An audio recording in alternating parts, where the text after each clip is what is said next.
6 former champions, the cream of the Avon Tyres National Formula Ford Championship, a plethora of returning drivers eager to claim the crown. Welcome to Brands Hatch and the British Racing and Sports Car Club's 51st running of the Formula Ford Festival. We're in for a great weekend. We've got the traditional knockout format, 4 heats today. The knockout, of course, goes on tomorrow. Today we'll see the top 12 drivers going through from each of the 4 races. We've got the returning American Max Esterson on pole for Heat 1. He is in the holding area ready for us. All 4 heats are going to be so highly charged. In addition to the single-seater racing, it is a Ford festival as well as being a Formula Ford festival, and we've got the BRSCC Fiesta Championship coming to its conclusion this weekend, along with the stars of tomorrow in the BRSCC Fiesta Juniors. No drop scores this weekend. Every single point for those is going to count for their championships. But that's not all. We've got more Ford action, courtesy of the modified Ford Saloon Series, which joins us. Such a big entry. They've taken over the entire run of garages, and the group has had to be split into 3 separate groups for 3 races over the course of the 2 days. I do hope you'll stay with us. Thank you for joining us today, and I hope you'll stay with us over our 2 days coverage. We've got the very best in national racing here in the UK for you. Now, as ever, the British Racing and Sports Car Club, those of you that joined our live stream last weekend at Snetterton Circuit, we know that we teased some exciting things that have been happening in the world of BRSCC over the last few weeks. Taking over of the TCR Touring Car Championship for next season, new championships coming aboard, the Audi TT Series which is coming up, we've got a Renault Series coming back as well, plus classic VWs, and cast your minds back a few weeks, another very exciting announcement was made with regard to Formula Foundation E. E-Series, huge going forward. Obviously we've got Formula E at the top end which tours the world, but there's nothing below that for drivers to come into, and that is where the BRSCC, led by Formula E development person responsible in BRSCC, Greg Graham, came up with the concept of the Foundation Formula E car, which is here and which is going to be going on track for its first public demonstration in a few moments. At the moment, you can see just by the car there, we've got Dr. Nick Mason, who is in charge of the electronic side of it, the drivetrain, talking to the driver getting ready. The chassis has been built by Steve Wills, a noted chassis builder, and put those two together, and we've got an extremely exciting single-seater concept for the 2023 season. Now, the aim is that it's going to run as a series for next year. Lots of inquiries here at Brands Hatch as the car is being displayed in the garage, as well as the on-track display, which we're expecting to kick off in just a moment. Breaking new ground this car does as well. It's the first time you'll see this type of car with the halo. I think I'm allowed to use the term halo. I got told off for using it earlier on in the year, but you are allowed to use it. People know and identify that the safety features have the halo. It's the first steel chassis with the complete halo on it as well. So safety built into it, the very latest technology going into this car, and how exciting is that going to be for the future. Hopefully we'll get another look and a more in-depth look at it in tomorrow's programme. Tomorrow, of course, we run through the knockout phases of the festival with some last chance races, the 2 semi-finals, and then ultimately, as is absolutely right and proper at the Formula Ford Festival, the very last race of the weekend as we head towards twilight. It gets very atmospheric here on the Indy Circuit at Brands Hatch. We head into the 51st Formula Ford Festival final. It's going to be absolutely brilliant, and of course, what drama can we have along the way? Lots and lots of drama. Remember the year Johnny Herbert won it? I think he qualified at the back of the grid and came through the heats, the quarterfinals, the semis, and ultimately to win the final. I'm not sure we're going to get that level of drama this weekend, but who knows, particularly with a very strong post-COVID international representation that we've got this weekend as well. Team America, the Team America scholarship drivers are back with us. We've got 3 of them. 2 of them have qualified in 3rd position for their 2 heats, so very, very strong on their first visit to the Brands Hatch Indy Circuit. We've dropped drivers from Switzerland, from Australia, drivers from Brazil, and a very strong Team Canada representation as well. Of course, the Irish drivers very well represented. They're over here as well. I think we've got an Irishman on pole position for one of the heats as well. So an absolutely packed entry. It's going to be a fantastic couple of days racing.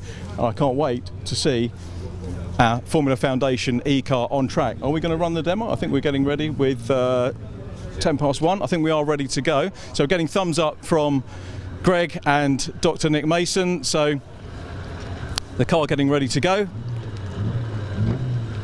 The drivetrain nice and quiet, but wait till you hear it going around the track. So it's making its way down pit lane now. From me, I'll be interviewing some build-up for you for the festival. But to talk a little bit more about the car as it makes its way for its maiden laps around the Indy circuit here at Brands Hatch, let's hand over for the first time this weekend a warm welcome to the BRSCC's very own Scott Woodward. Hi, Scott. Hello Richard, thank you very much indeed, and welcome everybody, as Richard has said, to the 51st running of the Formula Ford Festival here at Brands Hatch. Of course, racing will come up very shortly, but as we've been talking about, something very different but very special here. It's a landmark moment here for the club, as this is the first public demonstration run of the brand new Formula Foundation FFE1 fully electric single-seater race car. This is a collaboration between the British Racing and Sports Car Club and the Stetson-based company RSR Technology Limited. It really is a groundbreaking fully electric single-seater racing project. It's been well over a year in development, and this stunning electric race car has been conceptualized, designed, engineered and built fully in the UK. Very exciting project. There was a great announcement that was made earlier on in the last couple of days that the project is also being kindly supported by the Essex-based company Green Recycling Limited. Of course, are quite eco-friendly recycling. Managing director is Rob Smith, who's a very experienced racer and of course is the defending Fiesta champion. And his son, Sid Smith, is also in contention for the Fiesta Junior Championship, and he'll be also helping with the development of this car as well.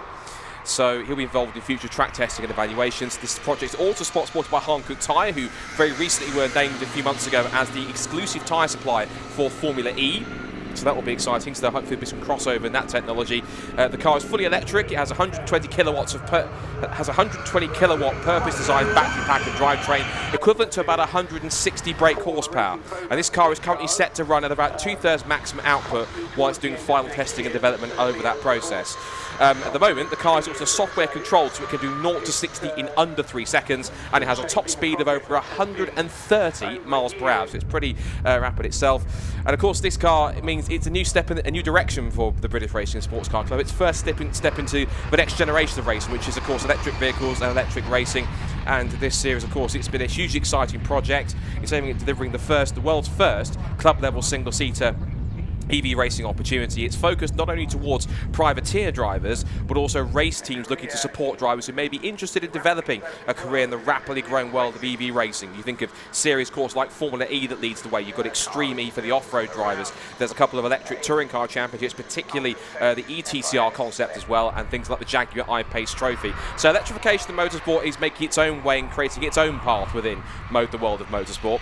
And look at some of the specs on it as well. The electric systems are designed for a sprint format and for multiple 15 to 20 minute sessions, so you can do so without any specialist charging facilities required.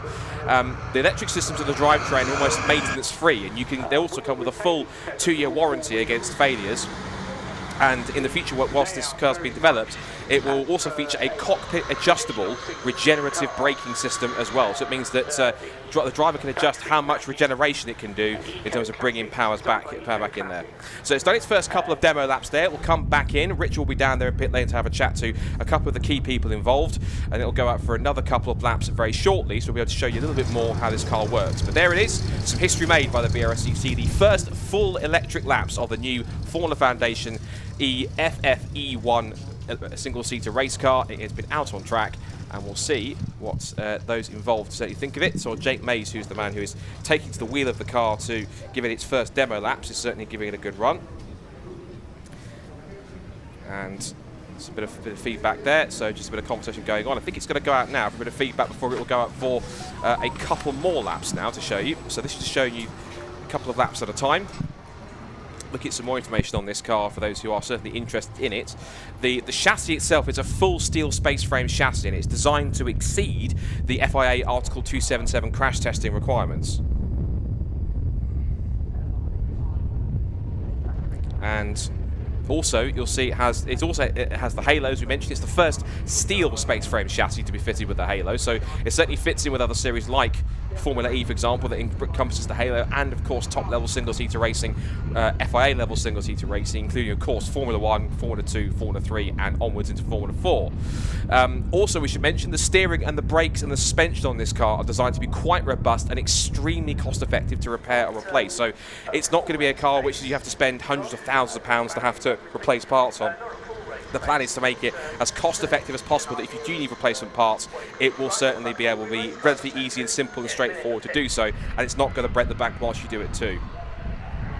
The highest levels of safety, it also features F1-style 8-ton rated wheel-retaining tethers on all 4 hubs, which means that should, goodness forbid, any accident happen, the wheels should stay in place and it should keep it as safe as possible. This car's been designed with so many FIA mandatory safety specifications in mind to make it one of the safest race cars that can come out of it in many cases, and it will keep on developing to make it keep up with particular standards of FIA as it continues to evolve, and as electric racing around the world also continues to improve. The drivetrain position, the steering, the suspension and the brake systems layout is as per a traditional single-seater car, and it has a design battery pack by Eco Classics, one of the supporting partners on this project, and has an EV power unit positioned behind the driver and also driving the rear wheels. And this level of managed performance has been chosen to deliver a genuinely quick single-seater race car for experience for drivers, but whilst retaining maximum durability, reliability and cost-effectiveness as well. We also talk about the battery charging. The battery charges by way of a readily available 240 volt 32 amp outlets with the option of a CCS DC fast charge system. And the steel encased 18 kilowatt 350 volt DC lithium ion battery pack has been designed to meet all the ECE R100 requirements and enables multiple sprint race sessions, as we mentioned, of 20 minutes or so on a single charge. Doesn't need any special equipment to recharge it. So the plan for this series is to run as a series in 2023, to start building up the status, get more cars built as the process goes on. And the plan is to then move it to full championship status in 2024 as well. And the interest in the project has been quite significant, not just in the UK, but inquiries are being received from many countries. So it really is generating international interest, this new Formula Foundation E project.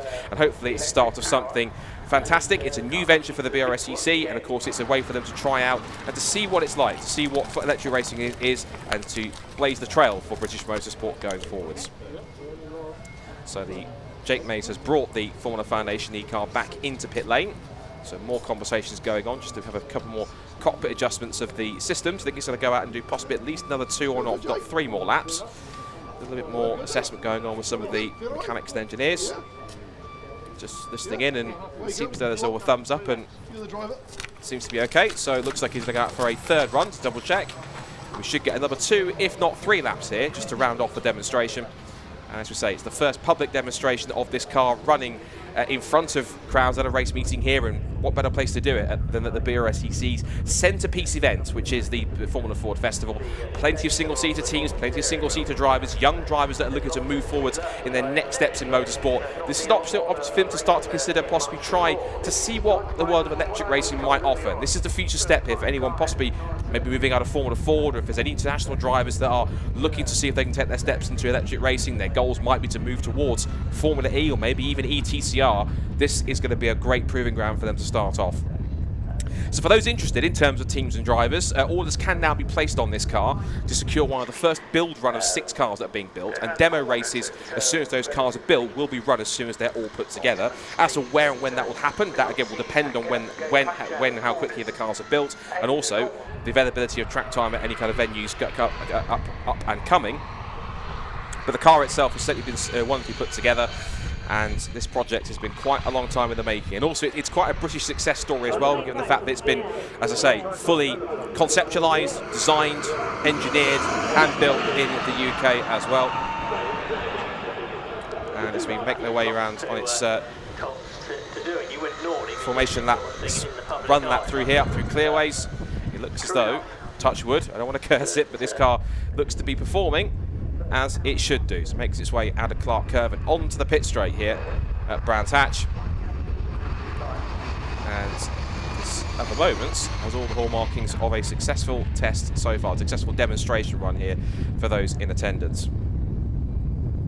So if you want to find out more about this car, of course, you can head to the BRSCC website, brscc.co.uk.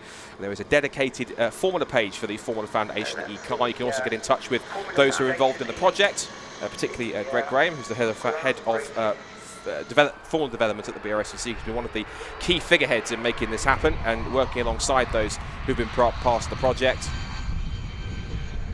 And on top of that, you can also get in touch with those who've been working, because you've got Dr. Nick Mason, who's been working on this project too.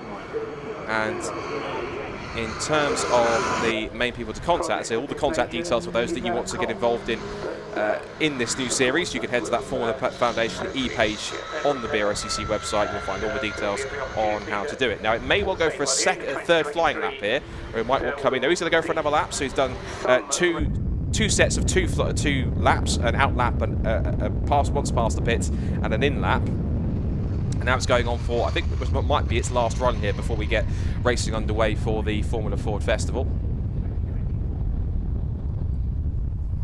So it makes its way around onto the exit of Paddock Hill Bend, up Halewood Hill, and now into and out of Druids now and down the hill towards Graham Hill Bend. So a wonderful new project. Again, big thank you to everyone involved, to Hankook Tyres, to Lifeline, of course, as well. Lifeline fire and safety systems have been involved in this, to Eco Classics have been developing the drivetrain and also the power units as well. So Hankook for getting involved as well in being the tyre supplier for the project too. It's an exciting new direction for the BRSCC, and wait with excitement to see how this will progress as the car then makes its way around. It might well do possibly one more. It's going to be one more lap, so Jake Mace feels confident that he has enough power left in the pack to do another lap here. As we say, the top speeds here are at 130 plus miles an hour, so it's not exactly sluggish. It's quite a posing little electric single-seater. Of course, been quite lightweight as well. There is a bit of weight from the battery packs, but of course it's not as heavy as a conventional engine. And that makes its way back up towards Druids again. And it looks as though it's driving steady and smooth at the moment. So looking good so far. So Steve Wills of RSR Technology is also one of the main people behind this project, so certainly he's want to get in touch with should anyone wish to get involved. Of course, Steve Wills has worked hard with this. Of course, based in Snetterton, so it's had some of its development and some of its development and testing down at Snetterton in recent days.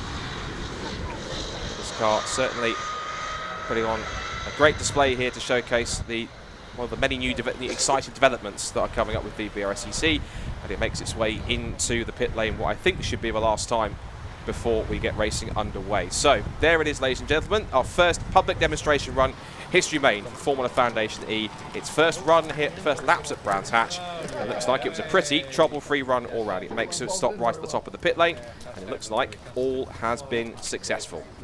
So congratulations to everyone involved at Formula Foundation E, to RSR Technology, and to all those who've been developing the car, because this, of course, is a big moment for them. And of course, who knows, once we go forwards, we'll certainly see a few more of these cars out, and as more and more cars are built, we'll start to run into those demonstration races throughout the season, and then we'll cross into a full championship for 2024. So congratulations to everyone for making it happen. And remember, if you want to find out more about this project, there is a dedicated Facebook page. You can go to facebook.com/Formula Foundation E. You can also head to the website, which is brscc.co.uk. Head to the Formula section, scroll down and find the Formula Foundation E dedicated page. You can find out all the details about the car, the key personnel, how to get involved, and how to get yourself potentially in one of these cars, or pick one of these cars up before racing gets underway later on next year. So that's a look ahead to 2023. Of course, we're still in 2022, so plenty of action left to run coming up this weekend. And a little bit of wind noise in the background there, so it is quite blustery here at Brands Hatch. And I think the car is now going to, I think, head back towards the Parc Ferme area now. So a very successful test, it seems, at the moment.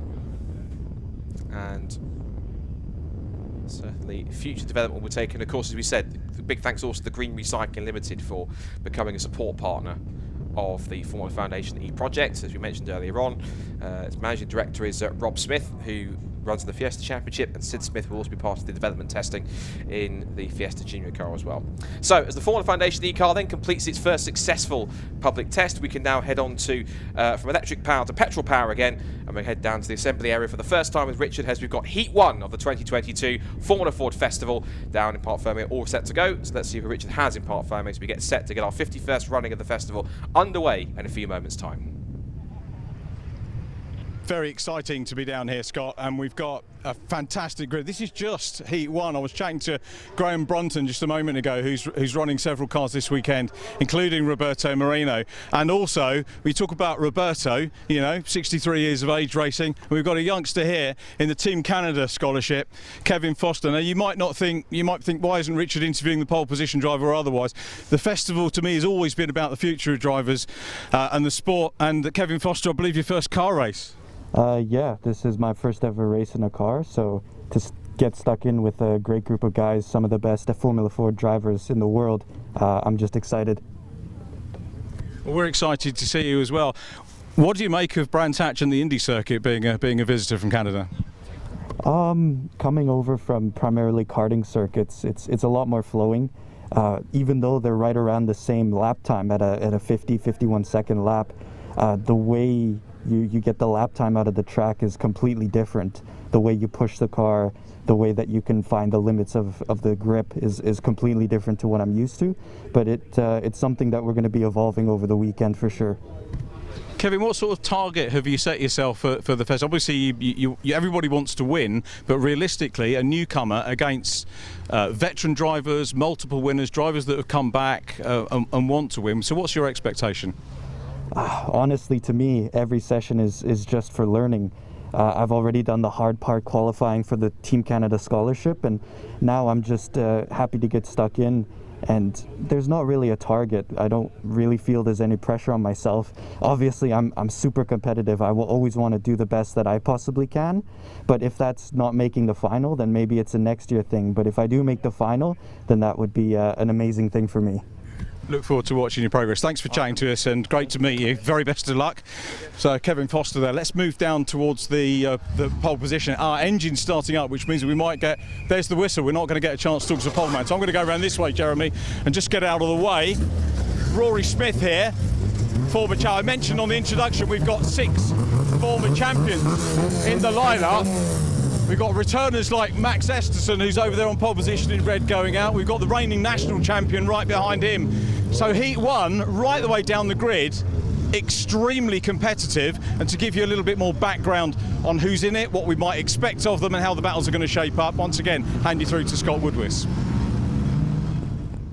Thank you very much, Richard. Right. It's showtime. It's now time for the first of 4 heats for today to kick off the 51st running of the BRSCC Formula Ford Festival. And what a grid we have for heat number 1, with some very stellar names here on the grid and a very significant pole position as well.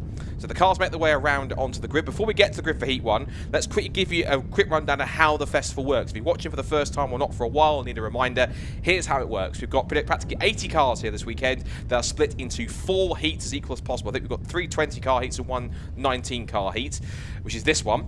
The cars will then, each heat is 12 laps long, and essentially it is the top 12 from each festival heat that will automatically qualify for tomorrow's semi-finals. The rest of the drivers finishing 13th downwards will then go through into one of 2 progression races to decide the last 12 cars that will make the full 60 cars that make it into the semis. It's 48 cars that automatically progress, and then it's 6 cars from each of the 2 progression races, the top 6, that will make up the last 12 cars in those 2 semi-finals. There's also on top of that as well, we've got the not just the main festival for the Neil Shanahan Trophy, but also for the older cars in the field, for the super classic cars aged between 1998 and 1967. We've also got the Brian Jones Memorial Trophy as well, named after the wonderful voice of Brands Hatch. He was a wonderful friend and inspiration to me. In particular, I had the privilege of commentating with him twice, and he was someone who absolutely loved the Formula Ford. He loved the festival, he loved Brands Hatch, and anytime you went to a race event, Brian was the man that you listened to, whether it be Formula 1 Grand Prix here in the 80s, sports cars, touring cars, and indeed Formula Ford. His unique, dulcet yet booming tones was something that you always did so. So I'm sure every single driver out here is going to be honouring Brian, of course, by going high, wide and handsome, as was his wonderful saying.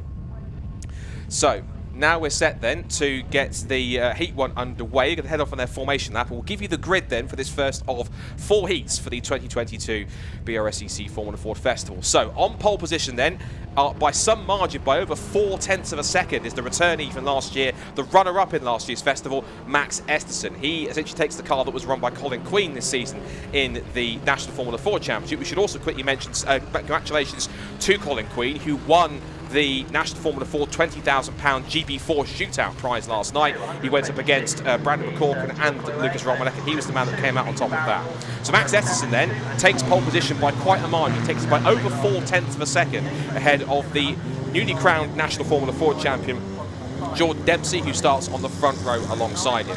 Row 2 is number 88, Morgan Quinn for Team Dolan, and 45, the 2020 festival winner, Rory Smith for BM Racing. Row 3 is the Team Canada scholarship driver you just saw Richard talking to, Kevin Foster, 5th on the grid in his first ever car race. He's only ever raced karts. He's won the FEED French F4 scholarship, so he'll do a season of French F4 next year. But in terms of an actual car race, this is his first time he will ever race a car today. So incredible start 5th. He's alongside the Norwegian Formula Ford champion, a brand new Formula Ford championship over in Scandinavia, of Christer Otterström, who is from Norway, the youngster making his debut in the UK, starting an excellent 6th. 7th is where we find the first of our Team America cars, just there, Team USA scholarship, Elliot Budzinski. He's alongside experienced driver Ivan McCulloch, who's won a couple of the Kent festivals in previous years. He won the Kent festival in 2011 and 2012 when there was multiple engine types of festival back in the day. Row 9, 5 we find Tom Hawkins and Matthew Cowley, not in a contemporary car this year, but in an older car in 10th position on the grid. Young Belgian Gilles Chloé comes next in 11th on the grid alongside Peter Barrable in one of his older machines. 7th row of the grid is where we find the Formula Ford legend himself, Rick Morris, an excellent 13th in his Royale RP29 chassis. He's alongside another Norwegian driver, Dan Renner Larsen, number 14, in 14th place in car number 40. Misty Racing Steve Kite in a Swift. He starts 15th alongside Bruce Connolly from Australia in 16th on the grid. His fellow countryman Neil Richardson is 17th and ahead of Jonathan Nash. And then from Germany, Gerhard Hausschult rounds out the 19-car grid that is set here for the first heat of the festival.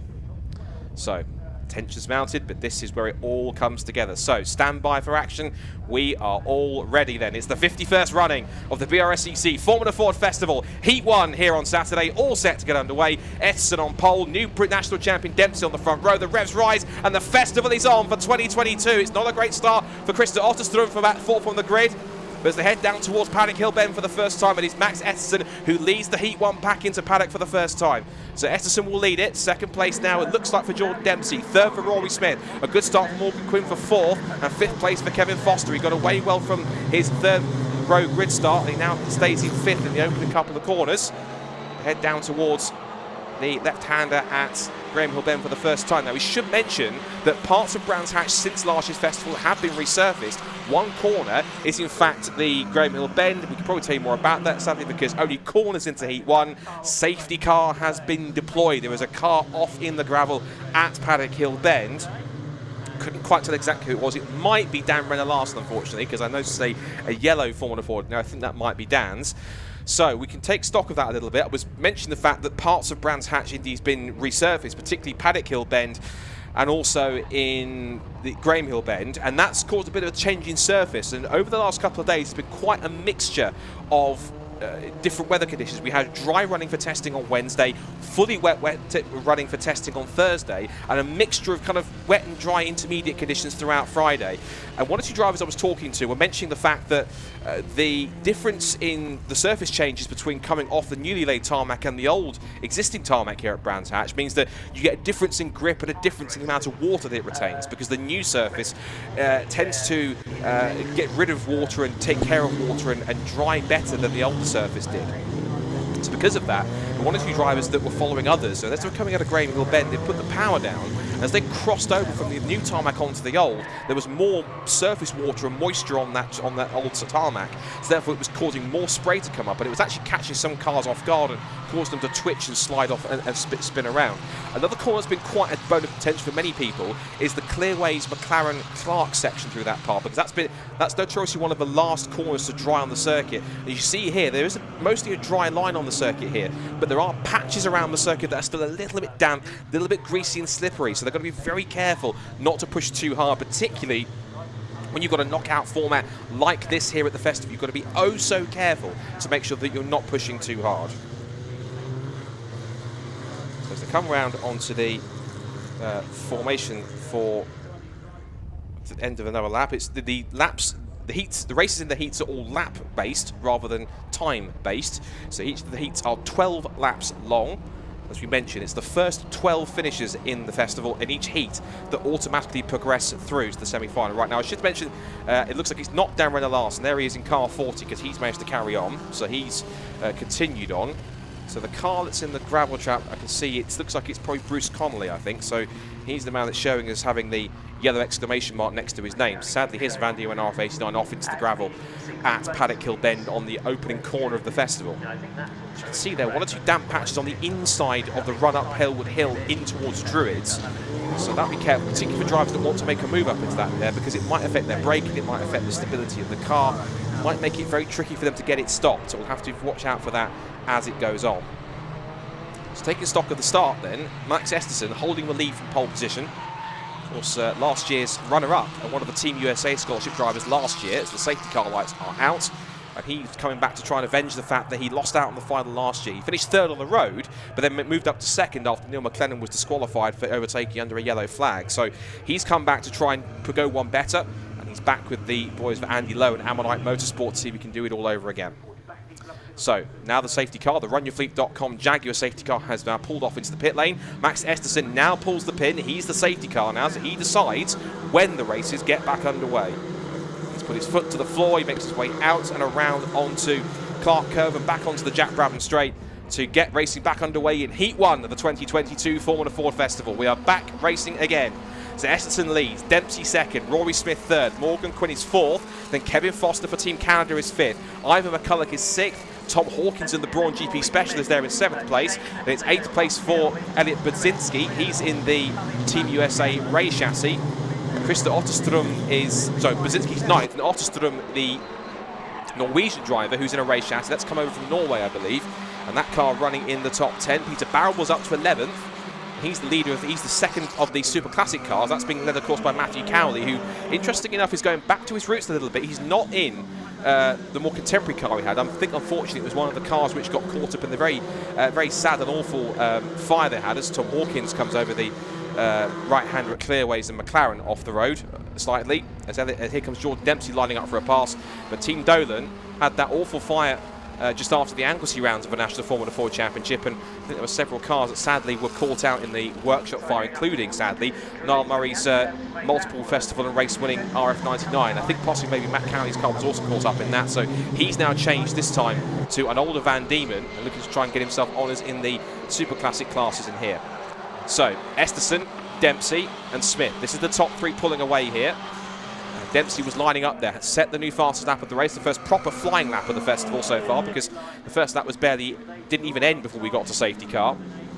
And Esterson here, back into Formula Ford after he did a full season at GB3 this season. He's also a Red Bull-backed athlete, so he's certainly had quite a crazy 12 months, but he's come back to the festival to prove a point that he was one of the strongest drivers last year. He also won the Walter Hayes Trophy last year as well, so he's definitely a very strong talent for the future, and he could have great potential to be the first American since Joseph Newgarden, double IndyCar champion, won the Kent Festival back in around 2008.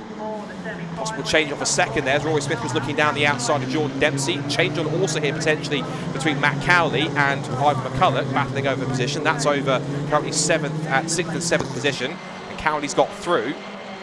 And they're now starting to chase after Kevin Foster, who in his first car race is being a very impressive 5th position showing so far. So well done for them. Meanwhile, Esterson tries to get away. I think there's been a bit of a scrap that was continuing after we saw Smith trying to go down the outside of Jordan Dempsey. Couldn't make that stick, and now you see there's a bit of a gap's been extended. It's not 0.2 of a second now. That looks like possibly over a second. Esterson is clear now in front as we go past half distance in this first heat of the 2022 Formula Ford Festival. Into Paddock Hill Bend. Esterson now has a 1 second lead over the battle for second place now between the newly crowned national champion Jordan Dempsey and Rory Smith, the 2020 Festival champion. Of course, that was a COVID-affected year. Not as many cars as we had in the last couple of years, but That was at 50-odd cars, but Rory Smith managed to put on quite a performance. He was able to give Andy Brickles and BM Racing their first festival victory. Jamie Sharp followed that up with another win for him last year, in 2021, at the 50th festival. And already there are battles to be had here towards the front of the field. Morgan Quinn's also looking pretty good. He sets a 50.882 on the last flying lap. He's now actually the fastest of the 4 cars in that leading group, so he's looking pretty strong. Kevin Foster is out on his own in 5th position. Jordan Dempsey sets the new fastest lap of the race, 50.221. He's the fastest out of the first 4 cars in the pack. In fact, Esterson's last lap was a personal best, but it was some 5 or 6 tenths better as Krista Otterström gets right into the back end of Tom Hawkins' car. There was a touch of wheels, but thankfully there was no contact between the pairs. Hawkins goes defensive on the inside line. As I say, Tom Hawkins is a very much a Jensen Button Braun GP inspired delivery. Otterström looks around the outside. He might have the inside line now for the next corner, which is the left-hander at Graham Hill Bend, using the Crippier tarmac. Otterström battles it out. They're wheel to wheel over the curb, but Hawkins is fighting it out. You can tell it's proper classic festival battles. We're here wheel to wheel between the two. And who cares if it's only over for a 9th position? It's a great scrap as Hawkins runs wise over the grass. Careful over there. It's very slippery and very damp and muddy. After several cars have been sliding around in this part of the course in qualifying, not just Formula Fords, but also the support races here as well, with the Fiestas and modified Fords have been having some excursions over in that part of the course. Now for the lead, it's down to about 1/10 of a second, because here it comes and up towards Druids now on lap 9. And here comes Jordan Dempsey looking around the outside. Has he left the door open for Rory Smith? The answer is no. He sweeps back across. But here's a great example of how great Formula Ford still is. You've got a race chassis, a Spectrum chassis, and a Medina Sport chassis. 3 different chassis makes in Formula Ford. They are as close as you like. They are practically identical on pace, and they are so competitive. That's what makes Formula Ford such an incredible proving ground for young drivers. And what's been amazing so far this year, as we've alluded to, is the wonderful young international field that's coming. We've got young drivers from America, Canada, from Brazil, from Norway, Belgium, Ireland, and all sorts from the UK, the British Isles as well.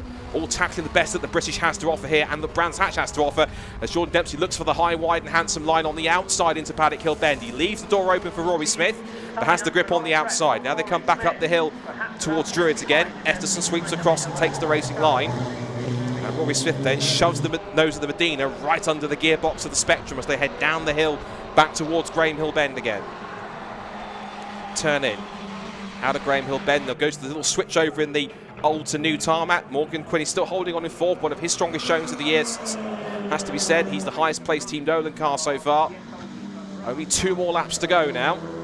So if Max Estersson wants to start off his festival, come back with a win, he's going to have to hold off the newly crowned national champion and the 2020 festival winner. It's not an easy task, and here comes Jordan Dempsey lining Estersson up for a pass. He darts to the outside of the very slippery dart-nosed Spectrum down towards Paddock Hill Bend, but again Estersson edges him right to the outside line.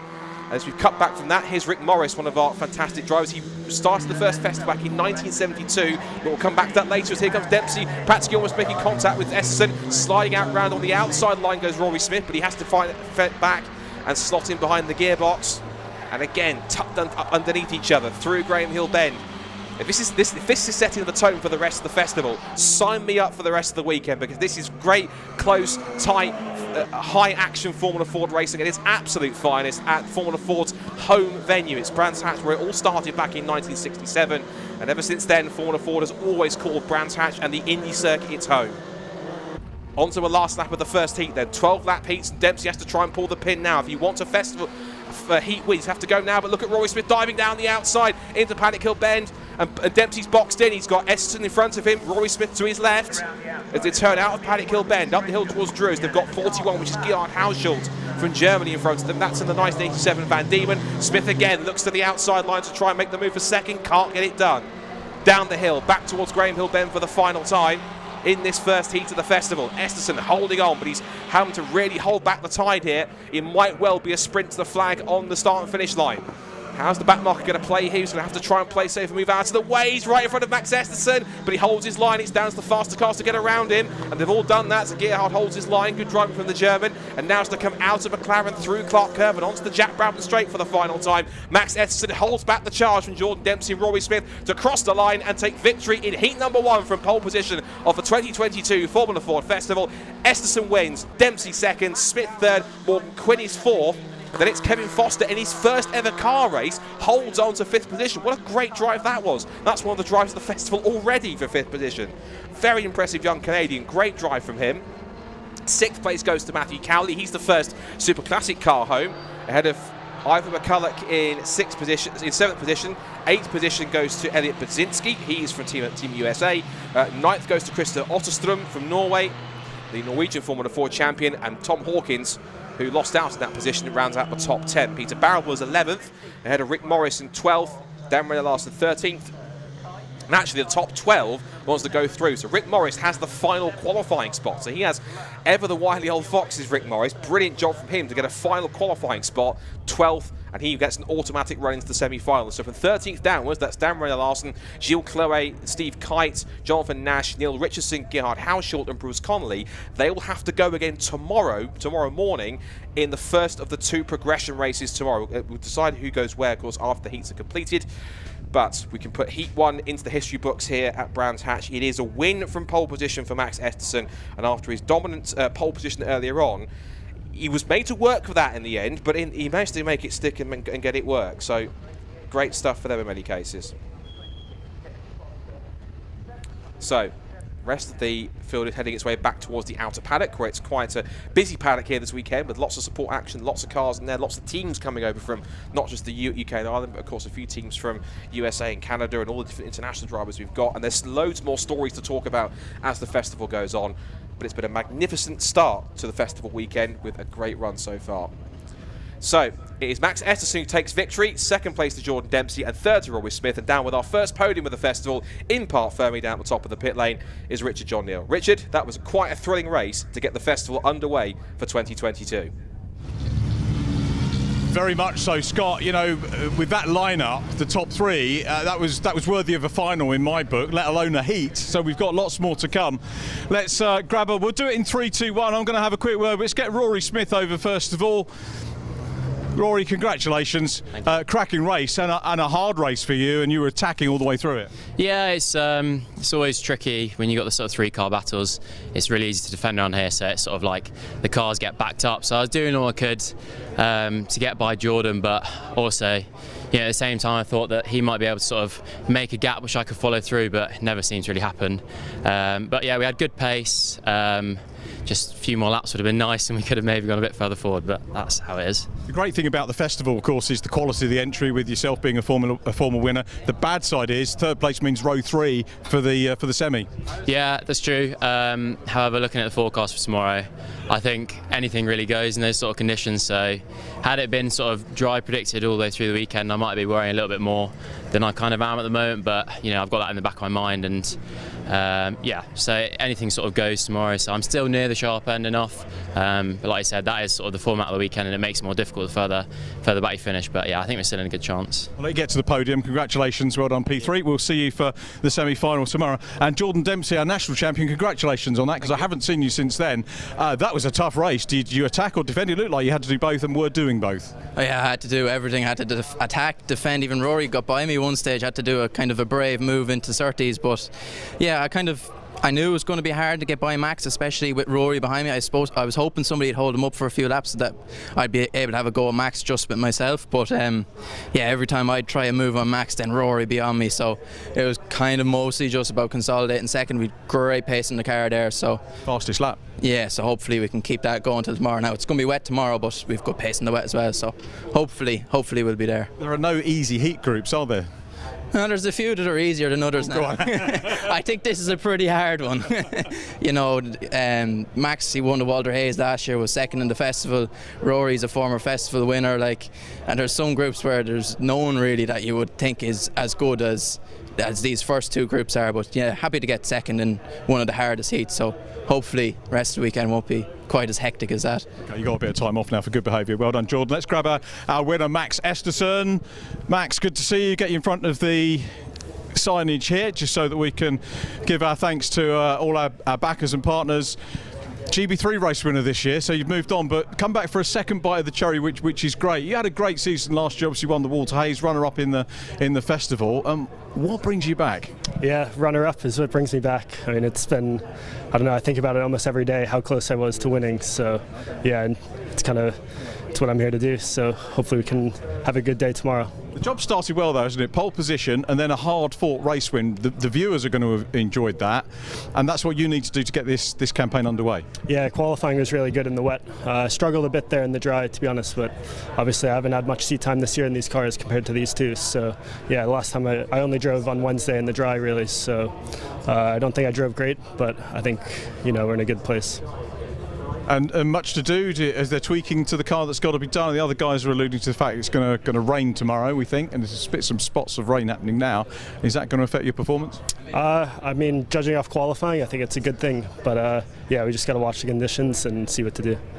Okay, Max, great to see you. Congratulations on being the opening winner for our 51st Formula Ford Festival. Max Esterson takes the win. Jordan Dempsey in second position. Rory Smith in third place. We're now going to switch our attention, still with Ford, of course, because it's the Formula Ford Festival. But it's tin top time, and the first of 3 races this weekend to help us wrap up the AIRTEC Fiesta Championship with a grid and look forward to the race. Let's go back to Scott Woodwis. Thank you very much, Richard. Yes, indeed. We're going to be alternating between the festival races and our support package here for this weekend. Brilliant, mainly Ford-based support package here. And it starts with the cars coming out at the end assembly at the top of the screen for our final weekend of racing to decide the fate of the 2022 AIRTEC Motorsport Fiesta Championship. It's been a wonderful season so far, both in the ST240 class for the brand new Mark 7 ST180s that have a pump-up of power up to 240 brake horsepower, and for the evergreen ST150s, of course, which has still some good subscribers, including 1 or 2 interesting drivers in that category, including a certain David Nye, who has started to switch out of his ST240 back into an ST150, in which he won the class title just a few years ago.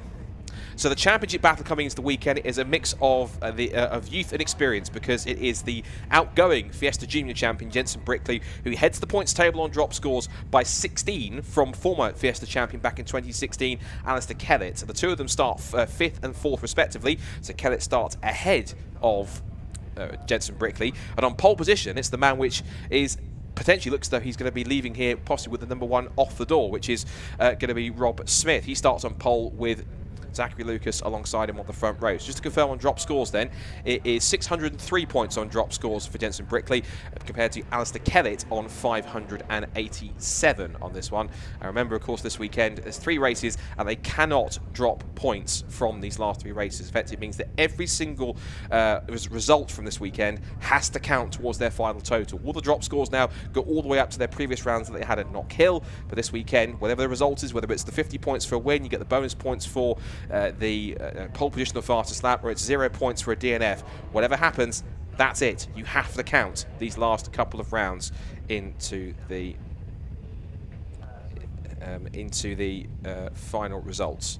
So yeah, final event of the season here at Brands Hatch cannot be used as drop score rounds. So essentially, what you do is you take the totals of 603 and 587, and you simply just keep on adding points to it from those 3 results that gets you the grid. Gets you the run. So ultimately, it's down to Alistair Kellett to reduce a 16-point deficit in 3 races to try and steal his 2nd Fiesta title. But for Jensen Brickley, he's got to try and make sure that he limits the damage or extends his lead over the 3 races to essentially take back-to-back Fiesta titles, and I believe possibly, potentially, become, I need to check it possibly overnight, become the first Fiesta driver to win a junior title and a senior title, because I don't think, oh no, actually no, correct myself, I think that has been done at least by, I think JJ Ross has done it once. I think only JJ Ross has done it, I think, but I will double check it. So you might well be the first or the second, but I will confirm that fact going forwards. So qualifying was quite an interesting affair. We'll give you the grid for this one. So Rob Smith then starts on pole position. He starts alongside Zachary Lucas in car number 111 on the front row of the grid. Spencer Stevenson and Alistair Kellett in 4th. One of our championship contenders starts on the 2nd row of the grid. Jensen Brickley, the points leader, and a welcome return to Nicholas Reeve. He starts his first, back to the Fiesta paddock, he starts his first senior race in the ST240s in a great 6th. William Kellett, son of Alistair, starts 7th alongside Jam Sport team boss JB Going in 8th on the grid. And rounding up the top 10, 2 wily old foxes, Simon Horrobin and John Cooper rounding off the top 10, looking for strong results to end their 2022 season. Caitlin May, one of her best results in qualifying. She starts 11th alongside Gary Miller, all the way from Ireland, so good to have him back on the grid. First appearance for a few races. Also from Ireland, part of the Kellett Motorsport stable, is Barry John McHenry, a regular Irish Fiesta racer. First full season of a championship here in the UK. Great to have him on board, 13th on the grid. Welcome back to Sean Reynolds. We saw him make a cameo appearance at Snetterton. He's also ahead of Morgan Kidd. She's back in the JRW Automotive car. And Adam Burdis, who makes his ST240 debut, having raced in the ST150 all season. Then Luke Bannister and Connor Black Blackburn are on the 9th row of the grid ahead of Marco Ricci and Marlo Cordell. So actually 20 of these Turbo Fiestas. Great to see so many on the grid. Then we go to our ST150s. David Nye, former champion ST150s a few years ago in the class. He starts 21st on top of the ST150s ahead of Joseph Knight. And then the rest of the grid switched through quite quick because they didn't quite catch the end. It was Nick Moore, who's the top placed ST150 class car in the overall points. He's alongside Thomas Davis, and then Thomas Horton and Matt Chambers round out the 6 ST150 cars that start as a bit of a split towards the back of the grid. So, just to remind you, the ST240s are, as I mentioned, Mark 7 Ford Fiesta ST180 model cars, but they have a boost engine map on them, so they've pumped up to 240 brake horsepower. They run Goodyear slicks, AST suspension. I think they're doing a second lap because they had different conditions in qualifying earlier on. So because of that, if you have wet or damp conditions and it then dries up, you're then allowed to adapt to the conditions a second green flag lap. I want to get used to that. You can possibly hear in the background the hissing and the whistling of the turbos from these cars. That's one of my favourite things about these cars, that they are not only very fast, they are absolute rockets in a straight line. They're fantastic new cars for the championship, which came in 2020. They were under development all the way throughout that shortened season. They came in as their first season as a class last year. Of course, had our first ST240 overall champion, Rob Smith, who carries #1 and starts on pole position. And this year, of course, it's their second year as a class, and it's grown and grown to the point that we have 20 of these ST240s. I'm sure with more and more drivers looking to hop into one of these faster cars and more new drivers coming into the championship, we will certainly see this championship continue to grow. It's wonderful to see that the Fiesta Championship is getting back to how it used to be, because of course before, even way back in the days when it used to be a support championship on the British Touring Car package in the days of the Ford Fiesta Z-Techs, these cars now are showing a new direction. Lots of the old hands in the championship like Jamie Going and Simon Horrobin, David Nye as well, who raced it for that time, and John Cooper on top of that, and some of the younger drivers like Jensen Brickley, Asda Kellett, who's another one of the experienced hands, even younger drivers like Nick Reeves, Spencer Stevenson, Zach Lucas. They're all saying these cars are brilliant to drive. They've got bags of power, lots of grip from the slick tyres, great suspension, really fun cars to chuck around, and of course the speed on the straights of the turbo is unbelievable. So these really are great cars to run. So the Fiesta season's taken them all over the country so far this year. They've had quite the up and down season in terms of travelling around. They started their season back here at Brands Hatch. Since then, they've been around to Snetterton, to Cadwell Park, they've been to Croft, they've been to Alton Park as well so far this season too. If I'm correct, yes, they have. Yeah, been to Alton Park, and even last time out they went to Knock Hill. It was the first proper chance for the Fiestas to go to Knock Hill. Some wild racing there, both on the regular layout and the reverse grid layout, reverse direction layout as well. So plenty of action all the way around the championship, and they come back here as part of the Formula Ford Festival to enjoy the festivities, enjoy the event, and to settle the 2022 title race. So cars lining up on the grid, ready for the start of the first race. So, quick ID check then. It is Rob Smith in the very bright green and black #1 car on the left on pole position. The darker green car is the 111 of Zach Lucas. The red car on the left in row 2 is Spencer Stevenson. The silver and blue car on the right on row 2 is Asda Kellett. That's one of the two main championship contenders to watch out for. And then also look for the grey and fluorescent yellow car, which is third on the left on the third row. That is Jensen Brickley, and the car alongside him, the bright yellow car, that's Nicholas Reeve. Former Fiesta Junior race winner. It's his first foray into senior racing, and at least back in the Fiesta paddock, and we're looking forward to see how he gets on his first weekend back in the championship.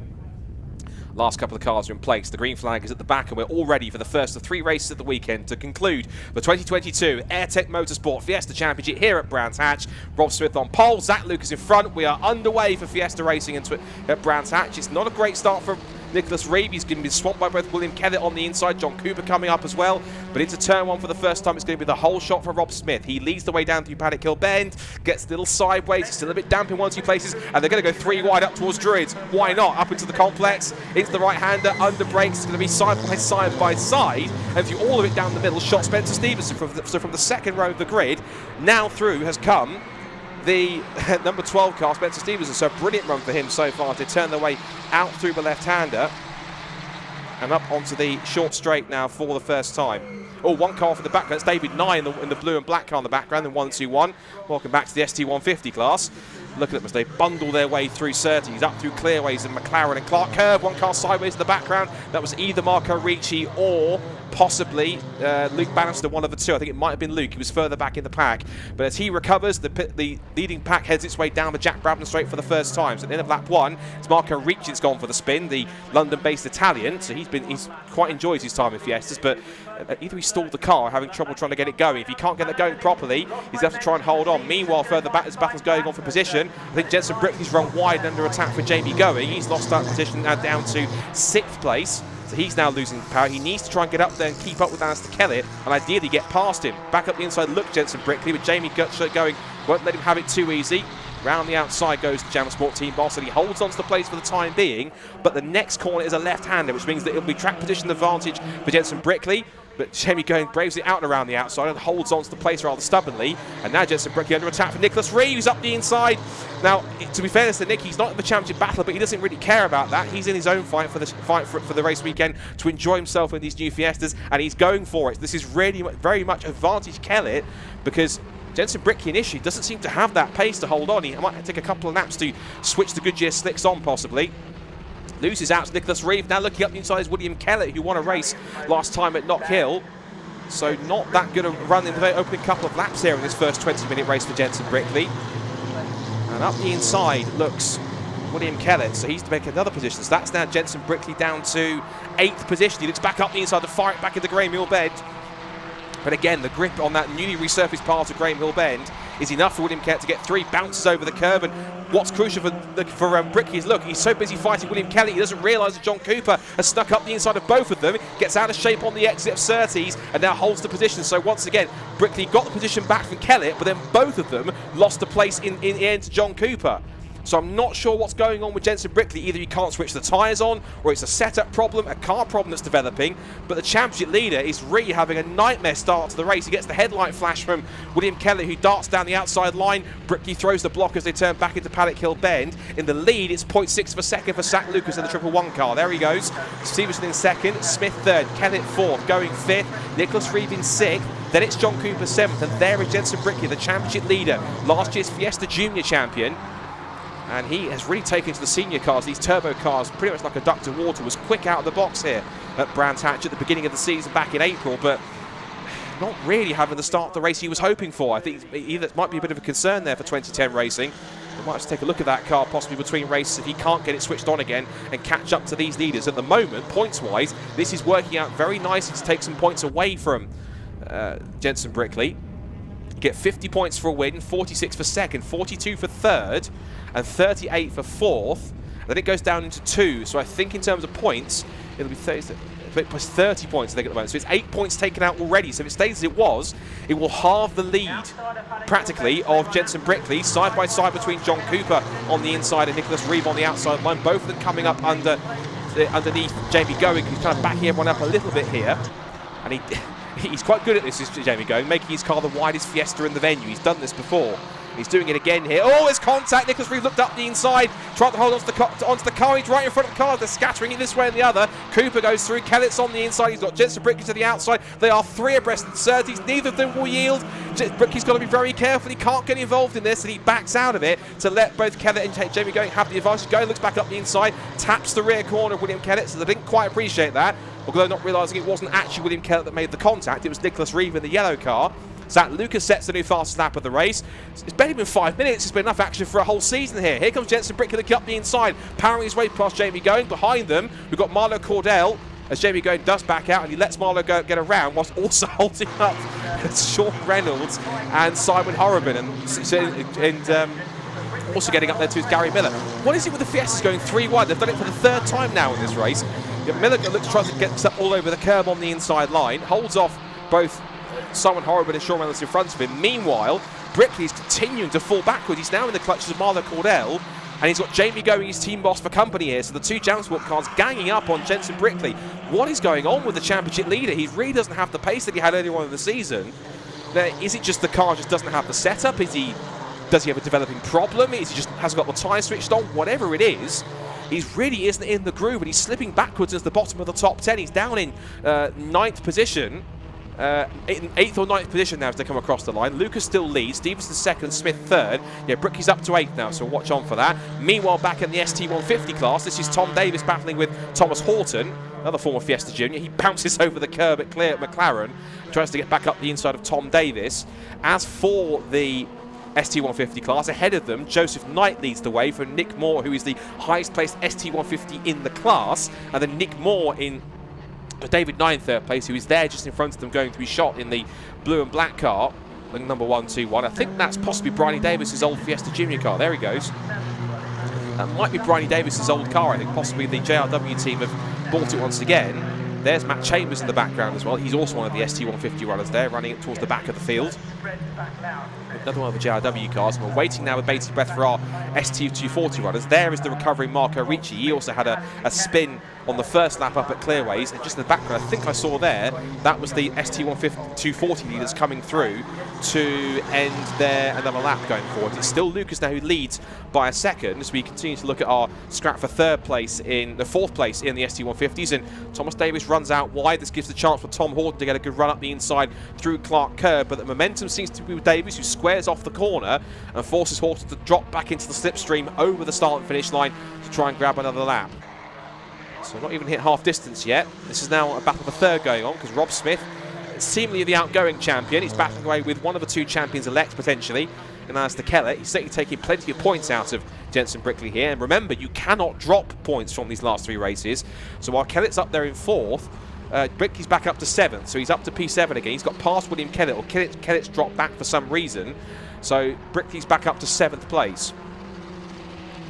Still 12.5 minutes to go in this first Fiesta Championship race of the weekend. The 240s bring great entertainment. Throwing up the inside goes Kellett. He forces Smith to take the wider approach. They almost lean on each other, but Smith's got better grip on the outside line. He also has now track position for the inside line heading up towards Graham Hill Bend. As they turn in through with the left-hander at the apex, it is Smith who holds on to the lead. The man who started in pole position, last year's champion, with number 1 on the door. It looks increasingly likely that he won't be able to take it away this year, but it's either going to be likely either Alistair Kellett or Jensen Brickley. At the moment, it is most definitely advantage Kellett. He's got the pace here to hold on. He's not the outright fastest car out there. Of course, that is called Zachary Lucas and Spencer Stevenson, who are a second apart as they go through the bottom of the shot. And here is that scrap for 3rd as they sweep past the pits into another lap. Turn in. Back through the left-hander again. There now the leaders in the ST240s are coming up to put a lap on Marco Ricci after his spin earlier on. Should also mention, if you're watching these cars here and you're wondering why are the hazard lights coming on under braking, it's because it's something to do with the braking and the ABS system and the sensor system in there. That if you press the brakes hard, which you have to do in these race cars, if it was a road car, there's a system in place where if you press it hard enough, it activates the hazard lights. I think with most standard road cars these days, as a safety measure to let you know if you have to stop for an emergency. They don't tend to take it off these cars, at least some of the competitors don't. So you get this very odd situation sometimes, slightly amusing in fact, where they hit the brakes and they hit it so hard, you can tell they're braking very hard when they stamp the pedal, and they stamp it so hard that the hazard lights come on. That's the reason why. It's not kind of a fault in the system or anything else, simply just a leftover safety feature that some of the teams and drivers haven't taken out of their cars. That's the reason why you see them flashing the hazard lights. It's also not to say thank you after they've made a pass, so because they're not quite that friendly out on track in many cases. 10.5 minutes left to go in this race. Brickley's up to 6th now, so whatever happened to Jensen in the first half of the race, he's now starting to find his feet again. His next target now is going to be to try and catch and pass Nicholas Reed to get up into the top 5, so he can start to limit the damage being made by Alistair Kellett up in 4th position. If he can finish in 5th, that will certainly help him out no end, so that's certainly going to help him out in abundance. The leader's coming up around Matt Chambers, who holds his line on the inside through Clark Curve and through McLaren. That's smart driving from Matt, well done. Lets the faster cars get around him because he holds his line, and it's down to the faster cars to make their own way around him without him getting in the way. So he hugs the inside line to let those 2 turbo cars fly past. And we're now into the second half of the race now. 20-minute races here at Brands Hatch for the final rounds of the AIRTEC Motorsport Fiesta Championship. Big thank you to AIRTEC, of course, for supporting the championship, as Kellett has a dart up the inside, has a look, puts himself into Smith's mirrors, but nothing doing there. But a big thank you to AIRTEC Motorsport. They came in right at the top of the season and have been wonderful title sponsors for the championship. Of course, you can see the AIRTEC number plates adorn the cars front and back. as they make their way up here. I know that everyone in the championship is very appreciative of their support. Now then, here's the scrap for 5th going on. We should focus on this for a bit because this is the closest battle on track. So, Nicholas Reeve in the yellow car is 5th. 6th place is where Jenson Brickley, current championship leader, is, but he needs to get past Nicholas. And as I say, whatever the issue was for Jenson Brickley, it seems to have relatively resolved itself a little bit because he's back up to pace here, but he's got some rather fast cars behind him. He's got John Cooper moving out in 7th place. You've got Marlo Cordell, Jamie Going and William Kellett all lining up behind them. But Nicholas Reeve at the moment is being the cork in the bottle, and I think that Brickley's trying to line him up for an undercut pass here if he can try and make it through. Back up the hill again. Now they make their way past Matt Chambers. He keeps himself well out of the way. Really good driving from Matt. Good job. It's good driving for the backmarkers here today on this very short 1.2 mile Indy circuit. It's not easy for the backmarkers to get out of the way, particularly when you've got these very frantic battles going on all around the front running contenders. So the likes of Matt Chambers and so we're a little bit further back on pace. Oh, David Nye's off the road, and that car ain't going any further. That front right has been severely damaged, so that's going to be a safety car at the very least.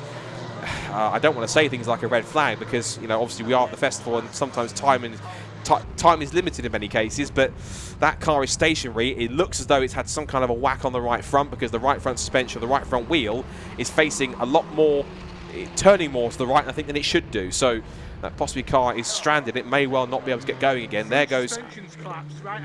Just heard the right-hand side suspensions collapse on one of the cameras. And as I predicted, late safety car. Now what this might do, it might be a reprieve here for, slightly for Jenson Brickley, because if we do get a quick restart with the last couple of laps, he might well be able to get a good restart and catch both Nicholas Reeve and maybe even Alistair Kellett if he's close enough to him, because he will be. Only one car between them in the last couple of laps. Now what this will depend on is how quickly they can recover his car. There's the runyourfleet.com Jaguar safety car. It's going to exit out. It's going to have to wait for the pack to go past, because I think that when the leaders went past, when the safety car boards and flags came out, the leader was kind of either going past the safety car or it had just gone past. So the safety cars have to wait for the clear track in front of it before it then goes back out again. So as they come up onto the straight then, and it will pick up it will pick up Joseph Knight, but he may well get a quick wave around, as it's not him they need to try and pick up, it's Zach Lucas in front. I guess it will depend on how quickly they can recover David Nye's Fiesta, because of course, particularly if it's got quite collapsed right front suspension, as I overheard one of our cameramen mentioning in my ears. So if that's going to make it trickier to try and move, if they can at least move it to a relatively safer position, so it's not going to be too much of a burden, we might be able to get a relatively quick restart, but it depends on how quickly they can move it and also how severe the damage is on that right front that might prevent that from happening. I don't want to suggest things like we might have to finish under safety car potentially, but yeah, the marshals are trying to find a clear spot. What they might try and do is push it backwards if they can towards the little service road on the bottom left of your screen there. They might try and push it back if they can, but whether they can do that purely on their own, I'm not sure. They might need a recovery vehicle to do that.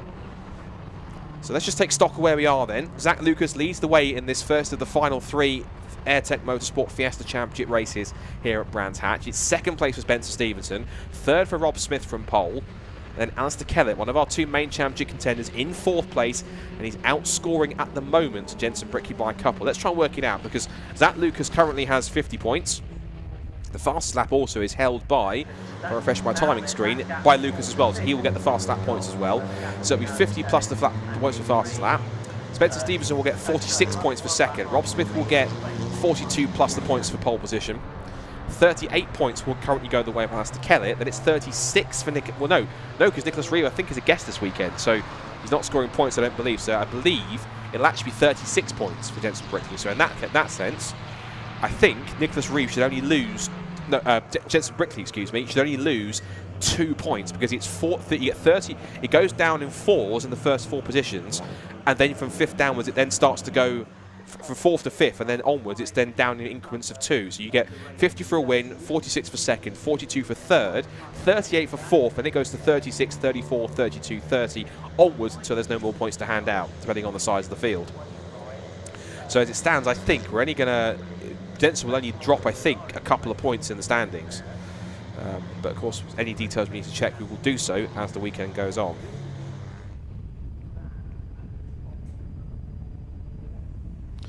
So cars packed up. I don't want to say things like this, but we might have a slightly awful feeling that we might well end up with potentially a safety car finish.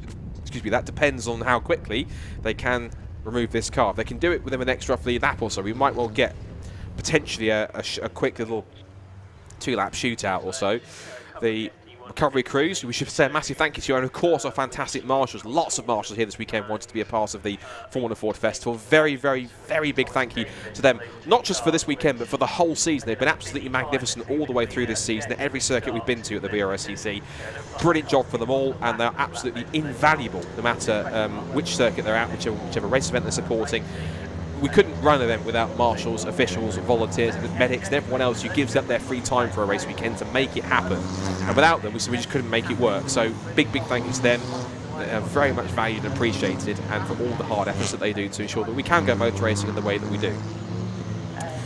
Interesting enough, looking down the order, there's Simon Horrobin there in car 14. He's quite far down the order. Whereabouts is he? He's down in 16th position. So he was up and around, he was just outside the top 10, but he's dropped a couple of places behind the likes of Sean Reynolds, Barry John McHenry, Caitlin May, also Morgan Kiddie's dropped behind as well. So he's down in 14th. Yeah, 14th, but 16th position, so not great for him. Now, there's 2 minutes and less than 2 minutes to go on the clock. So depending on how long this takes, either we'll get a 1-lap shootout, or to get a shot in a second to see how well the recovery is going. It's going okay, but I think possibly that right front suspension collapse is probably what's holding up the pack, I think, in terms of the recovery, I think. And of course, that's no fault of the recovery crews at all. It's simply just the circumstances that they find themselves in trying to recover that car. It's not obviously an easy position to be in to recover it. It's looking increasingly likely like we might potentially, unfortunately, end this race under the safety car, which is not ideal, but we'll have to wait and see. Thank you to all those that are watching on the live stream, of course. There's about 730 of you watching at the moment. Fantastic to have you turning out for our centrepiece event here at Brands Hatch, the 51st running of the BRSCC Formula Ford Festival. Championship leader at the moment currently sitting in the race, at least, overall 6th position at the moment, so he's currently the championship leader, but we think he's only going to lose about 2 points. I think there might have to be a little bit of rejigging on TSL, because it's showing the main class, then ST240 and Turbo, but main and ST240 are the same thing in terms of classes, so that's more a TSL thing rather than any of our graphics, so we'll see if we can get it amended for the second race. So ST150 class, Joseph Knight leads that from Nick Moore. So Nick Moore, as we said, was the man that was leading as the highest placed ST150 class driver. There is Joseph Knight in the 89 car, just going out of Druids now, the black and white car. As they come through, the safety car lights, they are still on at the moment going through Surtees. So I have a feeling that we may well see this race end under the safety car, which means it will give Zach Lucas a victory, Spencer Stevens in second place. That'll be one of his best results, I think, in a Fiesta, for at least for a while, or since he's been in the championship, this P2, and then it'll be third for Rob Smith. As for the championship contenders, I'm certain, with Nicholas Reeve only being his one-off race in the championship this weekend, that he's running as a guest, which means that Alistair Kelly, I think, will score 38 points, and Jensen Brickley, I believe, will score 36. And as I kind of anticipated, with 40 seconds left to go, they're not going to get another racing lap. So I think, unfortunately, the order that they're in at the moment is the order that they will stay until they come back around to take the checkered flag. So this will certainly help Alistair Kellett, who, of course, is up there in 4th position. And this, but as we think, it's only going to reduce Jensen Brickley's lead by 2. So it means it's still all to play for. It will go down from 16 to 14 points. So it means that Alistair Kellett will then have to outscore in both of those races by at least 7 to make that happen. The timer ticks its way down towards 0 and hits 0 now. So the race, the race will finish under the safety car, it seems, or at least if the safety car peels in, of course, there's no overtaking to a line, which means that Zach Lucas will lead them around in formation, and it will be his victory. So as they come back down the hill out of Druids and into Graham Hill Bend, for what will be the last time, because next time by they will very slowly coast past the checkered flag.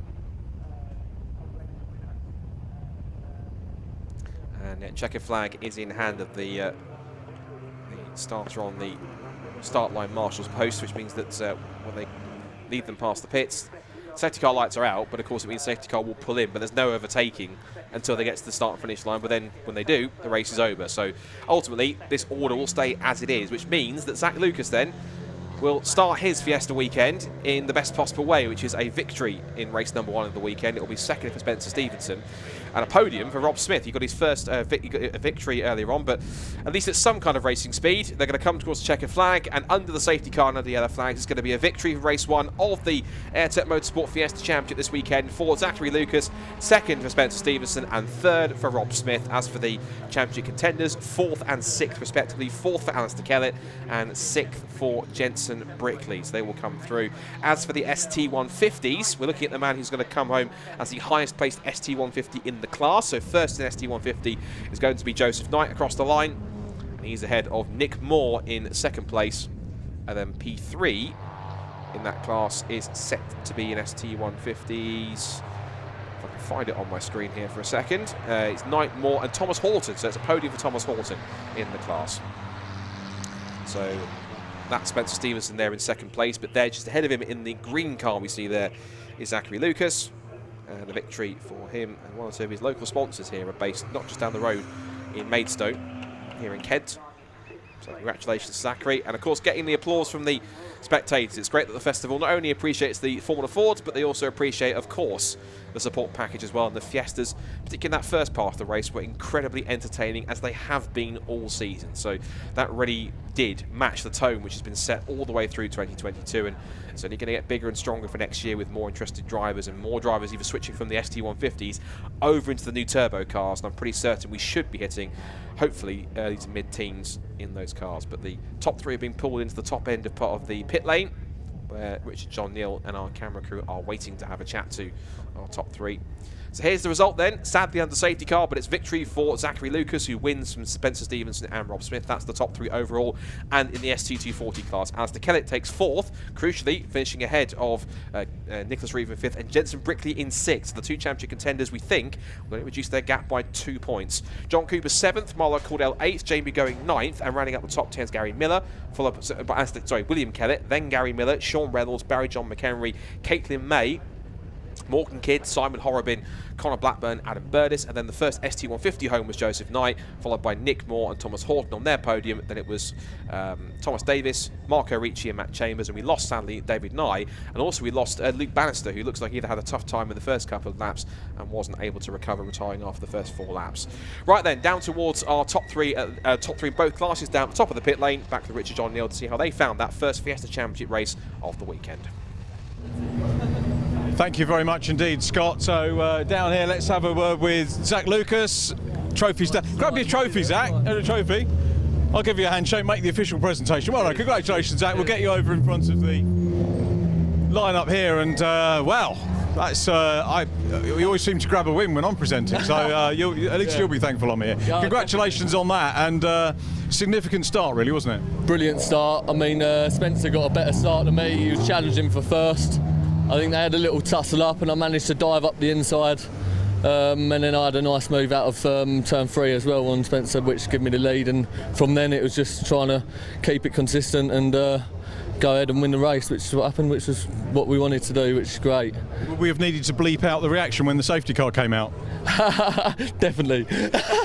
Definitely, yeah. I mean, I'm a bit gutted it weren't just one more lap, so everyone could have had one more chance at like having a shot at it, but it's always one of them when it finishes on a safety car. It's still a victory at the end of the day, but it's nicer to win when you're all crossing the line racing together, you know. But yeah, it's good race altogether, so I'm really chuffed. Well done, mate. We'll catch you tomorrow. All the best. Well done, Zach Lucas. And in second position, Spencer Stevenson. Let's get Spencer over here.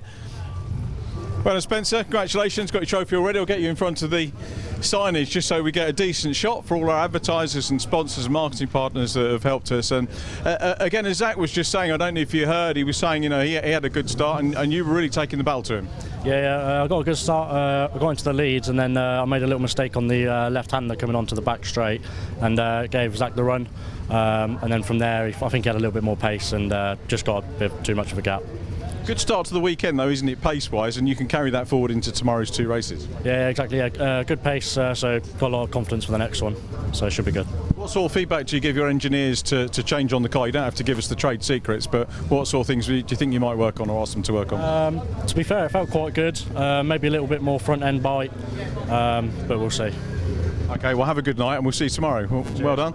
Spencer, congratulations. And our defending champion is in third position, Rob Smith. Good to see you, Rob. Thank you very much. Congratulations. The circuit commentator's talking about your background at Le Mans, and it's chalk and cheese, isn't it? But it's great to be on the podium, and the smile I see from you every time, it's infectious. You really clearly enjoyed that. I just love come racing. Love racing with Sid, but I see racing here or Le Mans as exactly the same thing. These guys want it as bad as all the guys that are doing all the top level series, and some of these young guys, they're absolutely fantastic, and driving against them, it's like driving against the best drivers I've ever driven against. It's a quality field, isn't it? Let's be honest. It's just so close. Every time that us guys go out there, there's at least 8 people that can win the race, and that makes it so exciting from a driving point of view. And I take my hat off to them, and looking forward to race 2 already. I'm going to divert slightly. I know I'll probably get told off it, but you've been driving the electric car, or have been involved in the electric car. That's so exciting, isn't it, for the future of motorsport and BRSCC? I'm a bit on the fence with it. Greg has launched it, and I think it's a fantastic concept, and I'd like to try and get it on circuit and get some of the young guys from the Fiesta Junior and BRSCC to get into the car, because undoubtedly it is the future. And I love my petrol engines, but let's have a go and see how it gets on. That'd be great. Formula Foundation E, it's foundation, it's the beginning of the building blocks for it, isn't it? Yeah, let's get some young guys. It'd be nice to get the Fiesta champion and the champion from other junior series to have an end of season next year where they can race against each other in an electric car, man to man. Let's see who the best one is. That's great to see. Back to this weekend, 2 more races for you to go towards the end of your season as the champion. And what are your thoughts going into tomorrow? I've loved having #1 on the car this year. We haven't had such a good run this year, but I just love going racing, and we've got good people around us. The BRSCC run this event so well, and just glad to be here. Rob, congratulations. Great to see you on the podium. Might be a step or two higher up next time. Rob Smith, who takes the third position. I'm looking around because I thought we might have the 150 runners, but of course that was Joe Knight that took the win there. We got the 150s. Don't think they've come to join us, which is a little bit of a pity. Now I'll need to take a bit of direction from Barry here as to whether we've got time to go into the holding area or not. I think we're going to throw back to Scott, and what we'll do is, if we've got time, I'm going to go to the holding area anyway with Jeremy, and we'll see if we can grab a word with Jamie Sharp, who's on pole for the second heat of the Formula Ford Festival. So back to you, Scott. Thank you very much, Richard. Yeah, great to hear from our Fiesta top 3 overall.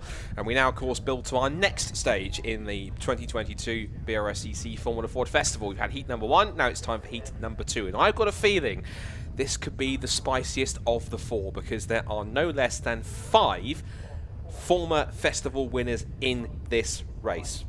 Last year's champion Jamie Sharp, Niall Murray, Joey Foster, and our 2 special international former champions who are on the grid this weekend.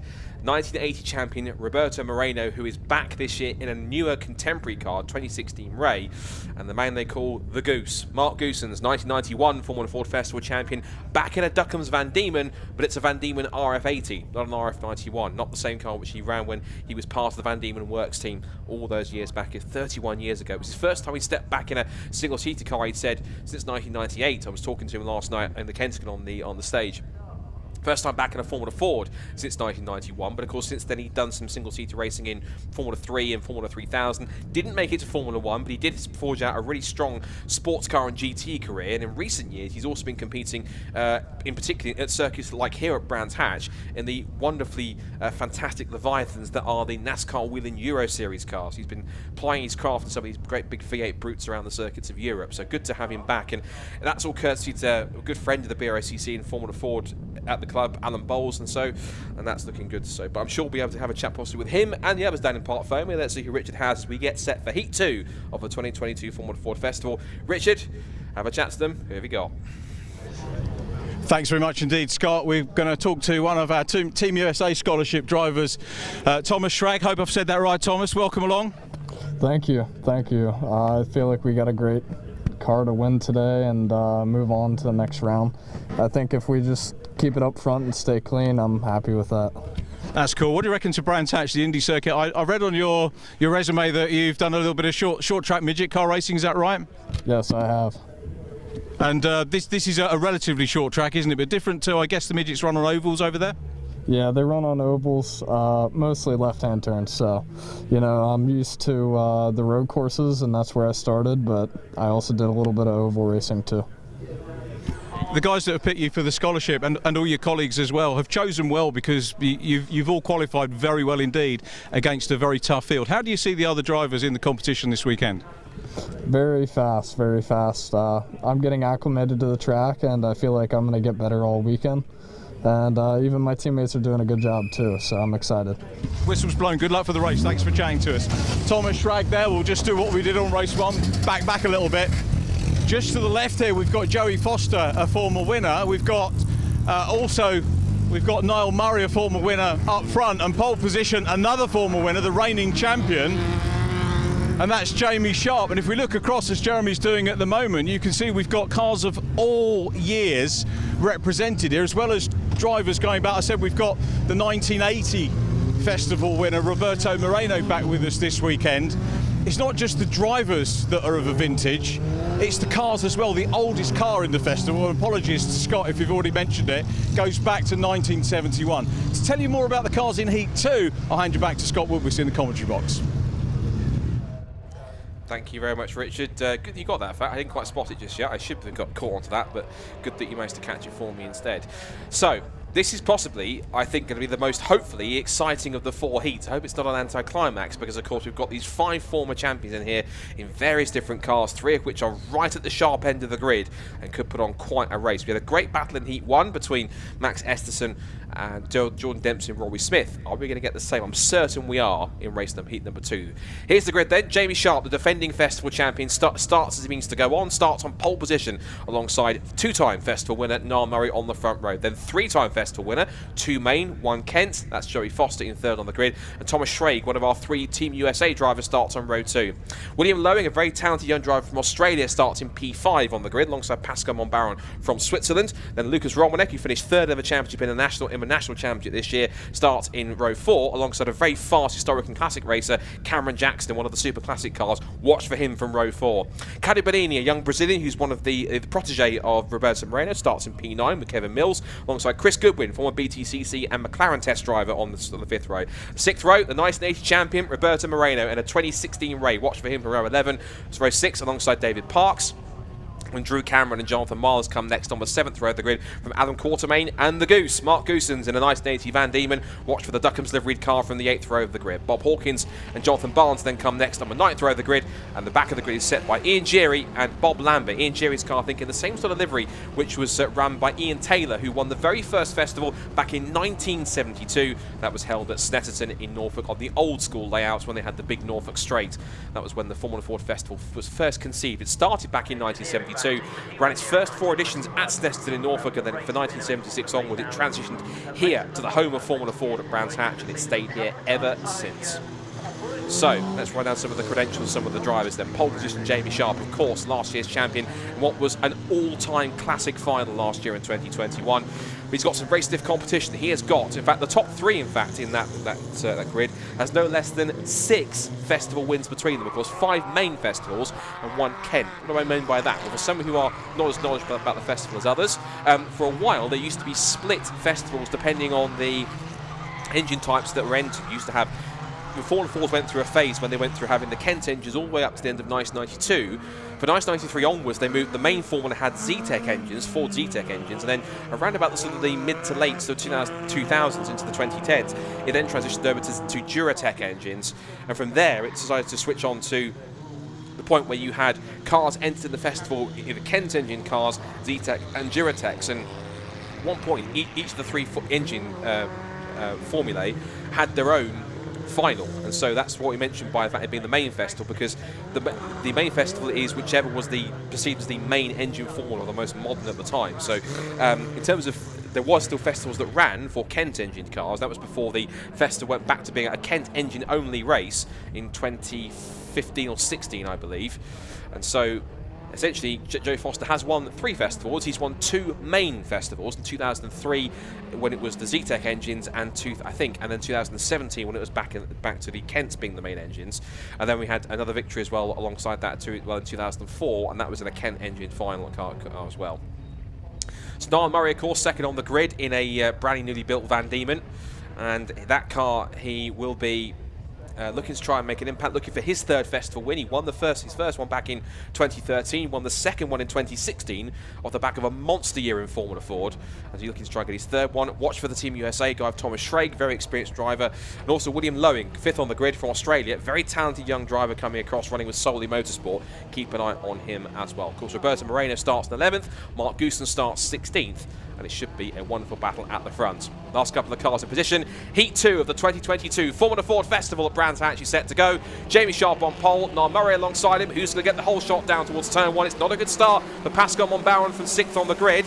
He's sluggish off the line and swamped by several cars, but the top 3, as we expected, into turn 1, line astern. It is Jamie Sharp who leads, Niall Murray and Joey Foster in that order. For 4th backwards, it's Romanek versus Lowing up the hill towards Druids for the first time. Thomas Schrage has dropped back to 6th, and a top start also for Cameron Jackson in the white and yellow car. He's up now into 7th position, so that's a strong start for Cameron. Now, Cameron, we should mention, is a very, very strong classic and historic Formula Ford racer. But I think the weekend here at Brands Hatch, he won every single classic and historic Formula Ford race in 2 different cars, which is absolutely mega. So watch for him from 7th on the grid. Meanwhile, here's a battle going on between Thomas Schrage getting past William Lowing. He's also now under threat from Cam Jackson. Meanwhile, to the lead goes Niall Murray. So within a lap, he's got past Jamie Sharp, and the 2-time festival winner is into the lead here at Brands Hatch at the end of lap number 1. The leading pair are dropping Joe Foster at the front as Murray leads them across the line for the first time. So Murray leads, Sharp 2nd, Foster in 3rd place, Romanek 4th. Then it's Thomas Schrage in 5th position, Lowing in 6th, Jackson 7th, then Bonini, Parks and Goodwin rounding out the top 10. Remember also it's the top 12 that go through from this race automatically into the semi-finals. As we see here, that is 333, which is Cado Bonini battling with David Parks. And at the moment, the last qualifying spot is held by Drew Cameron, ahead of, guess who? Roberto Moreno, and he was holding it from 12th on the grid. So Roberto, I'm sure, would love to get through automatically and get to the semi-finals tomorrow without having to go through the progression race tomorrow. And if he doesn't get through, he might be in a position where he could even go forward to try and win it. But I'm sure rather than get an extra race, although he's a racer, so he might well have an extra race anyway, but I'm sure what he'd love to do is try and get himself back in front and try and hold on to a possible qualifying spot. So just going through the middle of the shot goes Roberto. Behind them, we've got Jonathan Miles in the Van Diemen RF89. He's been chased down by Adam Quartermain in 15th position. So Moreno is the first of the non-automatic qualifiers at the moment, but he's got a couple of cars that might well come back towards him. He's got the likes of Pascal Monbauern in front of him from Switzerland. He's recovering after his poor start. And also now we've got Drew Cameron. Chris Goodwin's not too far ahead either, so he's got some potential to try and make it up there, but he was saying that he was having to really adapt to getting a new car before, but he was quite saying that, I think to use a family-friendly phrase, these young guys were kicking his backside, shall we say. That's the words himself from Roberto Moreno, but even so, he's certainly loving his festival experience and enjoying every second of it. Here's a good battle. William Lowing in the Solely Motorsport Ray chassis, having a scrap with Cameron Jackson, by far and away the leading super classic car on the field. He, along with the likes of Alan Davidson, might well be one or two of the favourites for this year's Brian Jones Memorial Trophy in the historic final. Here he goes, up the inside to Cameron Jackson, proving that even an older car, you can still kick it with the new contemporary machines. And up now into 6th position goes Cameron Jackson, and well within an automatic qualifying spot for the semi-finals tomorrow. So again, another 12-lap heat. On lap 4 now, so already into 3rd distance. You see there Thomas Schrage tweaking his race chassis all the way through. Got a battle here going between David Parks and the 111, and he's under threat from the young Brazilian Cado Bonini, who's being mentored by Roberto Moreno, and he's running with the Kevin Mills outfit. If you want a strong Formula Ford, you definitely could do worse than Kevin Mills. Some very strong teams, of course, in the paddock. Of course, Kevin Mills Racing, Ammonite Racing, Team Dolan, Oldfield Motorsport, Graham Brunton Racing, and all sorts. If I've missed one or two, I apologise. There is 87 Ian Geary. Of course, he's got that car liveried up in the same livery which Ian Taylor ran there or thereabouts in the 1972 Formula Festival. Meanwhile, change for the lead because Niall Murray's been caught on the hop by Jamie Sharp, and here comes Joey Foster up the inside bottom for second place. Has a look up the inside. Now these two, Foster and Sharp, if you remember back to the start of the festival last year, went wheel to wheel on the opening couple of laps and almost tangled on the pit straight into locking wheels. That's how close it was, but these two already coming to blows in the heat here as they come back down the pit straight. They're coming up to put a lap on one of the back markers here. I think that's Bob Lambert in the Hawk DL19. Oh, very close, 3 abreast down the pit straight as Sharp shoots the gap between Murray on his outside and Bob Lambert, the lap car on the inside. And Joe Foster tweaks the Furman chassis through Paddock Hill Bend. He notices the back of the gearbox as Niall Murray since the back of Jamie Sharp's car, trying to force him up the hill. And here comes Joe Foster around the outside. The two multiple festival champions wheel to wheel at Druids Corner, barely touching wheels, but he just about holds on. Again, these two heats are setting the tone for the rest of the festival. I cannot wait for the semis and the grand final. Here goes Niall Murray side by side, forcing the issue up the inside into Surtees Bend, wheel to wheel, almost touching. They have touched it, make contact. Off the road goes Jamie Sharp and Niall Murray, both off into the tyres, and two of the favourites for the festival are in dire trouble already. Murray gets going again, but can Jamie Sharp get back to the road? That is disaster for both Jamie Sharp and Niall Murray. Neither of them wants to yield. It was that close, and somehow something had to give, and it's given a free pass to Joey Foster, who goes into the lead here in heat number 2. Right, well, Jamie Sharp's got going, but he's got damage to the left front, so he will be out of it, and he will have to rely on the progression race tomorrow. If he can't get through that, which I'm sure he should be able to, that will be his festival over. So drama for the defending champion. It's the curse of a defending champion. In the main festival, there has never been a back-to-back winner, because we've had situations where we had a winner who's been dominant one year, had an absolute stinker the next, and Jamie Sharp, unfortunately, is falling to that curse. So it now leaves Jamie Foster in the lead. Lucas Romanek's up to second. Thomas Schrage is now third for Team USA. Fourth is now William Lowing. Well, it was, because David Park's gone around him. So now it puts William Lowing into fourth. David Park's into fifth. Off the road is gone. I think that's Jonathan Nash in car 36. No, sorry, Jonathan Miles. So he's off the road, I'm afraid. So out of the race he goes. That car's parked up. So again, he's another one that will have to rely on the progression race. Meanwhile, is that Cameron Jackson struggling? He's been passed by a couple of cars there, one of which is Roberto Moreno. So Moreno's gone through. Moreno's up to 9th, so he will have an automatic qualifying spot. Niall Murray's charging his way back through. He's actually in an automatic qualifying place already. So after that contact, he's got past Cameron Jackson back into 10th. Yellow flags. So there's no overtaking down towards Graham Hill Bend. No, Marl, you can't. Well, I think there was yellow flags on the exit of Druids. Whether they come in for Graham Hill Bend, I didn't see on the edge of the circuit, but I think Niall's got to be careful there. I don't want to tempt fate, but if Niall Murray did overtake the yellow flags, that is a big no-no. And if that's the case, he might have to rely on the progression race if he finds to have been found to fall and foul. Niall Murray, meanwhile, having difficulty getting past Roberto Moreno. I said it was going to be a spicy heat, and it looks like I wasn't kidding, because all sorts has gone on with this one, but particularly Murray and Sharp falling foul in that contest for the lead. And it's one of those situations with the festival where you cannot afford to get into trouble early on, because it might just essentially lead you to more and more, and essentially it'll be a snowball effect if you start to hit trouble.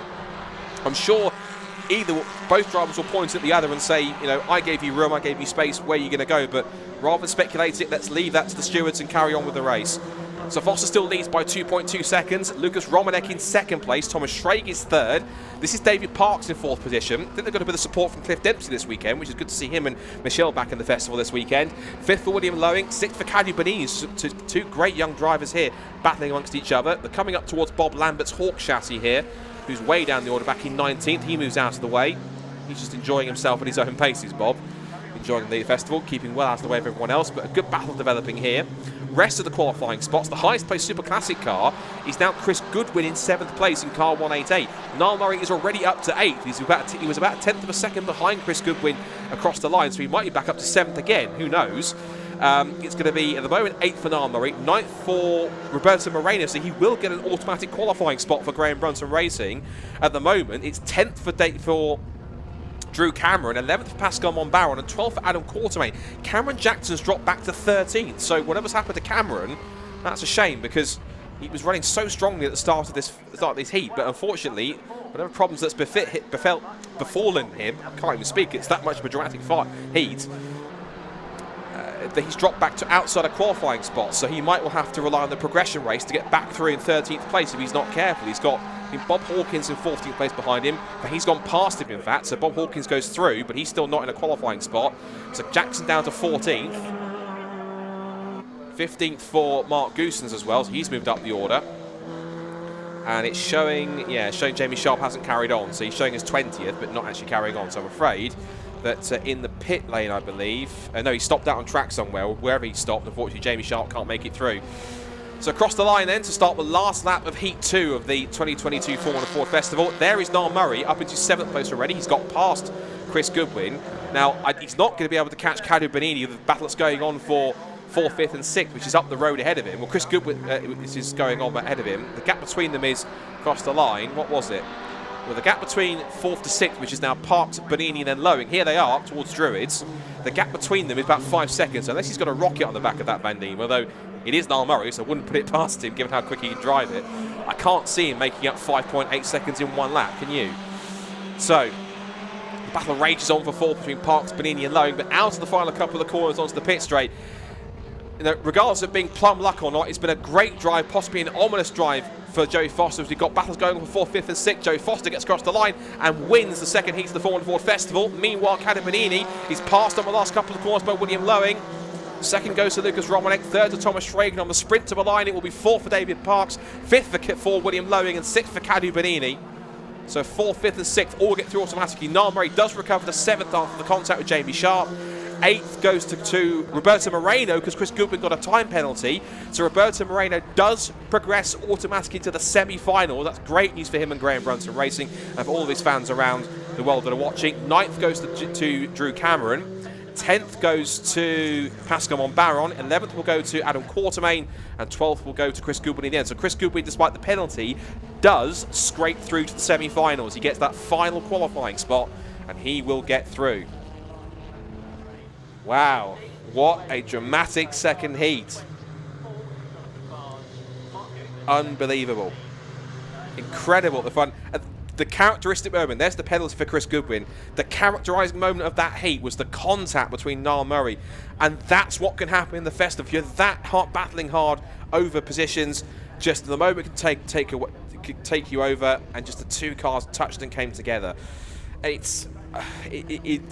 rather than pass judgment, it'll be down to the clerk of the course and the stewards to decide if anyone was at fault in that. But it looked like two men just battling as hard as possible. Both wheels interlocked, both went off on the grass and went sliding off into the barriers. Unfortunate, but it gives us this result. So Joey Foster then picks up the victory in a very strong performance anyway. Nearly 3 seconds ahead of Lucas Romanek in second place. Thomas Strake for Team USA picks up the final podium place. And the rest of the qualifying spots are David Park in 4th. William Lowing with an excellent 5th from Australia. 6th for Cadu Bonini from Brazil. 7th for Niall Murray. He recovered after the contact with Jamie Sharp back up to P7. Roberto Moreno into the semi-finals for Graham Brunson Racing with P8. Excellent job from him. Drew Cameron is 9th. Pascal Monbaron 10th. Adam Quartermain 11th. And it's Chris Goodwin who just scrapes through after the 10-second penalty of P12. Rest of the order who have to go to the progression races tomorrow is Bob Hawkins, then it's Cameron Jackson, sadly, also as well Jonathan Barnes, Mark Goosens, Ian Geary and Bob Lambert, and also Jonathan Miles, and crucially, last year's champion, Jamie Sharp. That's going to be pretty crucial. That's more on that tomorrow, but for now, I need to get my breath back, Richard. Over to you. Thank you very much, Scott. We had enough drama in race 1, even more drama in race 2. Obviously, Niall and Jamie we have to try and catch up with them at some point. But our winner here, another former festival winner. We've got a few people around it. Let's hear it for Joey Foster, your heat winner. We've got a bit of a... Hey! There we go, Joey, congratulations. Cheers. Wow, former festival, you probably get fed up with people saying, yeah, you know you're a former festival winner, but that's exactly the right way to get it underway. And the drama, how did that play out in front of you? Yeah, I think initially Jamie and Niall had a bit more pace than us, and I was sort of just trying to hang on in there, and Niall looked like he was starting to make a bit of a break, but he made a mistake down to Graham Hill. Jamie got alongside him, and you know, battle ensued from there, and eventually they came together. So I was able to pick up the pieces and stay in front, but felt a long race. I could feel we whacked the wall yesterday in testing, and I think we had a bit of smoke come off the front left for some reason, so I was lucky to make it to the end, I think. Sometimes you have bad luck in a festival, sometimes it can come back to you, and for me sometimes it's equal measures, but to be able to start the semi-final on the front row, that's a good place. Yeah, to be honest, I didn't expect it in the heat today, in the dry. You know, we were quick in testing in the wet, but our dry set was a bit unknown, so I'm happy with today. Yeah, please. You've seen the forecast for tomorrow? Absolutely, yes. So we'll see. Okay, well, congratulations. Great to see you. Terrific win. Well done. So Joey Foster, our winner. Let's talk to our second position man, Lucas Romanek. There he is over there. I'm looking totally the wrong direction. Well done, Lucas. Take us down there, if you will. Third place in the national championship, and this is just such an event full of star drivers, isn't it? A difficult one to come into. What's the change in mindset going from the national championship to a one-off event like the festival? Well, you know, you just got to be, ultimately you got to be quick and try and just stay out of trouble as best as possible. But yeah, the national was tough, and then one-off races like the festival are awesome because it's just full power, full commitment with every race that comes at you, really. Happy with second row grid position for the semi-final. Obviously we don't know yet which semi-final who you're going to be up against alongside, because it's the timing of all four heats that comes together, but it's a good place to move forward. Yeah, definitely. It could have been a lot worse and it could have been better, so yeah, I think I'm really happy with the second row. I'm really happy. Joey thought he'd come home with a problem. How's your car? All good? Yeah, I think so. Should be all good if James bolted everything together. So, little chuckle from over the barrier. Well done, Lucas. Congratulations. Good to see you on the podium. And third place man, first time visitor to the UK, Thomas Schrag. Congratulations, Thomas. We had a chat with you in the car, which was great. Good to see you out of the car without the crash helmet. And well, did that meet your expectation? I think it did, honestly. I got a little bit lucky, but overall, you know, I'm happy with the Ammonite car that we've put together this week, and I can't wait until tomorrow. I guess with the little bit of testing that you've had here, the races kind of add to your knowledge of the track, knowledge of the car and the competition, so just as important as the testing, isn't it, the racing? Yeah, the racing's just as important, if not more important. I've had the speed, and I had a chance at qualifying on pole this morning. Just couldn't put down the lap, and we got a fast car, but you know, as far as racing, hopefully tomorrow we can get out there and do a little more than just hot laps. What's the plan for the Team America Scholarship, and you specifically? Is it for this event, or are you coming back next year to compete over here? I do not know yet, but we'll see how this year goes, and I'll make a decision. Well, you'd be very welcome to come and race with us in the UK. I hope we see more of you, and hopefully in the semi-final tomorrow. Thomas Schrag, well done. Thank you. So Thomas Schrag there, that's our top three from Heat 2. How much more drama have we got to come? Plenty more, I would venture. We are very nearly halfway through our first day of racing action here. Next race is going to be the first of three for the Fiesta Junior Championship. That's going to be coming up in a minute. I'll hand you back to Scott, and we'll see if we can grab a couple of interviews in with the juniors in the holding area in just a couple of minutes. So back to you, Scott. Thank you very much, Richard. Yeah, I've just about caught my breath back after that one. Very thrilling, as I anticipated, second heat for the Formula Ford Festival. So now we move back to the Fiestas, but now to the stars of the future with the BRSCC Fiesta Junior Championship, who come into this weekend, looking back from the last 3 seasons, of course, before that, cast your mind back 3 years, because when we're here at the Formula Ford Festival back in 2019, the Fiesta Junior Championship looked a little bit different, because it was only on down to as little as, unfortunately, 3 cars at one point, but there was lots of work going on in the background to try and rejuvenate and revitalise the championship, bring some new blood in, bring some brand new drivers into the championship. Now we sit here in 2022 with 18 Fiesta Juniors on the grid for this weekend, which is one off the biggest grid we've ever had for Fiesta Junior, which is 19, which I think was back in about 2016 or 2017. So a mega effort both by the BRSCC, by Laura Payne, by all the teams and drivers to get this the grid that we've got. This includes about 3 or 4 guest drivers this weekend who are looking to be getting themselves into the championship for next year, which is great. But one of the most significant newcomers is the car that starts in 7th on the grid, which we'll talk you through in a second, because this year a brand new car for the Fiesta Junior Championship was introduced, the new next generation Mark 7 ZTEC S Fiesta Junior car. We've had a couple of them racing throughout the season, particularly Harry England for Top 2010 Racing, who's been racing it all throughout the year. But this weekend marks the debut of the Race Car Consultants built and developed car. So they've taken in one of the brand new build kits for the Mark 7 car. They've built it up themselves, and they have a brand new driver at the wheel, Connor Duncan, and he's put in a fantastic effort in qualifying to put the car inside the top 10 for its first ever run in the season. It's actually lining up, I think, 6th on the grid, just here in fact, actually, just lining up, coming up now into its grid spot just on the right-hand side, the blue and yellow car as well. Now, we should talk about the Fiesta Juniors because this morning in practice and also in qualifying, we're quite a topsy-turvy order to the qualifying order. It wasn't quite what we expected. Practice was seeing the drivers on a very different order when it came to what we're expecting in terms of pace.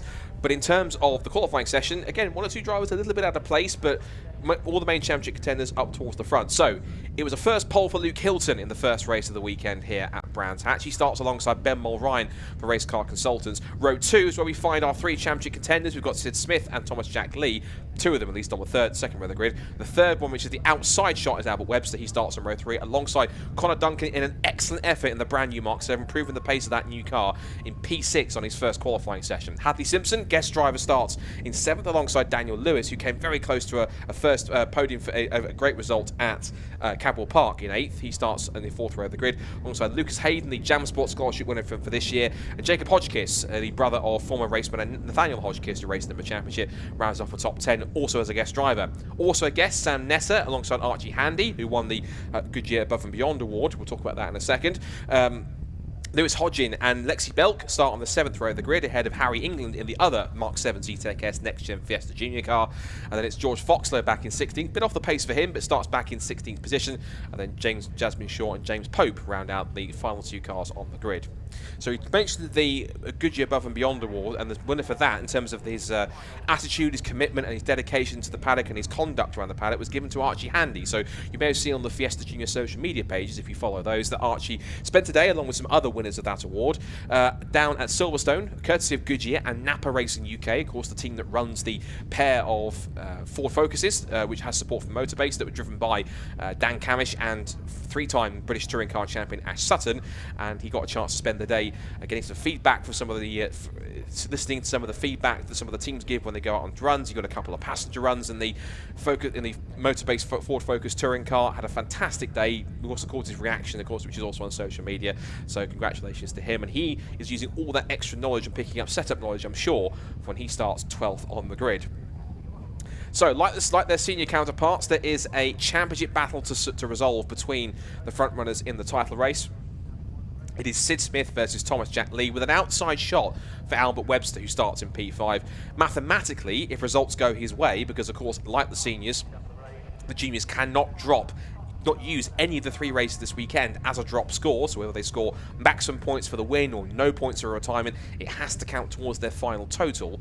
This means that mathematically, if results were to go Albert's way and both Sid and Thomas were to have real nightmare weekends and score little to no points, and he was to basically get up there and get himself towards the front and, for one, at least get his first Fiesta Junior win, which he's yet to do since he started in 2020, but has come very, very close in the last 2 or 3 seasons, he could mathematically still potentially take the title. So we'll wait and see for that. But it looks like it's more likely at the moment between Sid Smith and Thomas Jack Lee. But then again, as we've already seen so far this weekend, both not just in the Fiestas, but of course throughout the festival as well, with the 2 heats that we've had, this is motor racing. Anything can happen. It is all unpredictable.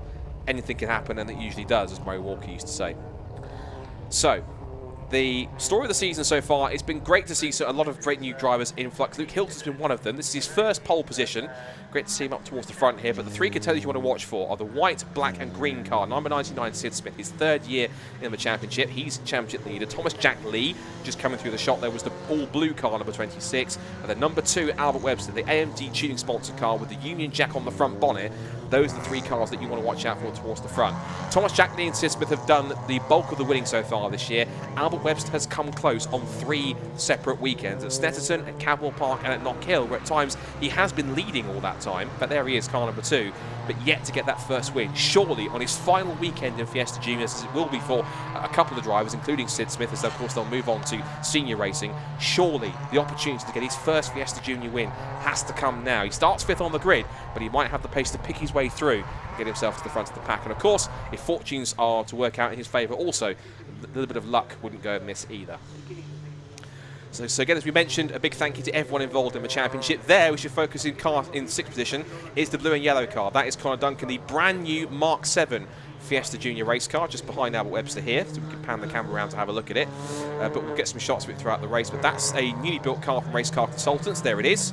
And that car being run by David Elsley, got Connor Duncan at the wheel, and its first run, of course, ran pretty well in the damp conditions this morning with Connor Duncan at the wheel, and he has now, of course, going to qualify, puts the car 6th, and of course that's important because it proves the pace. And this is not, of course, anything to knock at all Harry England. Of course, Harry England runs at his own pace and runs as fast as he's able to do. But the good thing is that now we've got a Mark 7 car that's up there towards the front, in amongst the top 10 in the established evergreen ST150s. It proves that the car has the pace to keep with these cars and get towards the front, and that should be encouraging for anyone that wants to join the championship next year, where there should be 1 or 2 very exciting things coming its way in Fiesta Juniors. Can't lead to it just yet, but keep your eyes peeled because there will be some news on that coming up in the coming days and weeks as to what's happening with Fiesta Juniors going forwards.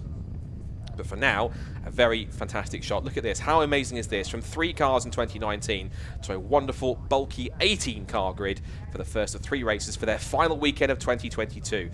We're all set then. The final couple of cars in place. The green flag is at the back, and our first of 3 BRSCC Fiesta Junior Championship races here at Brands Hatch to finish their season is all set to go. Luke Hilton on pole. Can he convert it to a win? What about the championship contenders? It's a good start from the first few rows. An okay start for Connor Duncan in the new Mark 7. A good start for Lucas Hayden and also for Archie Handy for 12th on the grid. He's up to about 7th or 8th already down the outside into turn 1. Now, can they get through safe and sound without any contact? Just about. No, they can't because Thomas Jack Leeds had the back of Ben Mulrine. Mulrine's off into the gravel and he's out of it at turn 1, unfortunately.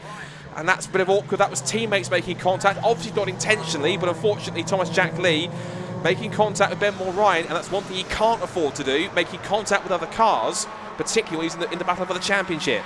Archie Handy's in first. Lexi Belt loses it in the back end. Big spin for Lexi Belt. She gets across the track. Cars scatter every which way and just about avoids her. But a big tank slap and a loss for Lexi Belt, and somehow they all missed her. And not surprisingly, because the fact Ben Mulrine's car is in quite a deep but still dangerous position in the gravel trap at Paddock Hill Bend, the red flag is out and the race has been stopped. So there will be a restart. And I think one person who'll be gutted at that is going to be Archie Handy, because the rule is that if you restart, red flag a race inside the first 2 laps, you have to grid the cars back up in their original order from qualifying, or the original grid order from when they started. So poor Archie Handy is in 5th position right now at that red flag. He'll have to go all the way back to 12th and start all over again from row 6 to make that move through the pack in the first few laps. Well, thankfully you just saw there Ben Mulrine getting out of the car. He's perfectly fine. The car didn't sort of hit anything or go over or have any dramatic moments. Simply just skated off into the deep, still slightly damp gravel trap at Paddock Hill Bend. And so quite smartly, all of our juniors are just lining up in formation to wait for themselves to be gridded up again. Because, of course, the regridding process is now going to be watching, getting these cars back into position from where they were from qualifying. So Luke Hilton has a simple task. He just has to drive forward and get back into the pole position spot so he can then get himself back in the order. Let's just remind you of what the grid is for this race after we went through it just now. So grid race 1 means that, as we mentioned, Luke Hilton will go back onto pole position. It will be on the front row alongside, well, Ben Mulrine was meant to be alongside him, but that contact has put him out of the race on this occasion. So Luke Hilton is on pole on his own. I think the 2 cars it might benefit immediately are both Sid Smith and Thomas Jack Lee, because they're going to have a lot of space on the left-hand side if they can get a really strong start to push their way past Luke Hilton in terms of getting a better launch. It might be advantage Thomas Jack Lee, because if you look on the left-hand side of the circuit, or I've seen this before with other categories, is that the left-hand side of the circuit towards the front is on slightly more of a flatter, more levelled out plane compared to when you look at pole position, which is ever so slightly tilted off to the left, so it's kind of leaning inwards towards the pit wall. So therefore, when you've seen sometimes either Formula Fords or other rear-wheel drive cars, when they start at Brands Hatch, you see them kind of scrabbling for traction and kind of the car just crabbing its way almost towards the pit wall and sliding around, because that's just the angle of the deflection of the track in terms of which way it goes. So you really have to work very carefully off the start. It's not so much a trouble in the front-wheel drive car, but in rear-wheel drive, you really notice it, particularly with the rear end of the car sort of squirming around and spinning its wheels trying to get off the line. And that's particular, of course, in Formula Fords. If there's any chance for a front-end shot, if we get it over the weekend, then you'll be able to see the cars as they move off. The rescue crews are recovering Benmore Ryan's car. Again, doesn't look to be damaged. Might have been a tiny tap on the right rear, but that just was enough with these very light rear-ended cars. All the weight is mainly towards the front because they get stripped out, and all the weight is on the front of the car where the engine is. So therefore, on quite light rear ends on this car, they used to say with British touring cars that you could spin them around with your little finger, and it was that light on the back end, because all the weight is on the front of the car to try and get itself as much traction stability as possible. So we'll wait and see, but we'll still have 17 cars to take this restart. And as we make the way up towards the grid, looks like everyone has successfully been re-gridded. Are we missing one car? Because there's one car that should be alongside Lewis Hodgin, but I don't see them. Who should that be on the grid? That should be Lewis Hodgin, Lexi Belk. Lexi Belk. Okay, she was at the back of that queue because she had the spin at Graham Hill Bend, so she should make her way through. Possibly just move away on the outside of the circuit across the grass, past the 2 rows at the back, and slot herself into position alongside Lewis Hodgin. So she's got to try and make her way up there. Hopefully, the spin that she had hasn't done anything to the car. It looks like it was an innocent enough spin across the grass, but the trouble is, when you hit the grass, particularly still damp grass after overnight rain or anything else, is that grass acts as an accelerant rather than it causes the car to accelerate a little bit and gather speed.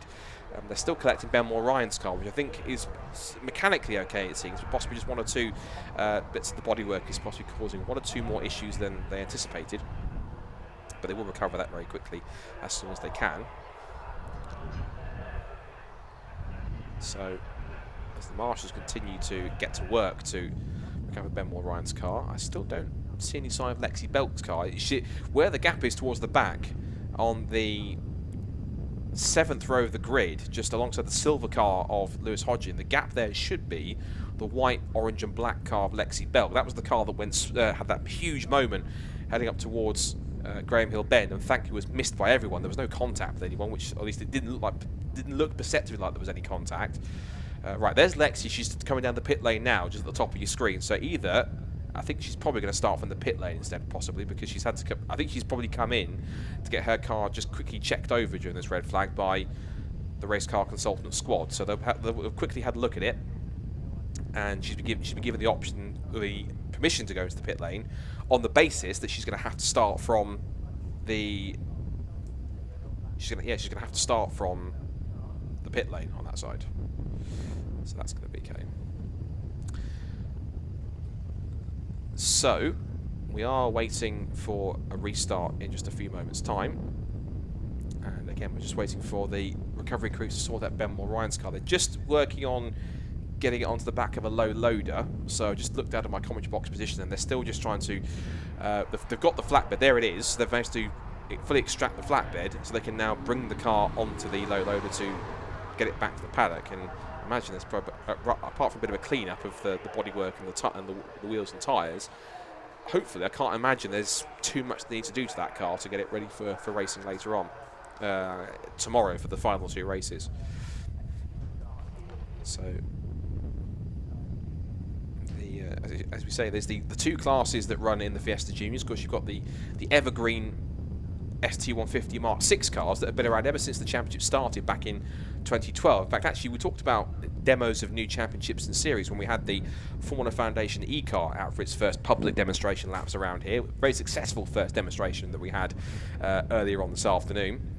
It was actually 2011 at the festival that the Fiesta Juniors first made their first public appearance with a public sort of demonstration runs with a few cars out on track, and that's what then led to the championship being formed in 2012 properly. And ever since then, it's allowed quite a few young drivers to come through and up into greater things up the ladder in motorsport. Particularly, we've had the likes of Aidan Moffat and Bobby Thompson, who've come through to British touring cars. Bobby Thompson, of course, won this year's Jack Sears Trophy, so congratulations to Bobby, of course. But he was present in the very first Formula Ford Fiesta Junior Championship season back in 2012. You think he joined about mid-season or so and did a couple of races, so he's definitely a Fiesta Junior alumni. Because Aidan Moffat, he cut his teeth in Fiesta Juniors before he went to Scottish Fiestas, and then became one of the youngest ever British touring car drivers ever when he raced, I think, at either 16 or very early days of 17, beating Tom Chilton's record. And then you look at some of the drivers that have moved on. Of course, double TCR champion Lewis Kent going for a third title this weekend. We should give a shout out to all of our Fiesta Junior graduates who are racing in TCR UK this weekend at Snetterton. So that's both Lewis Kent, two-time TCR UK champion, his brother Bradley as well, both in the Essex and Kent Motorsport squad. To Isaac Smith, of course, he's racing with Race Car Consultants in a Volkswagen Golf TCR. He comes into the weekend, I believe, leading the championship, so he's going to want to do that. And also one of our most recent graduates, Alex Lee, who is joined up, I think, this weekend with a new team this weekend. This weekend, I think it's Area Motorsport they've come with. So because Area Motorsport are moving into getting Hyundais for next season, and so they've obviously got Alex Lee on board. And Alex Lee actually already has 2 or 3 race wins in the championship, so he's been a real find in the championship, having graduated from Fiesta Juniors. So it's proof that Fiesta Juniors does breed very capable touring car drivers. It also breeds 1 or 2 GT drivers, because we've had Jack Mitchell, who's raced in the championship before, and he was previously the British GT4 champion, and also won the Chinese GT championship as well. So that was exceptional running from him too. And then other alumni have gone through to race in TCR. I think Bradley Burns used to race in the championship. 1 point raced in TCR Germany. Also, you do get quite a few drivers that will move up from the junior championship into the senior Fiestas. Case in point, outgoing Fiesta Junior champion Jensen Brickley, who's in contention for the senior title elsewhere this weekend. You've also got other drivers that have moved up using their ST150 as their race car. So we've seen Ollie Turner do that before, because Ollie Turner's been doing some racing in the likes of VW Cup and Brit Car in recent times. And I know that he's aiming possibly for go somewhere like Porsches or something along those lines, maybe even TCR UK going forwards if deals or if certain opportunities come his way. But in fact, Ollie's actually here supporting a few of the junior drivers. It was good to see. Didn't say hi to him, get a chance to, but it's good to see Ollie in the paddock. He's still supporting Fiesta Juniors. It's really nice to see the former champions stick around and give as much back into the championship as they received when they were in it before, and learning their craft and passing on to the next generation of Fiesta Junior racers who are enjoying the championship. And there's a really wonderful bunch of young boys and girls who are racing in this championship. It's for 14 to 17-year-olds, so if there's any drivers that any parents or any teams that have drivers that run in karting or even in short ovals racing, where some drivers like Sid Smith and Albert Webster came from, and also Jensen Brickley from the likes of mini stocks or junior hot rods or anything else like that, or even junior rallycross or junior rallying or autograss or even sim racing for some people. We even have 1 or 2 drivers who have come straight into Fiesta Juniors having never raced or done anything before, whether it's karting, maybe a little bit of sim racing, but no real world racing experience whatsoever, and they've managed to come in and do some good things. I think one that sticks in mind is Carlito Morocco, who came through. It had no racing experience prior, but really built up his abilities, won a couple of races, and then in more recent times he's been racing in mostly in Ginettas, mainly in the Ginetta GT4 Super Cup, as it had been a couple of times ago, but I think he now applies his craft more in places like either GT Cup or Brit Car, one of those two. So Fiesta Juniors really is a fantastic proving ground that can take you within reason anywhere. Another case in point, I shouldn't forget this, is of course 2020 champion Joseph Loke, who has been an incredible driver in British F4 the last couple of seasons. Even here at Brands Hatch at the finale, ended the season with a victory in one of these new Tartus chassis that they have for this season. So, and he stepped up from, that was 2 years ago, he was Fiesta Junior champion. He made his debut in 2019. The way he's grown physically and also as a driver and his attitude, his personality has been absolutely wonderful, and he's been so grateful to see that his fellow drivers have been going. In fact, I think if I'm right, the Race Car Consultants cars, I think with David Elsley, I think possibly the Joseph Loke car is either one that Albert Webster's currently driving or it's a different car. But I did see something which Joseph Loke shared on his racing Facebook page, and was Albert Webster's adapted livery for this weekend, because of course he usually runs the particular AMD tuning livery that he's had all the time since he's been in the championship, but it's had a different front end to it with a Union Jack front end, which is good to see. Now I can hear the siren going off in the background for the 1 minute and 30 second board, which suggests that we are about to get racing back underway for our Fiesta Juniors. So this is good to see. So we will now be getting underway very, very shortly. So that will mean that Luke Hilton will lead the pack away once again on another formation lap to get some heat back into the tyres. They've been sat on the grid for some roughly 15-20 minutes there, so they've got some time to make up. it might be things a bit tight in the timetable. Lucas Hayden has not got away from the grid properly. I think the rest of the field are a bit more confused to what's going on. Looks like Lucas either couldn't get the car fired up or couldn't pick a gear somewhere, but he's finally got himself going again. So I think he will have to try and pick his way through if he can back into position. I think he's allowed to, because he got the car going. I think the rule is, as long as you get the car going before the last car passes you on the grid, you are allowed to retake your spot. At least I think that's how the rule is interpreted, or how it runs. I think Lucas, though, either have to try and find a spot to get past. I think he is he going past? I think he's a bit confused. Or Lewis Hodgins letting him through. So yeah, you might have a couple of spots to go and get through. Number 43 there, one of our 4 guest drivers this weekend, Sam Nessa. Got a bit of support this weekend from Brian Chandler of BC Cars Motorsport, who usually spends a lot of his time running and preparing Mazdas, and occasionally a Lotus Elise or 2. But first weekend, as far as I'm aware, for his first couple of weekends, spannering with Fiestas, and passed him in the paddock earlier on and said it's a brand new experience getting involved with Fiestas when he's more used to small little Japanese sports cars rather than a little British/American front-wheel drive hot hatch. So I have to remember Ford is an American brand, but of course this is very much a British-built car. Should also mention as well that these cars do exist in Australia as well, and they're called Ford Fiesta XR4. So the Final Detail STXR Challenge, which is also racing this weekend, technically that naming is correct, because if you look at the naming for the Australian car, it's a Ford Fiesta XR4. That's fun facts for Scott Woodward there. Didn't ask, but I'll give you it anyway. Anyway, moving on to the start of our restart of our first Fiesta Junior race of the weekend. And getting set for... So, lining up on positions. So just give you a quick colour check then. The pole position man is the white and fluorescent yellow car, Luke Hilton. The 3 championship contenders, it's primarily 2, but Albert Webster is in the mix as well, should results go his way, but he needs a minor miracle to get those results his way. So the cars you want to watch for in the championship battle, the white, black and green car of Sid Smith, the blue car Thomas Jack Lee, and the red AMD tuning car on 4th on the grid. Right, let's try this again, shall we? Start number 2 for race number 1 of the weekend for the BRSCC Fiesta Junior Championship here at Brands Hatch. The final rounds of the 2022 season. And it's a decent start this time by. Better start from the Mark 7, the Connor Duncan this time. He loses out to Dan Lewis. And Archie Handy is at it again. The white and pink car is going down the outside of Hadley Simpson and Connor Duncan. Round the outside he looks, and to get through all unscathed this time. Hilton leads the way through Paddock Hill Bend. It's 2nd for Smith, 3rd for Jack Lee, swarming around the back of his title rival. Is Webster 4th, Dan Lewis to 5th position. Around the outside for 6th, they make it possibly 5th, goes Archie Handy. He is at it again. Round the outside he goes, gets past Connor Duncan, and 3 goes into the top 6. Slots in front of the race car consultant's car. Dan Lewis just leaves the door wide open under brakes. Through he goes, a bit of contact. Nesta got into the back of Duncan, who then got into the back of Lewis as he checked up and rejoined onto the racing line. Meanwhile, the 2 main championship contenders wheel to wheel for 2nd place. Smith on the left-hand side, Lee on the right, diving up the inside for 2nd place. Soft camera there, as behind they're stacking up again. For the 2nd time, Connor Duncan inadvertently runs into the back of Dan Lewis's car. Meanwhile, Luke Hilton running away with the lead here out in front. Thomas Jatley is at the 2nd place, and here we go then. 2nd, 3rd and 4th, arguably the 3 championship contenders, now all together again.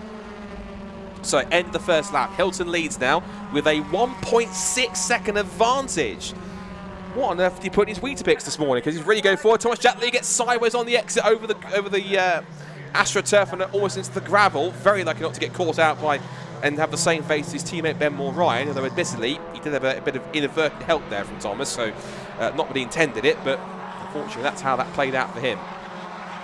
So out of the left-hander onto the short straight towards Surtees for the 2nd time. Luke Hilton trying to check out here, but now that Thomas Jackley's got through, he'll want to start closing that gap as quick as possible. Sid Smith 3rd, Albert Webster 4th.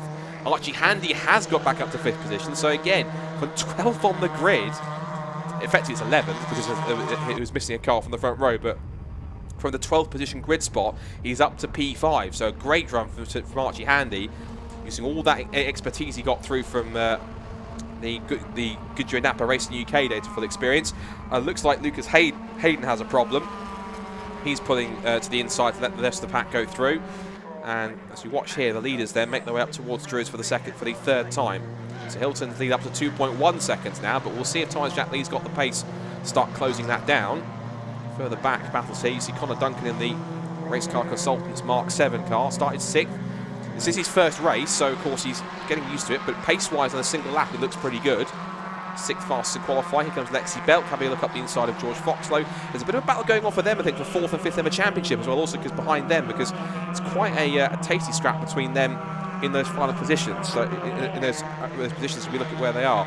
So in terms of drop scores, where they are, well, it looks like Lexi, who's where? So Lexi Belk currently head of, because 4th, 5th and 6th is Ben Mulryan, George Foxlow and Lexi Belk. This, of course, will hurt Ben Mulryan because he won't score any points from this. So 4th and 5th is going to be battled out between George Foxlow and Lexi Belk.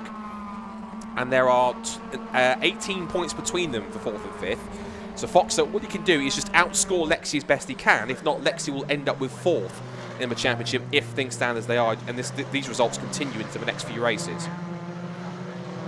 As the field goes through, there's a sequence here. Hadley Simpson, followed by Jacob Hodgkiss, of course, brother of Nathaniel Hodgkiss, who was a championship contender and former race winner in the championship. He then moved on to Ginettas, also did a bit of British F4 as well, so he's another one gone to single seaters that has tried his hand going from tin tops to open wheelers.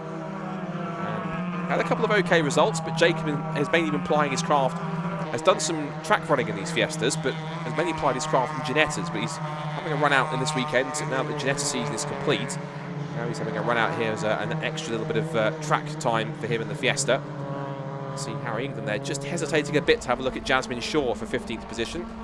See here Connor Duncan getting stuck in here between the Jacob Hodgkiss car in front of him and Lewis Hodgson in the mix, and Connor Duncan just tailing him. He thought about a move up the inside there. Second, third, and fourth pulling away. Connor Duncan's off the road. Connor Duncan's off into the ground at the Paddock Hill bend. I thought he was getting a bit too ambitious into Paddock Hill and just gets going again. There's a bit of piece of bodywork trim on the right hand side is hanging off that Mark 7 car, but thankfully he's kept it in relatively one piece. That's the main thing. Shows he was trying, and of course it being his first race weekend, he has to find the limits where he can. Luke Hilton, meanwhile, out in front, 3.3 seconds to the good, and these second, third, and fourth place guys have absolutely no answer to it. So they're just having to really sit here and just wonder where A, Luke Hilton's pace has come from, and B, where theirs has gone to.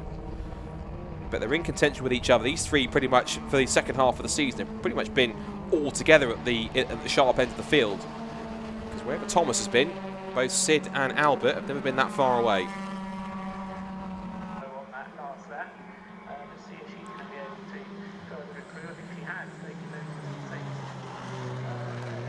So into the hairpin now for the 6th time, lap 6 in this first Fiesta Junior race. And turn in through the left-hander at Graham Hill Bend. And further back, Connor Duncan recovering, battling with James Pope. Meanwhile, we've also got Jasmine Shaw battling with Harry England in the number 3 car. So 2 Mark 7s in races of their own towards the mid-pack. But now we watch this battle of 2nd, 3rd and 4th between Thomas Jack Lee, Sid Smith and Albert Webster. So Luke Hilton at the moment will take the points for the victory because he's been racing full-time in the championship, so he will get points for this. It's now down to Lee, Smith and Webster to try and outscore each other. Now this is advantage Lee, of course, because he will take points off Sid Smith. Now, I remind you, there are no drop scores from this round, so you cannot use any of the results from these 3 races as a drop score. So one, as I said earlier on, this hurts Ben Mulryan because he won't score anything from this first race, which then allows the likes of Lexi Belk and George Foxlow to gain on him in terms of points.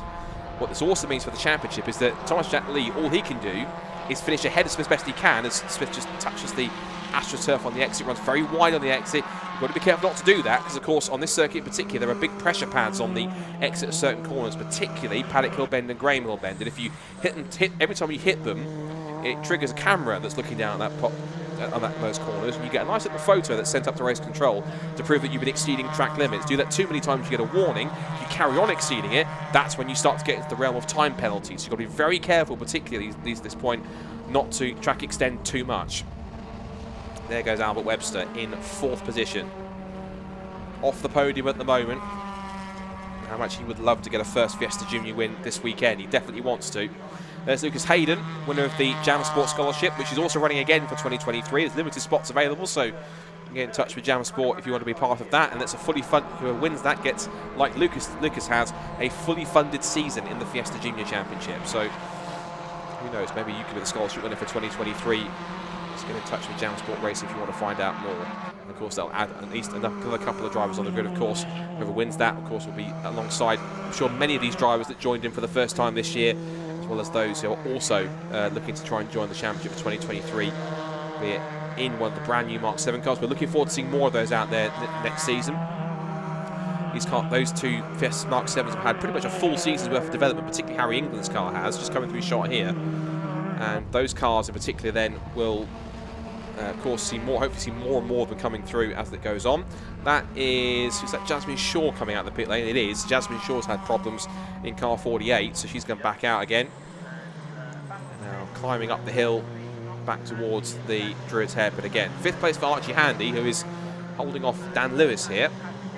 So 2 drivers that have had some ups and downs, but on their days when they're quick, they can be just as quick as the established front runners, the likes of Lee and Smith and Webster, and they've been up there taking podiums as well, taking a couple at least to each themselves, so good to see them both enjoying life in the championship. Of course, Archie joined the championship last year, and he's been loving life in Fiestas ever since, so it's been a real wonderful addition to the paddock, as everyone, but that's not going to help him in his battle with Daniel Lewis. He's got Jasmine Shaw on the racing line, but Jasmine holds her line and allows Archie to get through of his own accord, so good driving from Jasmine to stick to her line first of all, and now allow Handy and Lewis to get through. Now just in front of them I see there, 2nd, 3rd and 4th have closed up a little bit more, 3 minutes to go. The gap out in front, I think it's come down a little bit. It's come down to, because Thomas Jatley was 4 tenths faster. Yeah, 2.9 it's come down to now. 2.9 seconds between the top 3, but between 1st and 2nd. Between 2nd, 3rd and 4th, it is all action stations between them, and they are as evenly matched as you like, it seems, in terms of pace. Their last lap times, they all did 58.2 second lap times. The quickest of the 3, Albert Webster. In fact, the difference between lap time and Lee and Smith was literally about 15,000th of a second. That's how close it was. Meanwhile, behind him, Archie Handy having a scrap still with Dan Lewis. Lewis has got the inside line for Surtees. He might well have to force Handy to capitulate, and he does. Through he goes. An impressive run also from one of our rookie drivers who joined at Knock Hill, Sam Nisa. He's up into 7th place, and also on the back of that group too. And also not too far away is another guest driver who debuted at Steston, Hadley Simpson, and they're in the mix there. You see there. So what's crucial is because Sam and also Hadley Simpson are both guest drivers, what this will mean is that Archie won't lose any points, but he'll lose track position. Particularly wants to try and keep up with Dan and get past him, who is scoring points. So that might be crucial. But both Sam and Hadley doing odd rounds this year, particularly the final round here at Brands Hatch, to get themselves primed for what I'm certain will be full seasons from both, hopefully, next year. Ooh, Archie Handy got a little bit feisty up the inside line. There's contact trying to elbow Sam Nisa out of the way. And now it's side by side, but Nisa, for a rookie, is not giving up. He really wants this position. Dives back up the inside, and despite the on-track protestations of Archie Handy's car, it's not going to happen if that's the indicators go. That wasn't him saying thank you, just the indicator's stuck on. He's probably knocked it from the indicator stalk inside the car because he's been so frantically working away at the wheel, defending and attacking. He's possibly set the indicator off, and it's an invitation to get through with this contact. Archie Handy's really going to be careful. Yes, he's not going to lose any points, but it's for track position and for bragging rights in many cases. Archie Handy got to be very careful not to get himself involved in more of an accident than he needs to. A little bit further back behind them is Lewis Hodgin, and behind is Lexi Bell because she started from the pit lane. He's up to 10th and looking up the inside. Here she goes for 9th position on Lewis Hodgin. Nice clean textbook pass on Lexi. Good work from the 98 car, and that's another one of the race car consultants machines up another place. So from the back from the pit lane up into now 9th position. Really strong ride from Lexi in this first race. There goes Luke Hilton. 2.6 seconds is the gap. So Thomas Jatley and co are closing him down. But it's too little too late, I think, because even the 2nd, 3rd, or 4th come through the shot. Luke Hilton has already gone through. There he is in the background as he goes on to start the last lap of this first race of the weekend for the BRSCC Fiesta Junior Championship. And onto the pit straight. There you go. So on to the last lap of the first race of the weekend. So Luke Hilton then. So far this season, pretty much victory has only really been between Thomas Jack Lee and Sid Smith. So this will be an incredible situation. When you look at the wins that come through. In fact, neither drivers let anyone else take a win. So this will be quite a moment for Luke Hilton, who comes into the weekend essentially 10th in the championship. And his best result to date before that, I think, was roundabout, 5th position or 5th or 6th. So this has been an incredible drive and turnaround of pace for Luke Hilton. hasn't even stepped on the podium at any point in time, I don't think, in Fiesta Junior history. But as we watch our 3 championship contenders, 2nd, 3rd and 4th, heading into Clark Curve for the final time, we need to look eyes forward to the leader, because for the first time in Fiesta Juniors, it'll be a 3rd race win of the weekend of the season, but for the first time in his career in the championship, headlights ablaze. Luke Hilton wins his first Fiesta Junior Championship race at the finale at Brands Hatch. Brilliant drive all weekend so far from practice and qualifying. He wins by quite a margin, by about 2 seconds. It's 2.3 in the end. He was weaving with delight, and rightfully so. A great effort from Luke.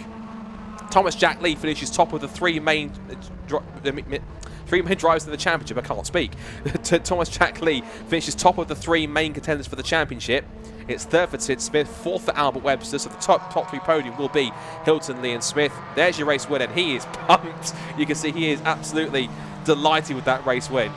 5th will go to Daniel Lewis, 6th goes to Sam Nisa, 7th to Hadley Simpson. So I'm not sure if there was anything that happened more between Nisa and Handy, which saw Archie lose out on 6th position. Lexi Belk with a great drive up to 9th position. She passed Lewis Hodgin onto the start of the penultimate lap.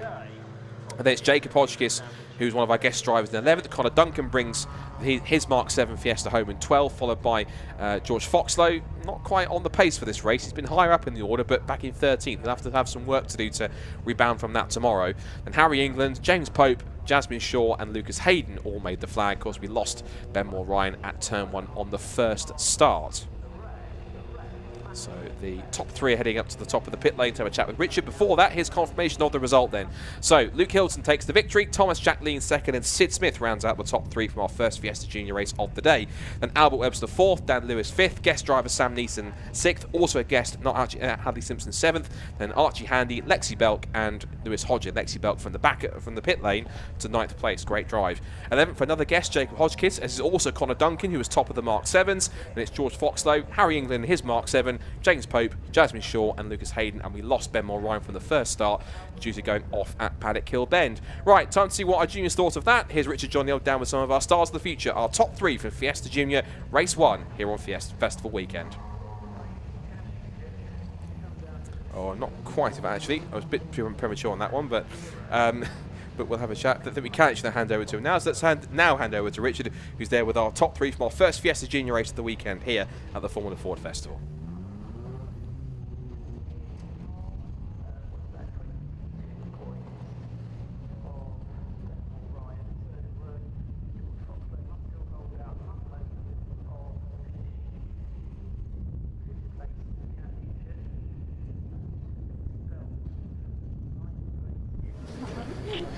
So here we are, and the excitement of a first ever race win for Luke Hilton. Looks so pleased. You overshot the podium bit, mate. Yeah, sorry. Well, congratulations on the win.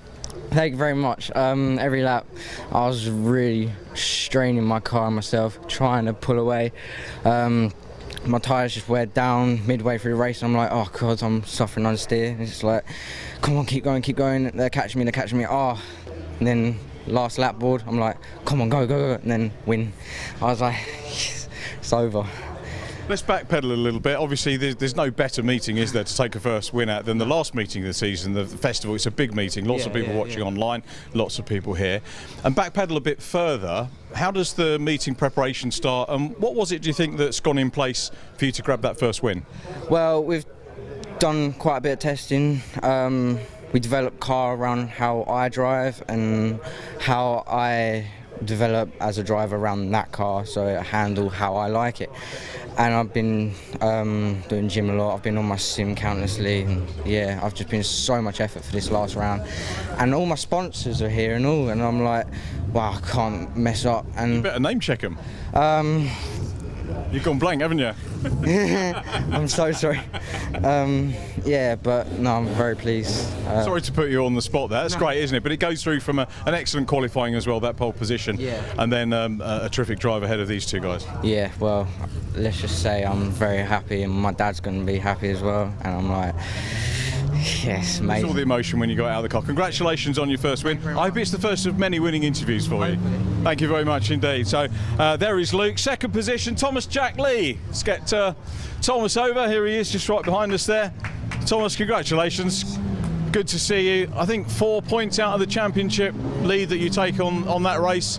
It's a big ask, isn't it, this weekend? But you and Sid are still racing hard. Yes, it's still possible. We've still got hope, and we're just trying our hardest. Obviously, that race was well done to Luke. Obviously, he just kind of controlled the race from there. But yeah, I made the move on Sid, which is all I can do is beat Sid really to fight for it. Really. Was there a bit of contact with Ben in the first start? A little bit, but I think it was just like a bit of squeeze and then pushing from a first lap incident, I think. Okay, well done, Thomas. Got to rush through the interviews. You've got cars on grid for the next race. Many congratulations. And Sid Smith takes third position. Good to see Sid here as well. A second Smith on the podium in a couple of races, which is good. You always look happy, you guys, which is what I love about interviewing you and your dad. Third position, only 4 points out of the championship lead in that one to Thomas. Yeah, our main aim into this weekend is obviously the championship. We're coming into the weekend 28 points behind, so every position matters. So I'm glad. Obviously, I would like to be in front of Tom, but one position behind is not too bad. Only 4 points, and then it just makes it more exciting for tomorrow, doesn't it? But lovely race. I could keep with him, but I just didn't have enough to get past him, unfortunately. But loved every moment of it. So yeah. Having to score points in every race, how much does that make you have to focus, even going back to qualifying and keeping it pristine and in one bit? Well, yeah, even qualifying, it's just setting yourself up for the race, isn't it? So you can't have any moment this weekend of slacking off or just, oh, maybe this will happen, or relaxing. It's constantly being determination to be as high as you can, because there's a couple of positions that could be the championship. So I got to be on maximum attack all weekend. But yeah, I just want to just thank everyone for making this. My dad, my mum, Romac. It's just really, what's the word? It's great, it's amazing. Yeah. I've got to cut you short there. Sid, thank you very much and well done. Let's go to Scott with the grid for the third heat for the Formula Ford Festival. Thank you, Richard. Great to see some emotion for a first-time winner in Fiesta Junior. It's wonderful to see. Congratulations to Luke Hilton. Right, here's the grid for Heat 3 then, back to Formula Fords. It was a surprise pole sitter, Rob Parks, who takes pole position in that one, alongside someone to watch out for, I was told, Jake Cowden, one of our two Team Canada drivers. Great effort to get on the front row for his first Formula Ford race in the UK. Jordan Kelly from Ireland, alongside New Zealand driver to Europe, James Penrose, in fourth on the grid. Sean Rashid, who was this year's rookie Formula Ford champion, is fifth, alongside Tom MacArthur in an older RF86 machine. He's hired to the Super Classic cars. Then welcome back to Michael Eastwell to the festival. He starts seventh alongside Megan Gilks. Also welcome back to her for Formula Ford. She's been racing over in Canada most of them, and also partially GB4 and GB3 this season. Abdul Ahmed alongside Gabe Tesh. She's been one of our rookie drivers for Team Dolan this year. Then the defending Brian Jones Trophy winner, Matt Rivette. He was a late entry on Tuesday, but he starts 11th alongside Sam Street on the 6th row of the grid. Ben Maludi, who I think is a former Formula V champion, he starts 13th alongside Klaus Dieter Harkel, one of our German drivers over in row 7. Mark Sawyer and former junior saloon car racer Molly Dodd starts 16th on the grid in one of her first forays into Formula Ford. Then we have Adam Favers and Alan Slater and his Nike Mark IV on the 9th row. And then Lorna Vickers, a regular safety car driver for the British GT Championship, and Laurie Hughes rounds out the 20-car grid. I have to be honest, I don't quite know what to make of this third heat, because there are going to be some very interesting factors in this race. For one, I think the surprise of it all, I think, is Robbie Parks, because I think some people didn't quite expect him to be on pole, but then again, he's certainly going to prove quite competitive. Other drivers to watch out for, Jake Cowden, who was this year's Toyo Tyres F1600 champion over in Canada, which is very much Formula Ford chassis with usually Honda engines, so very different engines and different tyres for him to run, was champion there, so quite adept to these car starts on the front row. Then you have Jordan Kelly, young Irish driver who's running with Team Dolan. Great effort in qualifying to put him third. And then you have in fourth position, James Penrose, who was last year's New Zealand driver to Europe winner. He won the New Zealand Formula Ford Festival at Ruapuna in New Zealand, in Christchurch. Was meant to come over last year, but due to restrictions on borders and COVID, couldn't make it across. So he now makes his trip this year. He's with Border Reavers. He's the blue and white car on the right-hand side in row 2. Watch course for Sean Rashid, Tom MacArthur, Michael Eastwell, Megan Gilks and more as race 3, heat 3 of the Formula Ford Festival 2022 gets underway. It's a cracking start from Gabe Tesh from what was it, row 5 and row 6. He's already alongside Megan Gilks as they head down towards paddock for the first time. They're almost 3 abreast into turn 1, but Robbie Parks, a clean start from pole into paddock for the first time they go, and Parks leads it. James Penrose with a rocket start for second place. Now he's someone who we'll talk about in a second, but he's going wheel to wheel with now Jake Cowden in the Team Canada scholarship car. They come out of Druids now for the first time, side by side down towards Graham Hill Bend for the first time. Jordan Kelly's down to 4th, but it's Sean Rashid 5th, Tom MacArthur 6th, and it's Megan Gilks and Matt Rivette with a quick start as well. The one that lost out, and that was Michael Eastwell. He started 7th, he's down 2 spots or so, down to 9th already. Side by side for 4th, we've got Gabe Tett, we've got now Jordan Kelly, passed by Sean Rashid.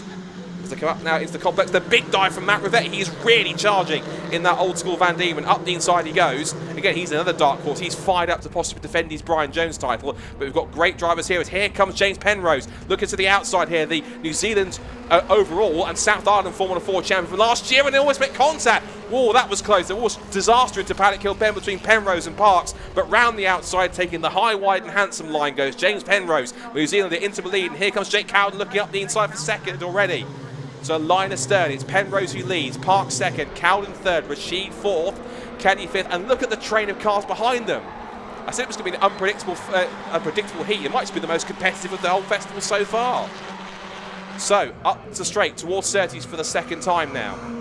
Looking up the inside for 3rd, there goes the Sean Rashid, AIRTEC Motorsport Race, having a big look up the inside here again and forces Jake Cowden to take the outside line. Now Jordan Kelly might sneak up the inside in Matinho the Ray, the young Irish driver is coming up the inside. Here he comes, he's been forced onto the grass, 2 wheels almost onto the grass on the inside of the pit straight. Look at the slingshot that Megan Gilks has got. It's going to be 3 abreast into Paddock Hill Bend. Megan Gilks looking around the outside. In the middle is Jake Cowden up the outside. Oh, big spin, that's Michael Eastwell. Big loss, big 360, and somehow he caught it. How on earth did Michael Eastwell, first of all, catch that spin, and 2, get away with it with 0 contact with anyone else, or at least perceptively? I think he either lost the back end and there was contact with somebody, but Michael Eastwell's car comes shooting into shot, complete 360, and somehow he gets it together with no contact, not off the road, and nobody hit him. How on earth did he do that? While I figure that one out, James Penrose continues to lead. This festival is really kicking off, and here it goes again. It's carrying on. Here goes Jordan Kelly on his fellow Irishman, Robbie Parks, up the inside line. Side by side they go for 3rd place. This is only, what, 2 or 3 laps in? And it's another absolute belter of a festival heat. Look at this. So Penrose leads. He had the fast lap of the race, gets taken by Sean Rashid, who's taking the chase to New Zealander. Back up the inside of Megan Gilks looks her fellow Canadian, Jake Cowden. So the 2 Canadian drivers going side by side. And those 2 might well be quite accustomed to each other, having raced a few times in the Canadian equivalent of Formula Ford. So they might be very, very well known to each other. And Tom MacArthur having a great drive in the older chassis, the RF89, I think that is. Van Diemen, he's a former Northern Formula Ford champion, also quite formidable in national ranks once or twice. But up at the front, James Penrose under attack for Sean Rashid, who makes the dive up the inside in towards Clark Kerr and into McLaren. And Sean Rashid, the rookie champion in the national championship this year, is up into the lead here, the young American. So, down the pit straight, Penrose back in the slipstream. Now, he won 6 races in the New Zealand Championship and 18 races in the South Island Championship last year. This is a very formidable young New Zealander in the Formula Fords. He knows exactly what to do. He also won the New Zealand Formula Ford Festival at Ruapuna last year, and he is someone who should be very one to watch for, particularly with the Border Reivers squad. Really good to have the Thorburns back at Border Reivers, that team coming back, and they're looking to do a full season in National Formula Ford next year, which is excellent, getting more teams back involved in the championship. This scrap battling here, Jordan Kelly's got up to 3rd now. He's got past Robbie Parks and pulling away and trying to catch up to the top 2 now. So now it leaves the scrap for 3rd now between Parks, Jake Cowden, Megan Gilks, and then it's Tom MacArthur. And now the inside there goes Jake Cowden making the move. So Robbie Parks lets him have the room, and after a great effort in pole position in qualifying, the race pace not quite there, but Parks is fighting back on the outside line, side by side, wheel to wheel in proper classic Formula Ford style. Parks will take the outside line down towards Paddock Hill Bend. Here comes Megan Gilks to the middle of the 2 of them. The Cowden hits the brakes later into Paddock, takes the position, and he reclaims or takes 4th position. Here comes Roy Parks fighting back, almost puts 2 wheels on the grass. Megan Gilks watches on. She's got to be careful because also they've got Tom MacArthur and Matt Rivette almost getting to the back of each other. And round the outside, where's Abdulhamid come from? He's come from where did he come from? 9th on the grid, and he's up the inside of, he's past Rivette. Michael Eastwell is back up there as well after his spin. This is the craziest. I thought the second heat with the contact between Jamie Sharp and Niall Murray was crazy. This is wilder. Incredible stuff. Up the inside goes Tom MacArthur. They really are going for it in this 3rd heat. It's only lap 6. There's still 6 more laps to go of the Indy circuit to come through. Sean Rashid still leads then. Gap is now about 9/10 of a second between himself and James Penrose. very close wheel to wheel as Eastwell goes diving up the outside line, and the newer Spectrum chassis round the outside he goes with Tom MacArthur and gets the move done. And Tom now has a big pressure behind from Matt Rivette, who's looking up the inside. Two older cars scrapping. As we look eyes forward in front of us, it's still Cowden, Parks. There's a bump of wheels there between Cowden and Parks, and Gilk's trying to hold on. Big out of shape moment for Abdul Ahmed, diving up the inside, charging his way back through his Michael Eastwell. Out of the way, Abdul. Over the curbs you go. Abdul still won't give it up. What a great feat this has been. So, still Rashid from Penrose from Kelly, but all the action is behind here at fourth place backwards. And Michael Eastwell is like a demon possessed. Look at him up the inside. He's got past Abdul Ahmed. Now he's carving up the inside of Megan Gilks. What a sensational drive so far. Sean Rashid sets the fast lap of the race again, extends his lead by about 2 more tenths per second. This sensational battle for fourth place backwards. Jake Cowan's starting to check out now. New fast lap of the race. I think now it's gone to possibly Cowan. Oh, goodness me! Oh, goodness me. That is a huge accident. Goodness me. Red flag immediately. Race is stopped, unsurprisingly. My goodness. I think that was between Tom MacArthur, I think, and Matt Rivette. And the first concern has to be that you hope that both of them are okay. That was a very, very nasty accident. Red flag immediately. I'm certain that'll be the end of the race as well. The race will be declared. My goodness. That was quite an accident. So the cars will immediately either be stopped on the pit straight or they'll be brought back down towards turn 1. So obviously out of, until we know that the drivers are okay, so we won't show the accident, so obviously out of respect. But into the pit lane come the contenders, and that's a real shame, because obviously the concern is mainly for the 2 drivers involved, but up to that point it was such an energetic heat, and there was so much going on between that battle for 4th and 5th positions. And of course, immediately the marshals and safety crews are going to be on the scene to have to check the condition of our 2 drivers. I'm just looking out of the window to see if I can get a view myself on what's going on. Obviously, medical vehicles there to the fore down there straight away to have it was between, I think, Tom MacArthur and Matt Rivette. Yeah, Tom MacArthur, Matt Rivette are 2 cars that haven't come through, so it was between 2 of our leading Super Classic drivers. So it was Tom MacArthur's car. That's not the point at the minute, but just in terms of context, Tom MacArthur's car looked as though it was.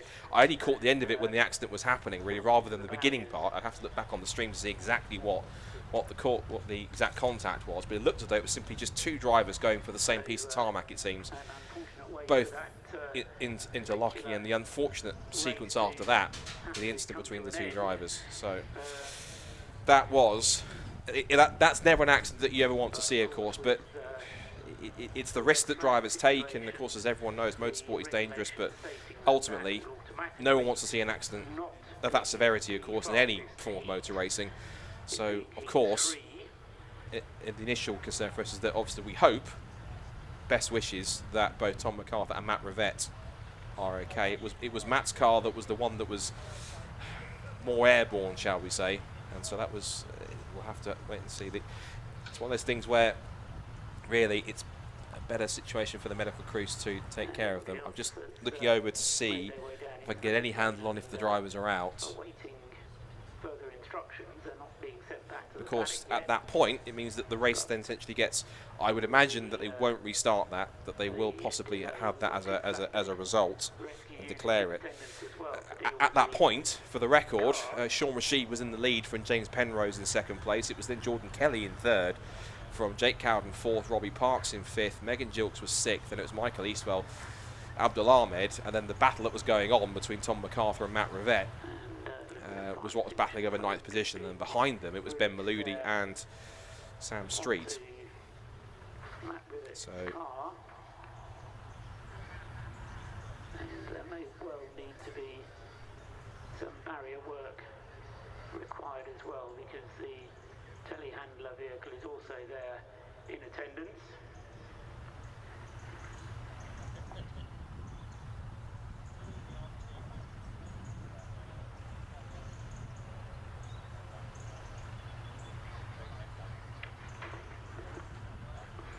So as soon as we have some information on the condition of the drivers. So just discussions up here in the production area on this one. Well, this is the results been declared essentially. This is what it will be. Of course, both Tom MacArthur and Matt Rivett won't be part of it, so those cars behind will moved up. So Sean Rashid then, he's declared the winner of the third heat there. Not the way he wants it to end, but for the record, Sean Rashid gets through. James Penrose scores second place. It's third for Jordan Kelly, fourth for Jake Cowden, fifth for Robbie Parks, sixth for Megan Gilks, and Michael Eastwell, Abdul Ahmed, Ben Maludi, Sam Street, Gabe Tesh, and I think Mark Saw all get through. Yeah, that's the top 12 that will get through automatically. The ones that have to go through into the progression race are, of course, on top of that, then Dieter Harkel, Adam Fathers, Molly Dodd, and also Lorna Vickers and Alan Slater. And provided A, they're okay, and B, if it's even possible to repair either of their cars, so will Matt Rivett and Tom MacArthur. But of course, for those two, that's the least of their concerns. The main concern is, of course, that both are okay. For the record, the next race coming up is the first of the weekend for the modified Ford series, so that will come up shortly. But I think what we'll do now is at least to get some possible. We're going to possibly have a chat to Richard, but it's not quite there. So. Had a rough qualifying, ended early, kind of caught me off guard, but I've had the pace all through the year here, running the Nationals, 1 year before, and testing was really strong, so I just knew if I just played smart, made my moves when they were there, I would make my way to the front. It just happened, it happened early, so I'm pretty happy with it. Tell us about the team this weekend, because you've obviously got all the Team USA guys with you this weekend. How's that going? It's going really good. It's cool to have, you know, my fellow Americans all in one tent. It's worked out really well. The guys are super nice, and they're learning super quick. I'm super impressed by them. So yeah. So just while we're here, of course, double checking. I think one of the two of our cameramen who's around on the scene. Of course, this is all from what they're perceptively seeing. So it's not an official line, but what we understand that Matt Rivett has. First of all, he's conscious, which we believe, which is a good thing. Of course, this is all from feedback we're getting from our camera guys down there at the scene, and from what they're seeing. But what's being understood from them, at least, is that we believe that he's been put into the back of one of our recovery rescue ambulances on a stretcher. But we believe he is conscious. So again, that's just the initial information that we've got from our guys down on the ground. So we'll of course, we'll wait for any proper official line to see exactly what's happening there. But that at least is some positive in some way from what we potentially understand. So, but we'll wait on an official line. Let's see then if we can possibly go instead to move on to our next race. Whilst they're dealing with that and the clear up following that, let's see if we can move across to Richard John Neal, who can have a chat possibly to one of our drivers for the next race for the modified Fords.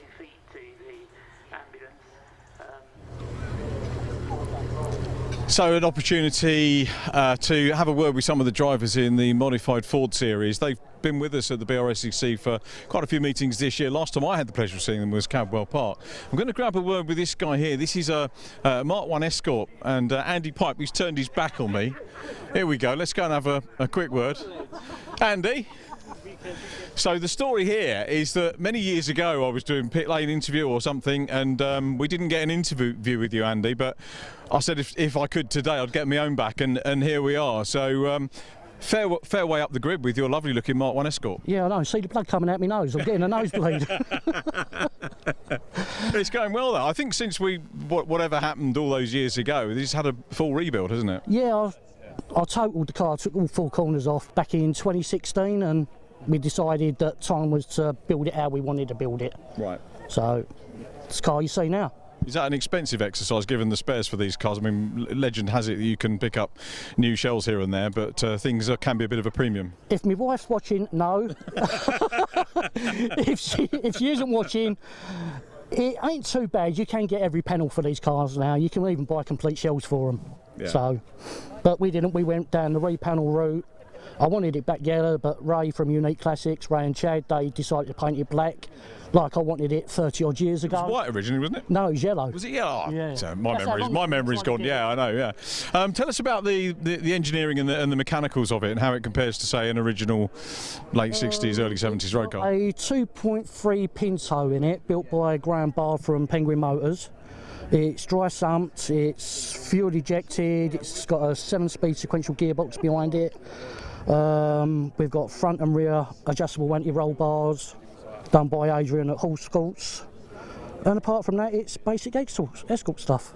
And do you just run with this series, or do you run in other championships as well? I just run with these. When Paul started out, he phoned me up because I used to, as you know, I used to race in the QMN, and they was getting 2 more modern cars out. And then Paul Neville phoned me and said, "Do you fancy coming out and doing this?" I said, "Why not?" As you can see, they're a lovely bunch of cars. We had to split you into thirds so that we can facilitate 3 races, which is superb. Yeah, I know. It's, well, I don't know what to say about that. The racing's just so good. It's clean, and we all have a good laugh. You never say that before a race, because that tends to put a curse on it. Yeah. But the thing is, because this is a series, there's no points to race for, so we're all out here for fun. There's no championships, so we're all out having a good time, a good laugh, and hopefully we'll meet in the bar later. Did you race before you had this car? No, I've actually had this car 30 years. It's been my one and only race car. Served you well then? Yeah. It's in better nick than me, and it's older than me. And I take it the newer contemporary stuff wouldn't actually last that long, or you probably wouldn't want to keep one of the newer cars that long? To be honest, I'm not interested in the newer contemporary stuff. It's like you've got like Neil on pole, he's got the Duratec in it, but I've got the engine that the car came with originally, so that's the way I want to keep it. Excellent. Andy, thanks for talking to us. Finally caught up. Cheers, mate. Juggle everything to give you a handshake. Good to see you. Thank you very much indeed. Let's have a word with our pole position man, if we can, which is Neil Jessup, who's on pole. So, Jeremy, I've got to drag you this way if we get a signal, and we'll go across. Neil Jessup's in the 83, which, as you can see, is the Mark II. Now, this could be interesting because we've got a little gap in the... All right, Neil? You all right to have a quick word? So, cameraman's behind you. I was just going to say, tell us a little bit about this car. Obviously going well because you're pole position. And did we see you at Cadwell? I can't remember. No, I didn't do Cadwell. It was a bit too far of a trek. I'm right on the south coast, so... All right, whereabouts are you? Eastbourne.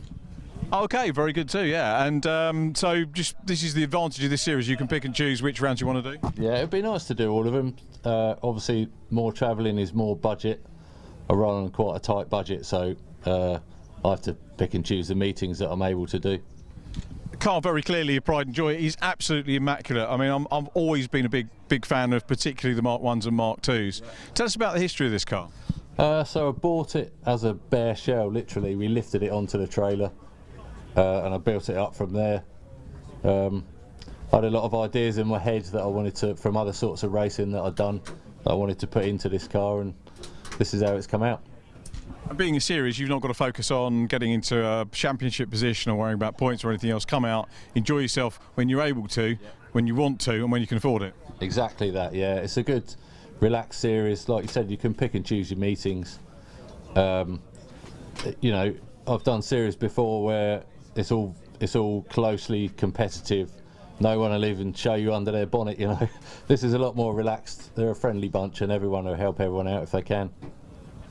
So everything you put in it, tell us about the tech and the engine and the output, if you can. It's very simple. I'm not the most techie person. Okay. I'm more of a hands-on sort of person, so I tried to keep it as simple as possible. It's a 2-litre Duratec, so that puts me in Class B. It was built by Julian Godfrey originally. Makes a reasonable power, but the main advantage of this car is it's lightweight.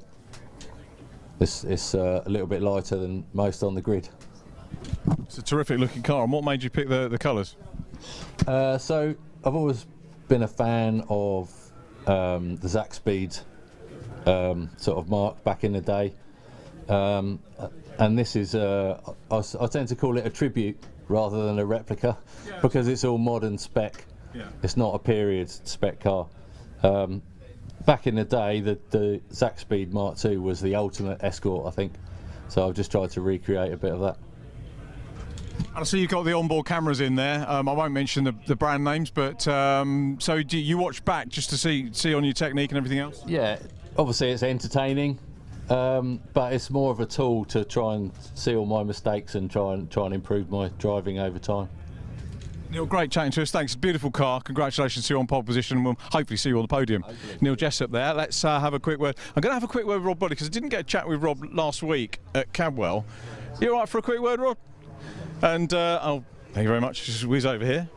And Short-lived, very, very sadly, last weekend at Cadwell, but we get a little chat with you now. I'm pleased to see you. How are you today? I'm fine. I think we were at Snetterton. I don't think I was at Cadwell. Beg your pardon, Snetterton. I was thinking Cadwell was the last time that that I saw the modified Ford series rather than the classic and modern. That's all right. Yes, yeah. Yeah, not feeling too bad. Yeah, a bit expensive. Found a hole on the outside of Wilson's hairpin. I feel even worse today because apparently a couple of the other races were told about it, but our race wasn't. But, you know, these things happen, so spend the money and get on with it. Many modified Ford meetings for you this year? No, this is only the second one. We've had a bit of a not so good year this year. I've had a few issues getting parts for the car, parts for the engine. We did the first one here back in April. We missed Ford Power Live just by a couple of days, which was a bit of a shame. But yeah, here today to support Paul Neville. You know, he's working very hard at making the series work, and it's a credit to him. Yes, it really is. It's wonderful to see, isn't it? The array of cars that we've got, huge entry that he's delivered with, and just no pressure really for you, is there, to come out and just race in series? That's right, yeah. I was probably one of the few that was hoping it was going to stay damp this morning, but it dried out rather quickly. I think it's going to be wet tomorrow, but I think we should get a dry race now. Yeah, the car's a little bit too heavy for what we're up against, but it's a bit of fun. You know, we come out and you know, they put on a good show. There's a lot of cars here, and it's a great series to you know, do bit of fun with. Yeah, spotted the car for sale a while ago. Was that right, or you know, that's a bit of a shock? Yes, it would be sad if it does go. There has been a bit of interest. A few people have inquired. Nothing happens until any money changes hands, which is always the stumbling block. Yeah, if it goes, it goes. If not, you know, we're going to use the BMW probably more next year. Again, we've had a lot of problems this year with getting parts for it, but it's almost there now. The engine's in, the gearbox is back in, new exhaust has been done. So yeah, we should be out with that next year, and yeah, do a few more meetings. It's been not a very good year this year, but I think a lot of people have struggled this year, mainly with parts and stuff. Yeah. Wouldn't be the same coming to Brands Hatch and seeing a saloon car race without you in it, Rod. So been always good to see you. Thanks for the chat and good luck for the race. That's all right. You're always welcome. Thank you. Rod Burley there, who is absolute legend for saloon car race. Always here, always comes out. Usually up towards the sharp end, as you can see today. I think we might have the opportunity to go back to Scott for a minute, and I'll pick a few more people, if not to have a chat to down here in the holding area. Yeah, thank you, Rich. It's good to see some of our modified Fords. I think actually we're coming back to possibly a race restart, which I don't think we were really expecting, but it looks like they are going to be able to at least possibly get the race restarted for the last 4 or 5 laps of the heat, which might give a bit of a reprieve for some of the cars that were with it. We have to say, first of all, a massive, massive thank you to all of our recovery teams, our ambulances, our medical teams, and all our marshals that worked so diligently to see to both drivers, and also to to take them off to the medical centre to get them both checked over, and ultimately to get the whole accident scene from that incident between Tom MacArthur and Matt Rivette cleared up as quickly as possible. Incredibly, pretty much apart for the accident scene has now been completely cleared. So one car which I'm actually worried is not going to take the restart, or heading down towards the pit lane being towed back, is James Penrose. So he will not take the restart. He was second on that red flag, but his car unfortunately has had some kind of an issue, which means he will not take the restart for this heat, which appears to be being restarted. And they is going to restart over 4 laps. So the remaining 4 laps that they had for this heat is going to settle who goes through. This will mean, unfortunately, that James Penrose will be another driver, another relatively significant name, given that he's the New Zealand driver to Europe for this weekend and was running right towards the front. It means that those drivers, he will have to go with the likes of Jamie Sharp and others through those progression races. Well, here's how the grid starts for the restart. Sean Rashid on pole on his own because there's no James Penrose. His cars are on the way back to the paddock. Second row is Jordan Kelly and Rob Parks. So Rob Parks starting from 4th this time rather than from pole position. Jake Cowden in 5th alongside his fellow countryman, countrywoman, Megan Gilks, my apologies. Then it's Abdul Ahmed and Michael Eastwell starting back in 8th on the grid on row 4. Row 5 is Gabe Tesh and Ben Maludi on the 5th row of the grid, 9th and 10th. And then we have Sam Street and Mark Saw. And that was what was going to be the last top 12 drivers had the result been declared. So we're actually going to go again and do another rub. So Klaus-Dieter Harkel starts from row 7 alongside Adam Fathers. Then it's row 8 comes next for Molly Dodd and Lorna Vickers. And then the rounding out the 18 cars, well, not 18 cars on the grid, but the rest of the cars on the grid, Alan Slater for the 17. Scores 17 cars from a 19 that we had take the start originally. Was 16 in fact, of course. We've got no James Penrose, so no, of course, Tom McAlpha, no Matt Rivett, of course, and no James Penrose either, unfortunately. So that gives a bit of a reprieve, possibly with 1 or 2 drivers that are a bit further back outside the top 12 before that all kicked off when we lost MacArthur, Rivett and Penrose. A possible chance to get themselves into a qualifying spot and to help give them a bit of a boost for their festival weekend. There's Gabe Tesh, the young American. He was one of the few rookie drivers in the field, along with Sean Rashid from this year's National Formula Ford Championship. Michael Eastwell certainly got quite a fright in that third heat when he had that complete high-speed 360 on the approach to Paddock Hill Bend. And it looks as though that they're going to try and he's going to try and pick his way through. He was carving his way through in that point, so I wonder if he's in good form to possibly try and get himself a couple of positions. He's only got 4 laps to do it. And one thing to bear in mind also is that, you know, the last chance races that we've had them as short as 6 laps, 7 laps, 8 laps, I think, for this year is the last chance race. So this is really where drivers have to be on their toes, particularly on this restart, to complete this festival heat. So the cars make their way around onto the grid for the start of this, the restart of this third heat for the Formula Ford Festival. It now opens up completely the chance for Sean Rashid to start from pole. The driver that will have the biggest run down towards Paddock Hill Bend is certainly going to be the orange race chassis there of Robbie Parks, because he'll have all the clear track on that left-hand side. It's a flatter piece of tarmac compared to the right-hand side from where pole position sits. Watch for Michael Eastwell back in. He's the 3rd car back on the right-hand side of the screen in the spectrum. As Alan Slater brings the Nike Mark IV into position, we're set then for the restart of heat number 3 of the 2022 Formula Ford Festival. A 4-lap dash for the cash. See who can get the top 12 qualifying spots automatically to the semi-finals tomorrow. And we're on.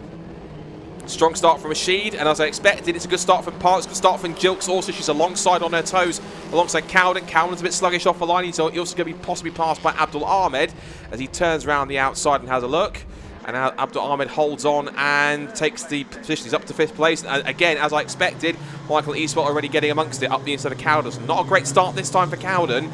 A little bit trying to get back into the groove here. Oh, interlocking wheels there with Michael Eastwell very carefully backs out of it, and a move up the inside there. Eastwell almost made the dive on Megan Jilks, couldn't make it stick, but he's already up to, looks like 5th position. Rashid is away and gone in the lead. It's Jordan Kelly up to 2nd place, Parks 3rd, Ahmed 4th, side by side for 5th still. Big twitch for Eastwell, he makes a big dive up the inside into the right-hander at Clearways and into McLaren. Up into 5th position he goes, and Cowden might take advantage because that's opened the door for him to get through as Megan Jilks runs wide on the exit. Now they're going to go wheel to wheel, the 2 Canadians who I think have been doing this all year in Toyota Tires F1600 over in their native land of Canada.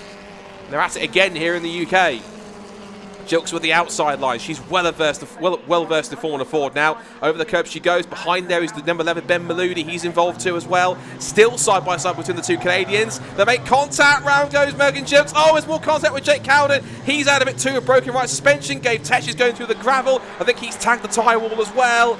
So more drama in Heat 3 of the festival. Both the Canadians, Jake Cowden and Megan Jilks, come together. And again, like it was with Murray and Smith in Heat 2 and Sharp in Heat 2, just neither wanted to yield, neither wanted to go. Both wanted the same piece of tarmac, neither wanted to give it up. And sadly, they too will also have to go through the progression races.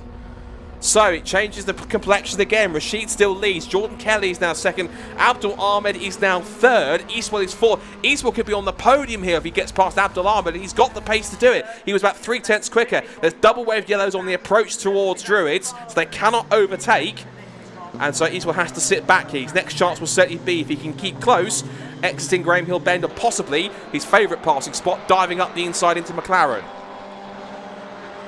Nose to tail for 3rd place. Ahmed under pressure here. Eastwell thumps the curb on the inside, gets the better run, grabs another gear down the straight towards Shirties and then into the complex. There goes Rashid. Big twitch for Jordan Kelly over the curb. Will it be a dive for Eastwell up the inside into Clearways? No, it won't, because because Ahmed is wise to it. He could possibly hold us the podium here, but Eastwell will be charging. There will be yellow flags again, I think, up towards Druids. They come across to start the last lap of the restarted Heat 3 here at Brands Hatch in the 2022 Formula Ford Festival. Down the pit straight they go. Can Eastwell make it stick here somewhere? He can't do it at Paddock Hill Bend. He's not close enough. Rashid carries on. Now, are there still double waved yellows up towards it? Have a look into the distance. There might or may not be, but he doesn't make a move just in case. I think those two cars might still be in position. They're clear now. Yeah, there is still yellows out there because there was the green light board there. So Eastwell's going to have to try and line him up here out of Graham Hill Bend, get the toe down Cooper Straight, and try and get him for a move into Surtees or possibly down at the complex at Clearways and McLaren.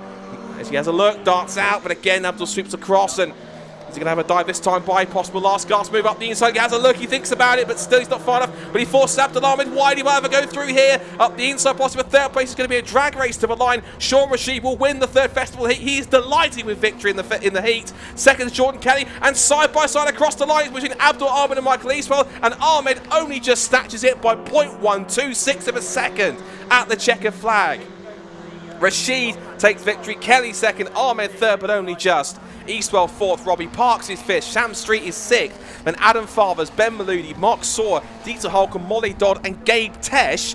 All 12 of them will make automatic advances to the festival semi-finals tomorrow. Well, race one, heat one set the tone, heat two brought the drama, heat three just turned it up to 11. What will heat four bring? Well, either way, Sean Rashid is a very happy festival heat winner. And certainly with his performances that have been getting stronger and stronger throughout the National Championship, he is very, very delighted with that, and he will certainly be pleased with getting that victory. I think he missed out on a I think he did get a National Formula Ford victory, I think here at Brands Hatch, which is probably why he's so strong. So Sean Rashid then, after a incredibly eventful third heat in the festival with 2 starts, wins the heat from Jordan Kelly and Abdul Ahmed, who only just held off Michael Eastwell at the checkered flag. Eastwell's 4th, Parks 5th, then Sam Street, Adam Favers, Ben Maludi, Mark Sawyer and Dieter Harkle, and then Molly Dodd and Gabe Tesh are the last 2 automatic qualifiers. As for Lorna Vickers, Alan Slater, Megan Gilks, Jake Cowden and others who missed out in this one, they will have to go through the progression race tomorrow to get through. If they can't finish in the top 6, that's it. Their festival potentially is over. So that could be key. So, what a drama-filled third race that was, the third heat for the Formula Ford Festival, and to get some reaction from the top 3, as I need to get my breath back again, Richard, down to you. Just sum up how all they felt on that one. Let's see what the top 3 thought of that down in the top of the pit lane with our podium. Thanks very much indeed, Scott. Yeah, and a shortened restart. Sean Rashid just derobing with the crash helmet, the young American rookie champion, of course, in the Avon Tyres National Championship this year. I always want to go into Vic Reeves mode with Sean Rashid. It's Sean Rashid. He goes around the circuit with great speed. I won't sing anymore. That'll be it for the whole duration, I promise you. Sean won't even get that because I don't suppose he's even seen the programme. Sean will get you over. Many congratulations on the heat win, and he'll take the garland and the BRSCC winner's hat and a little trophy and bubbly as well, which adds to it. You've got to carry back a lot more than you came into the race. But anyway, congratulations. We'll get you over here by the backdrop. I'm going to grab the trophy. Quite right too. Sean's getting the trophy and the bubbly. Make sure nobody pinches it. Yeah, we are near Dartford, so probably as well, you know, to make sure that's okay. Congratulations from 5th on the grid up into the win, and that your season's been good, isn't it? Getting better and better, and this is a good way to get you into the semis. Yeah, for sure. Yeah, we did the whole national season, and just knew at the beginning this is my first year racing, and we just wanted to be peaking towards the end, right for the festival and everything, and it's just kind of been the Cinderella story, going right according to track. So I couldn't be happier. You know, qualifying was rough. Caught me off guard at ending a little early and didn't really get a lap in, but I knew I had the pace. I won here before in the nationals, so yeah, I just kind of took my time and was willing to wait the whole race, but opportunities just kind of came up, so I just kind of kept going for them. So does that take the pressure off you a little bit? Obviously, you know, if you'd have started 5th and finished 5th, you could have potentially been 10th on the grid for the semi, but now you're right up there. Yeah, I mean, it's definitely, you know, definitely a good race. I'm happy with it, but I don't want to get ahead of myself. There's still 2 more races, a lot of really good guys still in the you know, in the tournament. So yeah, I just don't want to get ahead of myself, but I couldn't be happier with the result. Well done, Sean. Congratulations. We'll have a word with others. Don't drop your bubbly. Yeah. And second position, Jordan Kelly. Well done, Jordan. Let's get you over here. You don't look the happiest driver, but hey, you know, row 2 for the festival semi-final. I think I'm more tired after the last 3 days because it is tough driving them Fords. Like, it's my first ever actually race in a Formula Ford, so it's been great. Like, Bernard and Team Dolan just have welcomed me in and given me a great car to drive. So. I can't complain too much. Just hopefully push on a wee bit now in the semi-final. I like the wet more than the dry, so hopefully. Tomorrow's going to be a good day. Hopefully. Okay, that's great to see you on the podium. Well done on P2, and we'll see you for the semi-final. And Abdul Ahmed, who takes 3rd position. What a drive from Abdul! Congratulations. Thank you. Well done. And was it qualified 9th? I had to double check the notes there, and to come up onto the podium. That's sensational. Yeah, I think qualifying we got caught out a little bit with just the slippery conditions, but the pace was there to fight with these guys, and you know, you have to be careful, just time things right, be a bit lucky at the same time. So it worked out. So you drove really well. I mean, you talk about luck, but you know, you have to make some luck, and you did that getting past. You absolutely make your own luck, but just kept it in the right part of the track at the right time. So, you know, I'm happy with the podium. Thank you. Continue the progress tomorrow. Hopefully, yeah, that's the plan. Yes. Abdul, many congratulations. Good to see you. Abdul Ahmed, who takes it's all right, by all means go across the front, takes 3rd position there. And we're looking forward to seeing those guys again for the semi-final. We've got the progression races, of course, to go as well. But let's hand you back now for a look at the modified Ford series. We've already spoken to some of the drivers, and we'll join Scott Woodwist for the grid.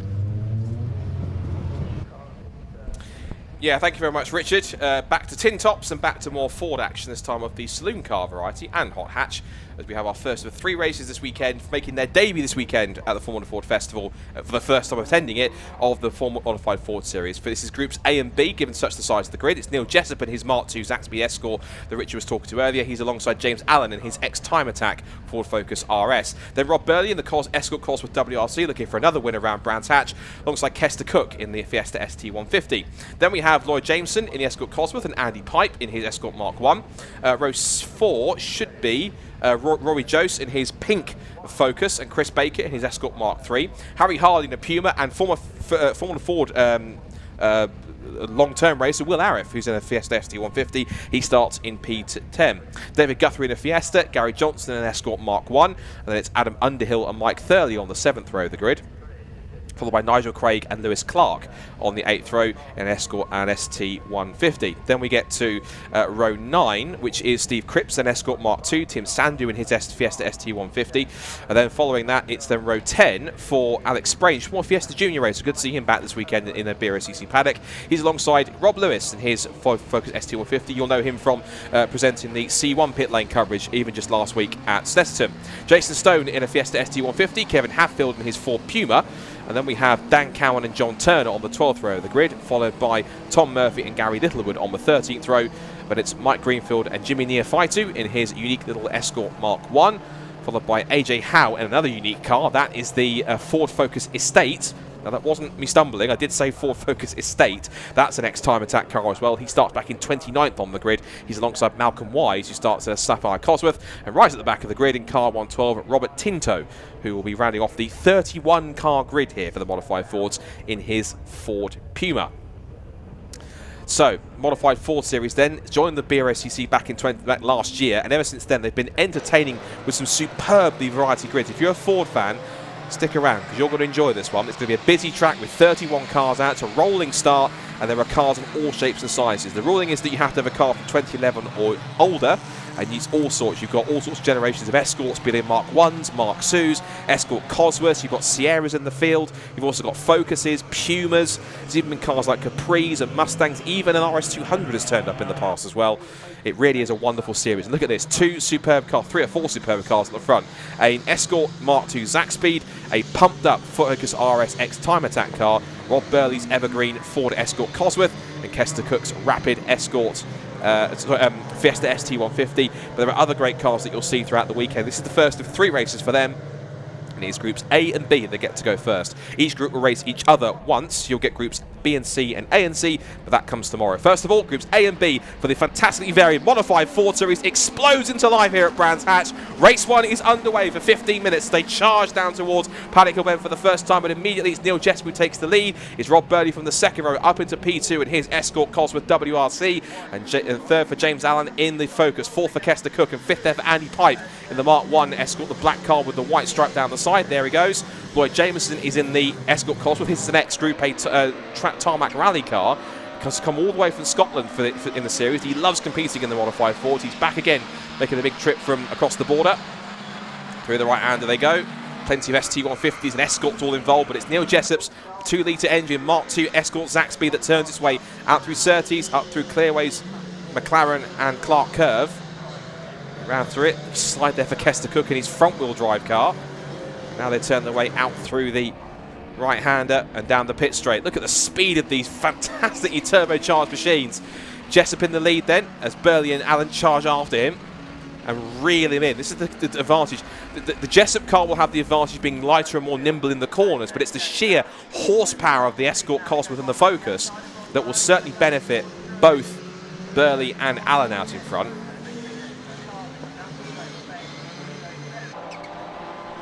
You can hear the turbos chirping away as they turn into a left-hander. And now on the straight, oh, there's a car struggling. That's one of the Mark III Escorts. That is 711, and that's had quite a whack in the driver's door. That's 711 was John Turner, so something's happened there. And I think he's collected one of the Pumas there, because that's struggling too. That looks like possibly 76 Kevin Hadfield's had a problem. So I think looks like Turner and Hadfield, who were quite close together on the grid. Hadfield was ahead of him geographically on the grid by 1 place. 22nd on the grid to 24th, so they're on the same side of the grid. I think both have come together and had some kind of an issue, because the contact there possibly seems to be that one's hit the other. You can see Kevin's poor Puma just behind the timing tower has gone into the pit lane after that incident. Some more cars charging through. 96 through is Neil Craig, and he is heading up into past another one of the Escort Mark IIs, a different model of Mark II. Here's a great turbocharged battler. Look at this. Rod Burley's Escort WRC battling with a car that he seems to have met his match with, which is the James Allen Ford Focus RS. And these two nose to tail. Two very high-speed cars, but the two of them I think are, one, not as nimble as the Mark II Escort, and two, they're so preoccupied battling each other, the easier it is for Jessup to make a breakout in front. There he goes. Look at the timing screen. Across the line he goes to end lap number 3. New fastest lap of the race, 52.5 for Neil, and he's 7/10 of a second out in front. A few more cars heading through. There's Alex Sprange, former Fiesta Junior racer, is in his last year. Meanwhile, change for second place. Oh, is that a problem for Rob Burley? Oh, not again. I think he had the problem at Snetterton in the Classic and Modern Motorsport Club Super Saloons and Tin Tops, but if that's another problem manifesting, Andy Pipe's off the road as well. He's parked up on the exit of Surtees, right on the outside of the entrance to Clearways. I think I remember that car had quite a large smoky engine blow in Anglesey last year when they won one of the first races that we had with Modified Fords. So Andy Pipe not having the luck here with the car. You know, Jessup turns his way out, and certainly this short, sharp 1.2 mile circuit is definitely benefiting the nimble nature of his Escort Mark II Zack Speed. It pushes James Allen up to second place, but unsurprisingly, with a car stranded where it is for Andy Pipe at Surtees and Clearways, it is going to be a safety car deployed here in this first Modified Ford Series race of the weekend. So the cars will then form up behind the RunYourFleet.com Jaguar safety car. And see there, when it gets a moment, the safety car springs into action, lights on, and it will pick up leader Neil Jessup. It will wait patiently as it crawls along the back straight.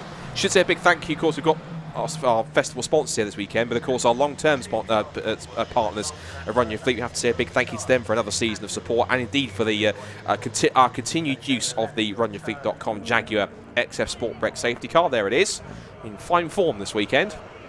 Maybe called upon a couple of times more than we'd like it to be, but of course it's always nice to see it out on track. And big thank you to Steve and everyone at Run Your Fleet for their continued support of BRSCC, and of course for continuing to use the Jaguar as our club safety car. If you want to find out more, head to runyourfleet.com. You can find out more information on there. While they're one of the leading fleet management companies for businesses. You've got to find out more.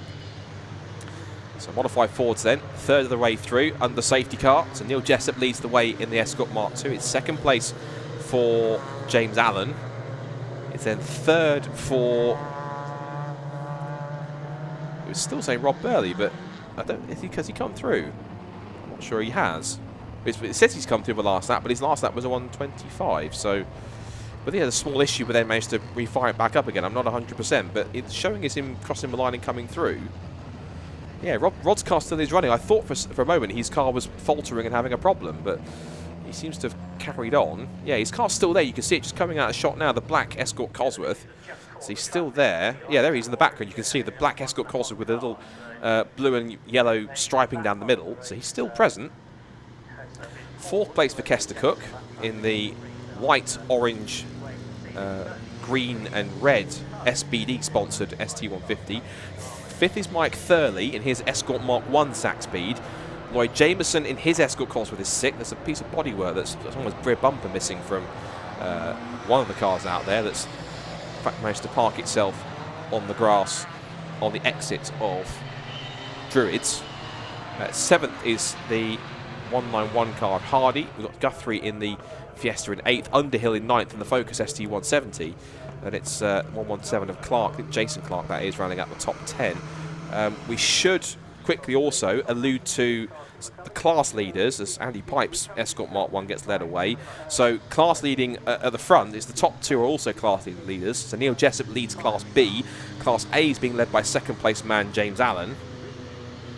Then it is Class Super B, which is being led by Kester Cook in the 193 Focus Fiesta ST150. Class B Plus is being led by Car 61, David Guthrie's Fiesta. And then we also have class leads for, I think that might, unless that's it. No, Class C is also out there as well. And that's being led by Car 75, Gary Littlewood in his 1.6 litre Fiesta SE. So class leaders so far on this race. We're just going to tick over half distance as this safety car continues. It looks as though that Andy Pipe's car, for the most part, yes, it has been cleared. So I imagine we'll go back to a full restart this time by. And for those who might be fans of a certain Mr. Rob Lewis, if you've watched on the C1 coverage or know him from his exploits covering Club Motorsport, just a quick update. He is currently sat in 25th position in the Focus ST170. And I think possibly just enjoying Brands Hatch at his own leisure, shall we say. In fact, he's just, I think he's, no, I thought it was him there at the top of the shop, but that's the other ST170 at the Underhills. There goes Lloyd Jameson's car, and as I expected, the safety car has been told to switch off its lights, and it will now bring the field back around. So it now means that Neil Jessup is the one that controls the restart, although typically when it's a restart, you back off and build the pack up. I don't think Neil Jessup is quite going to do that. He's certainly having a go, but the modified 4-pack is quite spread out here, so it's probably going to be quite a simple enough restart, at least for Neil Jessup. He's got to remember, he's got the very powerful Focus behind him as they get back underway once more under green flags. And they really did go right up to the line there, and a big jump there for Mike Thurley there in the Escort Mark 1, trying to catch both Kester Cook and Rob Burley on their toes, but thankfully their improved power is better. As to the lead goes James Allen. I kind of expected that to happen given the horsepower advantage on the straight. So James Allen then in the Ford Focus RS takes the lead from the Neil Jessup Mark II Escort Zach Speed. Spit of flame as they turn out through the left-hander. Still Rob Burley, whose car appears to be back to some full strength now in third place. He's trying to pull away now from Kester Cook. Fifth for Thurley, sixth for Jameson. So top six looks pretty strong so far. There goes Jameson. And then the first of the Fiestas there, the bewinged car, I think there in number 61 is Hardy. And that's one of the back markers. So Hardy's a few seconds back, I think. 60, you look at car 191. As down the pit straight go the leaders. And James Allen, now he's in front, sets a new fastest lap of the race. 51.978 out in front in the lead. So, barely holding on in third place. Pace not quite as it was, maybe, but still got enough to hold off the cars behind him. Modified Ford Series has been a fantastic addition to the club ever since it joined in 2021, and it always brings a wonderfully varied grid of different Ford models. And there's different classes, but the one main stipulation is you can't have a car that's younger, at least to fit within the regular class structure. If it's younger than 2011, I imagine it will fit simply into the invitation class. But in general, it's simply just a case of if your car's 2011 or older, you've got various different classes based on engine sizes and forced induction or naturally aspirated and all sorts of different things. You get this wonderful mix of cars because every single Ford is different. Whether you might have 5 ST150s in the field, for example, each one could be a slightly different specification, run different tyres, different suspension. You might have a front splitter or a rear wing or different bodywork on it. That's what makes it so wonderfully unique. Speaking of which, there is the fantastically crazy Focus Estate run by AJ Howe. It's had one or two teething troubles throughout the season, but good to see it at least running. It seems to be full strength, which is good to see. There's 751 a bit further back. That's Will Arif, who's a former, long-time Formula Ford racer back in the day, but good to see him still keeping his hand in this series. So 4¼ minutes left in this first of 3 modified Ford Series races. Such was the size of the entry, they've had to put them into three groups. So that those groups were decided based on so there was 2 qualifying groups. And then from those results, they then picked 3 race groups. So whoever's fastest in qualifying, for example, would then get, I guess overall in qualifying, would get pole position. Next fastest would then get the technically pole in Group B, and then Group C pole with the next fastest person, and so on and so forth to decide it. And so each of the groups will race each other once. So this is Groups A and B, but you'll also see Groups A and C race together, and also Groups B and C race together. So each driver gets 2 races, and each group races the other 2 once. Understood all that? No? Good, let's move on. So, either way, as they come onto the pit straight now for another time, and this is the thing now with James Allen's focus. When he was chasing Neil Jessup, Jessup had the advantage. Well, there was a difference here. One was the fact that James Allen was behind Rob Burley, and Burley was the one controlling the pace. But the fact that Jessup had the clear track in front of him, he's got relatively clear track here now, but it's the power advantage on the straights as James Allen, whoa, gets very sideways. I don't think he's got 4-wheel drive, but somehow does he save it? Yes, he does. Again, I have to ask the question for the 2nd or 3rd time this weekend. How on earth did he save that? Side by side between the 2 cars, and Jessup has to go off the road slightly. He runs wide. And the race lead was about to change in the blink of an eye, but first of all, James Allen has the mother of all tank snappers on the approach towards Druid, and then Neil Jessup nearly loses it himself, going wide on the outside at Graham Hill Bend. What a bizarre few moments in this race. Even so, Neil Jessup then turns his way out. That's one of the 4 Pumas out of it, I'm afraid. So that's couldn't quite tell you who that is, number-wise, but I'm sure it will show up on the timing screen. 2 minutes and about 15 seconds to go. And James Allen then turns his way down the hill and back up towards Druids. Thankfully drama-free this time. He's not getting incredibly sideways up there. Getting past Jimmy Neofaitu, putting a lap on the old-school Mark 1 Fiesta. See, just about everything turns up in modified Fords. And we have seen the odd more modern Mustang turn up in this series. And even, I think the first race we had with the BRSCC with modified Fords, one of the cars that turned up was Wayne Crabtree, who's also a long-time supporter of this series so far since it started. And that car, he brought a proper, fully modified Subaru-engined Ford RS200, which was absolutely magnificent. Oh, that's disappointing. I think looks like the AJ Howe Ford Focus Estate is coming in. Yeah, it is. That's a shame. That car is great when it runs, but sadly it's a bit temperamental, which is a shame. Now then, is that a problem for Neil Jessup? Because Jessup, for a second there, really backed off. Rob Burley's car was sprung back into life, it seems. He was charging down the pit straight, and Neil Jessup at the last minute thought, hold on a minute, I'm not quite ready to lose 2nd place just yet. So he gets back on the power, and now we've got a race. I don't know if it's just maybe he was backing off to wait for him, but either way, it looked as though that Neil Jessup either missed the gear or just was quick, something cut out momentarily, and Rob Burley was straight back on him. But it seems as though whatever the issue was for Rob Burley in that early on in that race, it's going to be quite key. Just see someone asking the YouTube chat, is that James Allen from Motorsport? It is not. It's just someone who's got the same name. So he's going to come across the pit straight now to start the last lap of this first modified Ford race. So James Allen leads the way then. Neil Jessup 2nd, Rob Burley 3rd.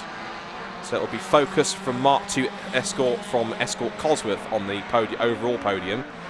And Kester Cook looks like he'll win his class in Super B. And other class winners looks like David Guthrie will win his class in car 61. The other class winners also looks like it will be Littlewood in the Fiesta SE will win class C2. So and that looks to be class wins all round for those guys. But as the timer hits 0, there's Rob Lewis there in his Focus ST170 turning his way in just in front of our top 3 as they come up through Surtees into clearways for the last time. And James Allen had to be really quick to catch Neil Jessup.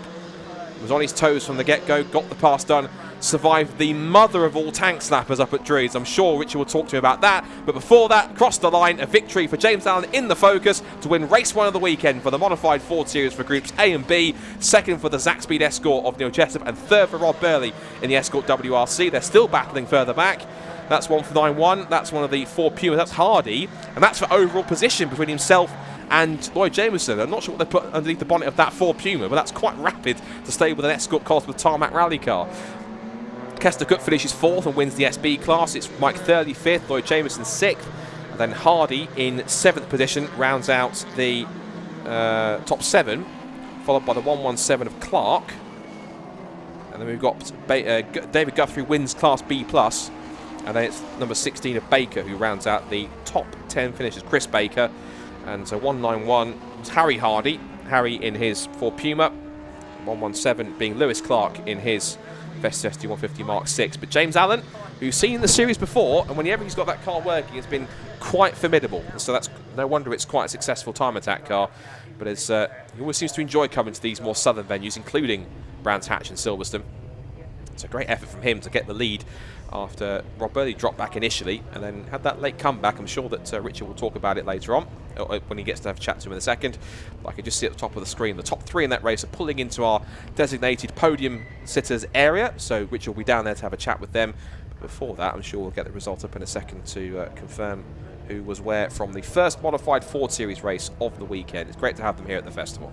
So here's the result then. James Allen wins in the Focus RS alongside Neil Jessup, also a class winner in 2nd, and Rob Burley in 3rd, recovering after earlier issues it seems in the race. Kester Cook wins his class in 4th from Mike Thurley, Lloyd Jameson, then it's Harry Hardy, Lewis Clark, a class win for David Guthrie in 9th, and Chris Baker rounds out the top 10, and of course James Allen also took the fastest lap of the race. Adam Underhill 11th, Nigel Craig 12th, Gary Johnson 13th, Steve Cripps 14th, from Will Arif, Tim Sandu, Dan Cowan, Gary Littlewood, Alex Sprange and Rob Lewis, who finishes in the top 20. And then Jimmy Neophytou, Tom Murphy and Mike Greenford. And we lost from that race AJ Howe, Rob Tinto, Jason Stone, Andy Pipe, Kevin Hadfield and John Turner. So 23 cars made the flag. We'll see some of those cars tomorrow, at least for the first race later on. Before that, let's have a chat to our overall top 3 down at the top of the pit lane on our podium with Richard John Neal. Thanks very much, Scott. Let's see if we can grab a quick word with James, who's chatting to Neil Jessup, who we spoke to before the race.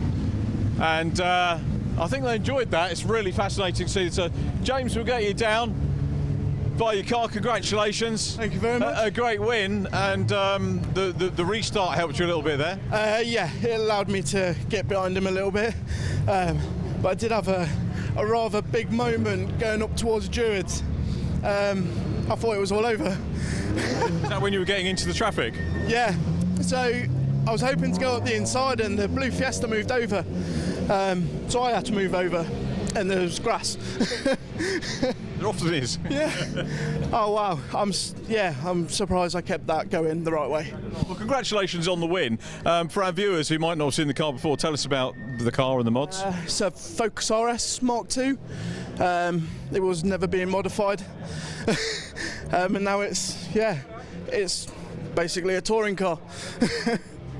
It's phenomenal. Yeah, I love it. And you were given a little bit of a workout there as well by Neil. Yeah. These old boys, or not the old boys, but the older cars, they're fast. They were designed and engineered well, weren't they, in the first place? Well done, James. Good to see you. Hopefully we'll see you a bit later in the weekend. Let's get Neil down for the second. We saw him in the car. Now we see Neil out of the car. I've got to jump up here because he's taller than me. Neil, fascinating to watch that sort of race where you've got completely different characteristics and real cat and mouse stuff. Very different. These two are big power turbo cars, so obviously they're a lot faster down the straight. I've just got to maintain the corner speed and try and use that as my advantage. I mean, yeah, coming down through Graham Hill Bend and up through Surtees, you were closing up, and then they just managed to stretch his legs on you a bit. Yes, that is the trouble round here. And if you get behind a big turbo car, it's because you can't. It's hard to overtake through the back. You get to the start, finish straight, and they're gone. There was a blip about halfway through the race. Was that something you were conscious? We were looking at lap times, and it seemed to drop away about halfway and then come back. It went off. It went off. It wasn't his fault. James had a bit of a moment into Druids, and there was cars everywhere. It was that one. And I tried to go up the inside of him coming back down the hill, but got squeezed onto the grass. So. Did a bit of rallycrossing for a minute. Well, good to see you get second place. Well done on that. And Rod, we finally get to talk to you on the podium, and good to see that. There's a drink there for you. Intermittent problems still? Yes, yes, very much so. As I came up behind Neil on the straight, I thought I've got you now, and then it cut out all the way around Clearways, round Paddock, which is when James got past, and yeah, I had to run less boost then for the rest of the race. But 2 laps from home, when I saw him have a mistake, I thought, I'll sod it, I'll turn it up again. But it didn't like it. So we got to have a look at a few things. But it must have. Well, you enjoyed the race. Yeah, it was. It's nice to finish. That's the main thing. And the car, yeah, you know, we know what the glitch is now, so we got plenty of data, so we'll be able to cure it. Yeah, and if it rains tomorrow, who knows? I hope it doesn't personally, but that's just from a personal perspective, keeping joy. Rod, good to see you. Well done on the podium. We'll see you tomorrow. Thank you. Cheers. So Rod Burley there. What a great race that was, wasn't it? With the modified Ford Series. Absolutely great. So much great machinery to look at over the course of the weekend, and we'll grab some more of those tomorrow. We've got our last heat for the festival. That's coming right up now. So let's go back to the commentary box and Scott Woodris, who's got the grid. We certainly do indeed. Thank you, Richard. Good to see our top 3 out there having fun here at the festival, as will this lot as they're heading up for our 4th and final heat of the Formula Ford Festival on Saturday. So here's the grid thing. Another slightly surprising pole. So David McCulloch, with his last lap of the session, put himself on pole position alongside 2021 national champion Chris Middlehurst, who's also taken a couple of podium victories. William Ferguson for Team USA starts 3rd. A great qualifying from Tom Nippers, one of his best qualifying efforts ever in a Formula Ford. Sees him start 4th. Brandon McCorkin starts 5th on the 3rd row, alongside Alan Davidson. Definitely one to watch in his Mondial, always formidable in the older car. Jeremy Fairbairn makes a welcome return back in the Kevin Mills Spectrum alongside Ben Cox for Solid Motorsport. Team Brazil Scholarship winner Wallace Martins makes his Formula Ford debut in 9th alongside Bryn Kinch for Ammonite Motorsport. Then Drew Stewart and Peter Lucas from Australia starts on the 6th row of the grid. Leanne McShane, who's also quite a keen super classic racer, starts 13th. Oliver Chapman in his Lola in 14th place on the grid. Could have a Lola chassis here this weekend. Then Stuart Kestenbaum in his number 13. Also, he always races practically every Formula 4 race he can. And Peter Daly, BRSCC chairman and 2020 historic final winner, I should remind you as well. A brilliant through-ear fight that was in that battle 2 years ago. James Vetter placed in his 1980 Van Diemen. Derek Palmer, who's back from Scotland in his 92 Swift. And then at the back of the grid, I did miss the last driver, but I will grab that in just a second. And the last driver on the grid was Ben Hatfield in 247 as well. So, 3 very eventful Formula Ford Festival heats for various different reasons. As we say, the first race was probably the least eventful of the 3, given that we just had that 3-car scrap at the front of the field. The second one was the contact between Jamie Sharp and Niall Murray, which gave Joey Foster the win. And then, of course, all the events of heat number 3, from the incident that we had, of course, between Tom MacArthur and Matt Rivette. We understand from what we've gathered that we believe that both have at least been taken to the medical centre to be checked over and looked after. So of course we wish them both they're all okay, and we wish them hopefully that so if it is the end of their festival, of course, then that is a real shame. But if they can possibly race at all tomorrow, then fingers crossed they'll be able to get that out. I did see that what was left of Matt Rivette's car, it did not look very pretty. So we'll wait and see how the rest of the weekend plays out and how tomorrow plays out ahead of the progression races and semi-finals. So, key names to watch out for here. Then, well, the McCullochs are always pretty formidable anyway, with David McCulloch on pole position. Chris Middlehurst, of course, was last year's National Formula Ford champion. He's been on the podium a couple of times in the festival before. He'll be desperate for a victory. William Ferguson, who's the 3rd of our Team USA drivers to line up on the grid here this weekend. He's got his heat here before. National drivers to the 4 in 4th and 5th. Tom Nippers, a really good effort from him. It's really good to see him jump up in pace. He's been maybe struggled a little bit, but up in P4. Also Brandon McCorkin, who is part of the GB4 shootout, and Alan Davidson watching him from P6, as well as Jeremy Fairbairn. Right, for one last time today then, Heat 4 of the 2022 Formula Ford Festival. Dave McCulloch on pole, watch for Middlehurst, Ferguson and co. Great start for Nippers and P4 as they head off down towards Paddock Hill Bend for the first time. Charging their way towards turn 1. Good start from Wallace Martins in the Swift chassis for Team Brazil. He's a former Formula V champion in Brazil in 2020. Good to have him on the grid, having won the Team Brazil scholarship. Down towards Druids for the first time. So, Ferguson getting a bit intertwined there with Brandon McCorkin, but they're going wheel to wheel down towards Graham Hill Bend again, and Ferguson has the advantage. Turns in front of the Oldfield Motorsport chassis and through he goes. There's car number 6, Peter Daly. He's having a good scrap already with Sam Street on his tail as they head through Surtees for the first time. So McCulloch, Middlehurst already having a look up the inside, sniffing around for the lead. Can he try and get the lead before the end of the first race? But Tom Nippers, I have to say, he's struggled a bit for pace up in the National Championship, but in this, particularly in the festival, particularly in this race, he has absolutely come alive. He's up into 3rd place. He's challenging Middlehurst here for 2nd place.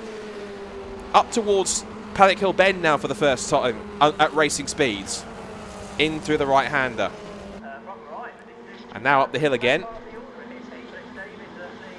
And now side by side for 2nd place, looking for it round the outside line. He's going for it. He's got the grip. Can he get the move stick? He'll have the inside line for the next corner. They're almost going to lock wheels side by side in the inside line. Tom Nippers has a look, and Tom Nippers goes through into 2nd place. Brilliant job for Tom Nippers. He's now going to charge after David McCulloch. Also getting involved now is Alan Davidson. Now he's someone who always starts to get among. He's like the Formula Ford equivalent of the cat amongst the pigeons, because he's got that brilliant old Mondial M89 as Tom Nippers runs out wide and lets Chris Middlehurst back through. But Alan Davidson can hang with the contemporary P-Class cars just as well, if not better, in that Mondial chassis. There he is in 4th place at the Marlboro livery car. By far and away the best super classic car in the mix. Brandon McCorkin sets the fastest lap of the race. He's back in 6th. He's chasing after William Ferguson. But now as they come up the hill, but mistake for McCulloch, I think, there, because now Chris Middlehurst having a look.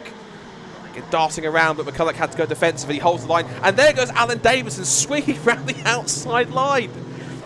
He doesn't care that he's in an older car. He's going for it with the best of them. He's trying to... It's a slightly smaller, nimbler chassis, I guess, is the Mondial. So these slightly longer...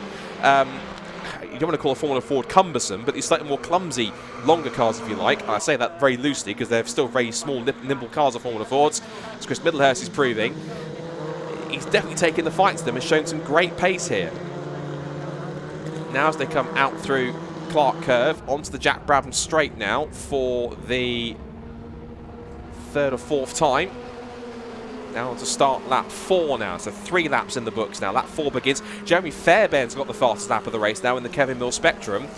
And I think everyone's starting to stack up behind McCulloch here, because the more that Middlehurst and Nippers start to attack, the more the cars behind are starting to close in. Ben Cox isn't too far away, neither is Wallace Martins, as looks at William Ferguson. Oh, makes contact with Brandon McCorkin. Into the tyre barrier goes William Ferguson.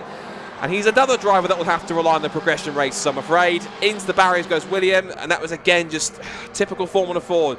Drivers battling for position, trying to go for the same piece of track. The wheels interlocked, and straight into the tyres goes William Ferguson. His festival taking a quick nosedive early in his heat.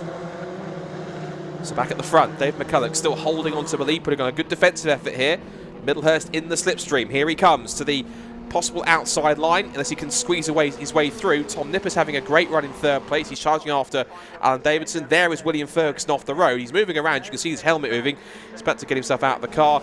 Is that going to prompt another safety car, I wonder? Because that car is in... It's on the exit of Graham Hill Bend, yes, but you do get cars going side by side over those curves quite regularly, so it might well be in a contentious position. We'll wait and see what senior clerk of the course, Andy Harley, decides to do here. Meanwhile, Jeremy Fairbairn gets past Brandon McCorkin, changed for 5th position. So the Kevin Mills Spectrum ahead of the Team Oldfield Motorsport Van Diemen. Ben Cox trying to close it. And a good effort, I have to say, Wallace Martins in 8th place for Team Brazil. Just the green and yellow car that was going through the shot on the edge of the screen there. 8th position in his first Formula Ford race. That's a really good drive and shows, I guess, how comparable it is. And that was Jeremy Fairbairn signalling in the mirrors to Brandon McCorkin. Don't fight me, push me. Let's try and catch the cars in front. He was signalling, saying, look, let's not battle. We've got cars to catch in the mix. We can get them if they carry on fighting, because he knows, I'm sure, he's seen that David McCulloch is kind of acting like a bit like a cork in the bottle a little bit here, because ultimately he's not really the fastest. Well, I say he's not the fastest out there. And there's a slightly dejected William Ferguson, arms folded. I'm not sure that he'll be buying Brandon McCorkin a drink later on after that, but He'll have to come back again and try and work his way through. There's quite a few top drivers in the progression races for tomorrow that are going to have to really rely on their pace to get up through the order. It's going to be quite fascinating to watch them happen.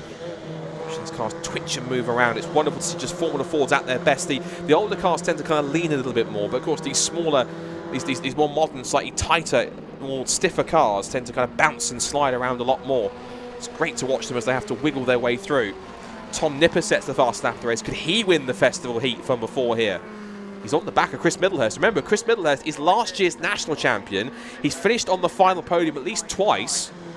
And Tom Nippers has had a bit of an up and down first proper season of Formula Ford, but here at the festival has absolutely come alive. He must have had some fantastic testing time, at least over Wednesday, Thursday and Friday, and made some strong progress. But this is genuinely the strongest I've ever seen Tom Nippers in a Formula Ford all season. He struggled a bit with some of the national competitors, but here, battling amongst the likes of McCulloch and also Chris Middlehurst here, definitely proving his worth. Really impressive stuff so far from Tom Nippers. I'm very, very impressed. Here's the second scrap, headed by Alan Davidson in the 1989 Mondial.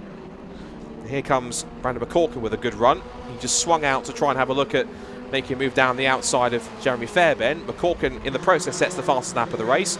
Here further back, we've got James Fetterplace and Stuart Kestenbaum battling over position, as meanwhile leaders come back through into Druids once again for the 8th time. This is lap 8 of 12 down the hill again. This race is playing a bit out a bit more like Heat 1 did. It's slightly calm. It's quite a tight battle at the front between three cars. It's very much playing out the same as the first heat. It's second and third that have been the most dramatic, and Chris Middlehurst is getting a bit impatient now. You can see him darting around left and right, trying to make moves, but still can't work his way through. And here, McCorkin, in fact, actually, whilst that was going on, has got past Jeremy Fairbairn. He got past him for P5, and now he's challenging Davidson down the inside. Look at this. Two different cars you couldn't see. Two different, the Mondial and the Van Diemen. And it's the Van Diemen that has the edge. Fairbairn looking to the outside line, but it seems that Davidson's being the bit of a nemesis here. He can't quite get through.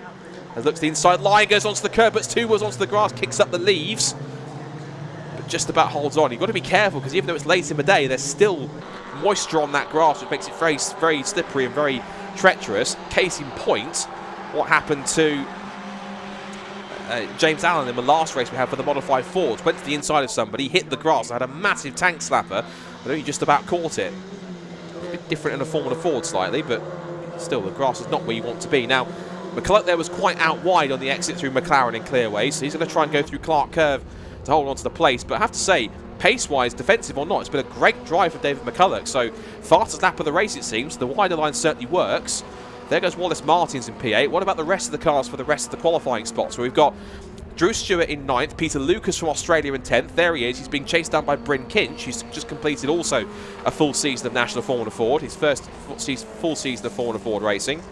And they're having a scrap over 10th and 11th. And the last qualifier at the moment is Derek Palmer in the 1992 Swift. So that's the top 12 settled. The cars that won't make it through include, at the moment, Oliver Chapman, Peter Daly, Ian McShane, Stuart Kestenbaum, James Fetterplace, Ben Hadfield, and also William Ferguson, of course. We lost him after making contact with Brandon McCorkin on the exit of Druids, and that saw him going off into the tyres.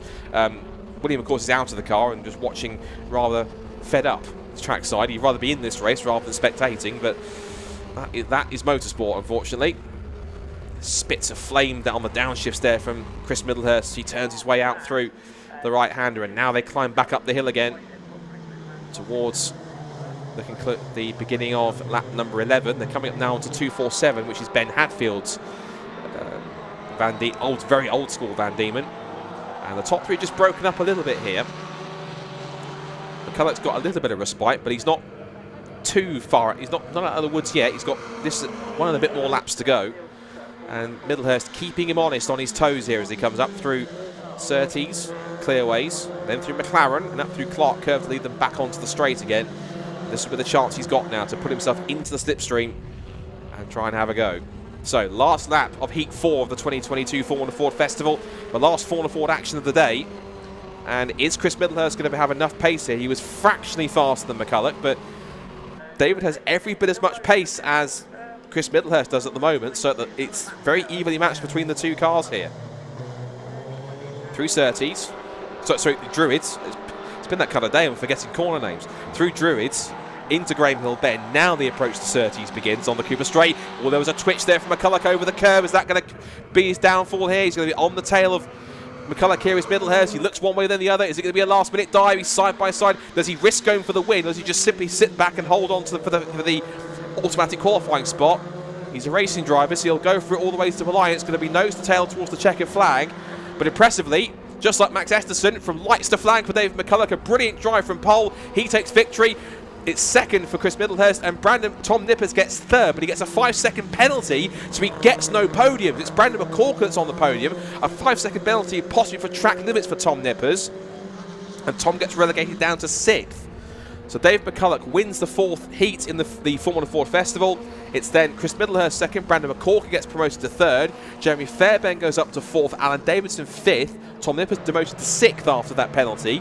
And then Ben Cox, Wallace Martins in his first Formula Ford race for Team Brazil in 8th. Drew Stewart 9th, Bryn Kinch 10th. And it's then Peter Lucas in 11th place, and 12th goes to Derek Palmer.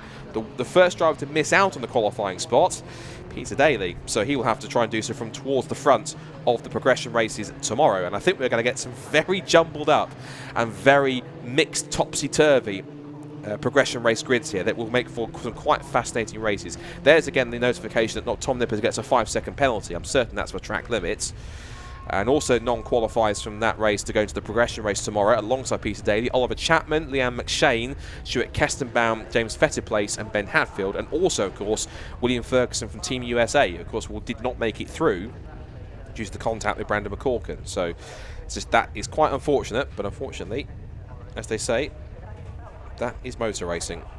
So here's the result then from heat number 4. It will hopefully be up on screen in a second.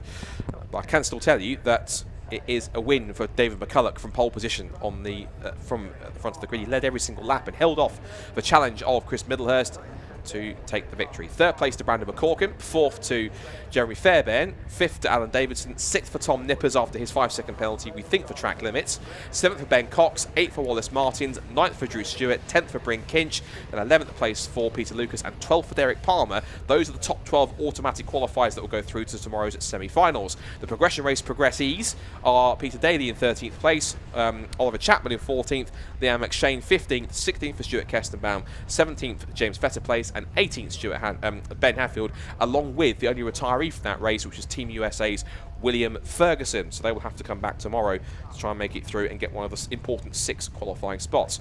Right, for our final heat today, it's back down to Richard John Neal to have a chat with our top 3 down at the top of the pit lane. Thanks very much indeed, Scott. Let's have a word with our winner, David McCulloch. Well done, David. Congratulations. We'll get you up here so we can get our spots in the back. That was a hard race, wasn't it? Chris was keeping you very honestly. Both you and Chris are regulars at the festival. You've got a good history. Is that your first festival win, by the way? It's first festival win. Congratulations on that. It was great to see. Thank you. I know Chris definitely kept me on my toes there, so that there's a couple of times I got a wee bit of a break, and then I made a mistake and lost all that bit of a gap and had to try and work hard then, but whenever I got into my toe, it was kind of no losing them after that, so it wasn't like, it was really tight race. Made me work for it. We've got to do it all again tomorrow, but at least you don't have to go through the progression race or the last chance. That's definitely one thing I don't want to go through, is that. That's a nightmare to start for the back and work your way through, so it is, but at least I'm giving myself a good chance now. Bit of rain tomorrow, we were sort of going brave and well in the rain there the other day as well, so we'll see what tomorrow brings. At least I've done all I could do there, so I could. You had a bit of wet testing, I think, in the week. Were you part of that? Yeah, part of that, so I was. So you know where you are to get the car tomorrow if it is wet? Yeah, it's all working pretty good there at the minute, so it is, so as long as it's sort of something like Thursday, we shouldn't be too far off. We'll see what we can do for you, David. That'll do, thank you. Congratulations on your first festival win. Brilliant stuff, well done. Heat 4 winner David McCulloch will take the garland and the hat. We'll talk to our second place man, Chris Middlehurst. Well done, Chris. Cheers. Congratulations. Another driver we're used to seeing at the festival putting in good results, and that was a fine race, so congratulations to you and David, but just had you at the end. Yeah, it was obviously very close and he was defending everywhere. on the inside line. It's very hard to overtake around here when someone's wanting to defend that hard. I tried a few times into clearways, of course, and then he sort of squirmed under the brakes and sort of moved to the right. So just defended the inside line really last minute. So could have obviously come together if I'd have like kept going down the inside, but I thought better of it, of course. Only the heat race. We saw what happened before, you know, with the leading two, you know, you've got to get through there. But at the same time, I did want to win, but we were a little bit down on power. Running quite hot there behind David, obviously in the slipstream. You know, we didn't have much cooling going on, so maybe we can work on the cooling for tomorrow, and that'll probably eke more power out. You know, he was pulling a lot of a gap down sort of Graham Hill, down the hill there from Druids, and then down the straight, keep with him. But we're way better through the corners, so the chassis is fantastic. So big thanks to Team Dolan and Luke for getting the car ready. Our garage, Middlehurst, we had obviously the fire at the Team Dolan, which my car was in there kind of. The chassis was away being repaired. That was it. So we had to put the car together, and we only just made it here. So yeah, big thank you to Luke and everyone for sorting it. Yeah, it's a good thought. Big effort from the team to get back. I know the motor racing community tried to get behind you guys there, but it was sad to hear, but great to see how you've all bounced back. Absolutely, yeah. They lost everything literally. So everyone's mucked in. We brought tools down this weekend and equipment. You know, we obviously used to run the car ourselves at the garage. So everyone's just mucking in. It's a great team, like a family. So we're pleased to be part of it. Brilliant. Chris, we'll see you in the semi-final tomorrow. Well done for second position and a terrific race. Now, have we got Tom here? Tom Lippers? We'll get you across, Tom. I think there might be a penalty, but we'll go and see the clerk. He'll sort it out. He'll sort you all right. But third across the line anyway, so good to see. Fastest lap at one point. I think that went towards the end. Right, but wanted to have a natter with you. Obviously, you were third in the Rookie Championship for the Nationals this year. And now we come to the festival, which is kind of the end of the year. Reflections on that race and your season? I mean, we've come a long way from the start of this year. We had, I mean, at one point, half through the season, we were 3 seconds off the back of the grid. So now to be competing at the festival right at the front, it's unreal. It just doesn't seem real, you know. It's come a long way from half through the season, and I think, you know, the penalty might well be justified. I don't know yet. I've looked back at the footage on the GoPro, but I mean, I can't really do a lot about it. So yeah, I mean, just for the photo, I'll take it. I don't really care, so that's fine. The third place in front of the board, so that'll be fine. But yeah, I mean, Brandon was. I think I dropped us down to like 6th. I get 5 seconds. I think so. He was about that, yeah, on the time. That's still fine as long as it's well inside that top 12. Puts me straight through to the semi-final. It's all to play for tomorrow now. So yeah, I'm really looking forward to it, and I just want to go forward. Everyone else has been commenting on the weather for tomorrow. The forecast is wet, and how does that sit with you? We haven't got a clue. We'll see what happens.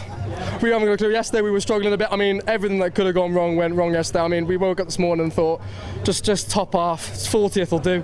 So I mean, we'll take this. I mean, this is much further up than we were expecting. So yeah, I mean, I'm very happy. I'm very happy. So yeah. Yeah, me too. Glad we got the interview. Tom, well done for third place on the road. Well done. We'll see you tomorrow. I don't know. Is Brandon here? We got Brandon. We'll get Brandon McCocken here very quick. Good to see you, mate. And. So third position, I hope you didn't mind us having a quick word with Tom as well. I think you were second in the Historic Festival last year, and now a change of machinery. So talk us through that festival. Yeah, Oldfield Motorsport got in touch with us at the start of the year, and we made the move over to a modern car. So spent most of this year just getting used to it, because so much different to learn, you know. Yeah. Not even just about the car, about like setup and going through video and data. So yeah, been a good learning year. So hopefully get a good result tomorrow. I'm pretty sure it's to be wet, and I would like the rain, so hope it goes well. I was chatting to Graham Brunton earlier on about Roberto Moreno, and he was saying that there's a big difference between the contemporary cars and the older ones, and you found that presumably. Yeah, I was very surprised. Like, I kind of expected to get into a new car and drive it like the Mondial last year, but nah, not as easy as that, definitely not. So good position for the semi-finals, you know, and you'll be up there. It's a complete lottery, isn't it, this day? Yeah, exactly. I am giving it to be wet tomorrow. I never know what could happen. Like, should be 5th or 6th, so yeah, see what happens, hope for a bit of luck and hope for a bit of pace. Look forward to seeing you tomorrow, Brandon McCocken. Thanks very much indeed. Well done on P3. That's our podium complete, so I think we can hand back to Scott with the grid for the last race of the day already. Where has the day gone? It's race 2 of the weekend. We're edging closer, ever closer, to finding out who is going to be the AIRTEC BRSCC Fiesta champion. So with the countdown towards that, let's go up into the commentary box and Scott Woodward. If we've got time, we'll nip over and have a word with some of the drivers as well in the holding area. So, but back to Scott for now. Sounds good. Thank you, Richard. I think a bit of clear up from William Ferguson's car from that fourth heat for the festival. That's the festival racing done for today in terms of the festival. We urge you to stick around, of course, because this second Fiesta race will certainly be a great way to top off the action that we've had today. Plenty of action today on Festival Saturday. More guaranteed tomorrow. If you think that Saturday was good, I think more expected. It's going to probably go straight into overdrive for tomorrow with everything that could be happening tomorrow. Particularly with the weather could play a massive factor as well.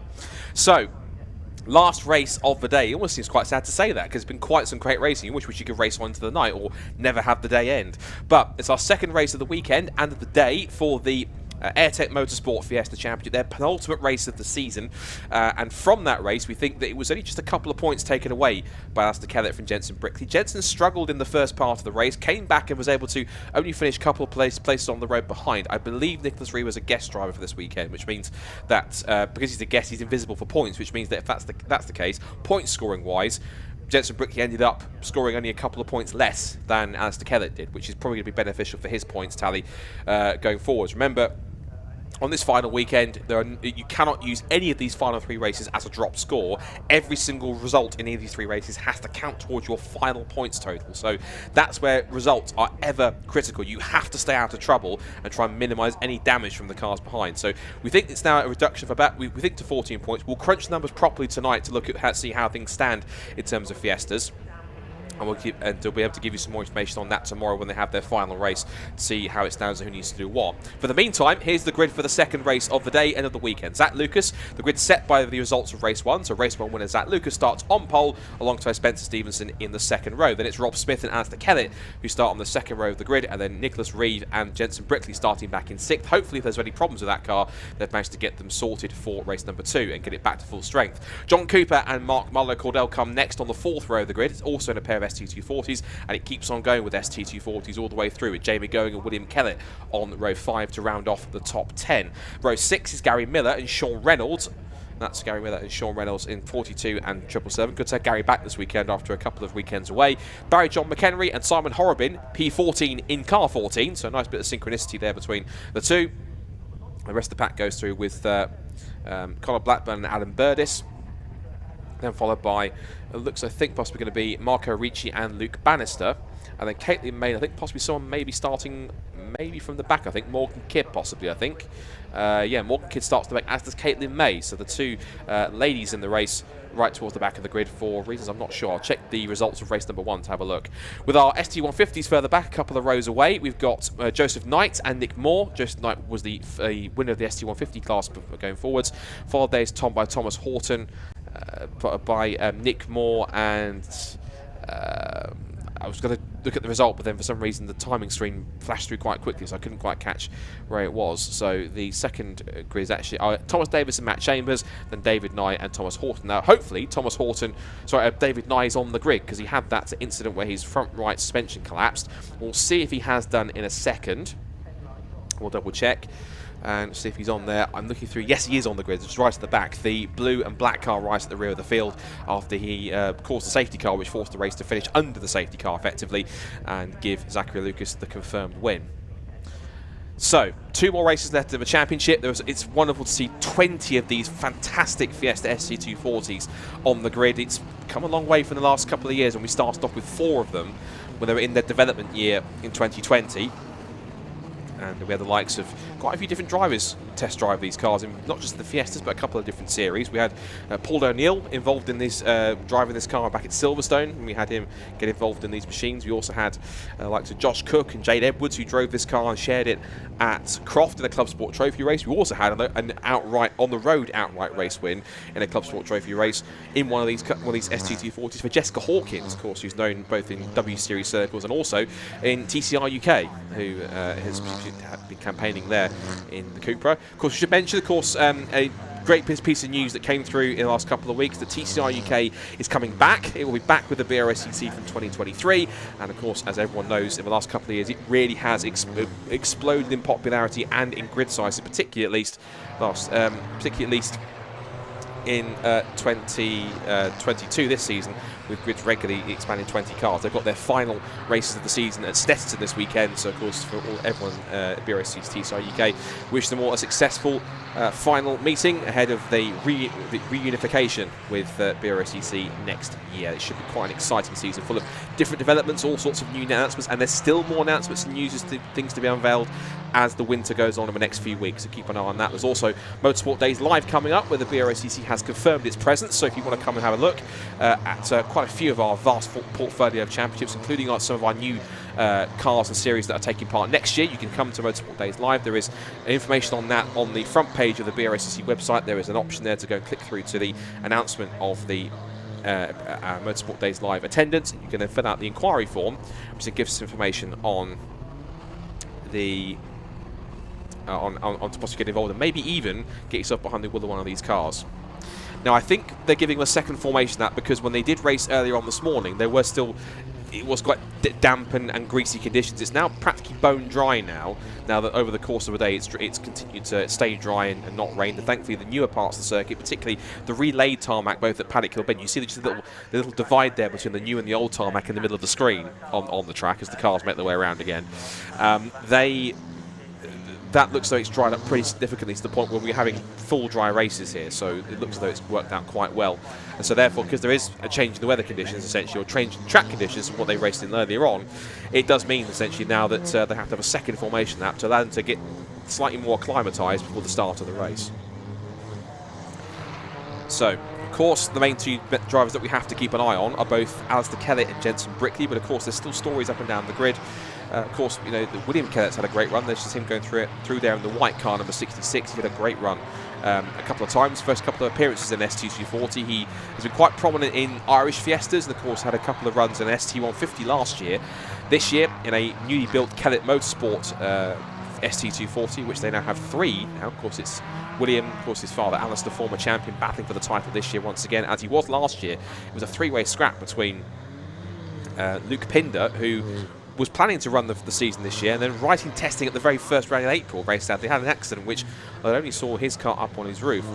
It wasn't like a dramatic accident, as far as I understand, but the unfortunate circumstance, the consequence of that was that Luke Pinder, I think, injured his collarbone, I think, if I'm correct, so had some kind of an injury, which unfortunately ended his season before it really even began, because it was on the Friday of the week of Friday testing on the weekend of the very first meeting. So hopefully we wish Luke all the best and hope he's in convalescing well and has convalesced well throughout the season. And whether we see him back on the grid, of course, it'd be nice to do so, but of course I'm sure he'll want to move on to or go on to whatever suits him in terms of racing ambitions going forwards.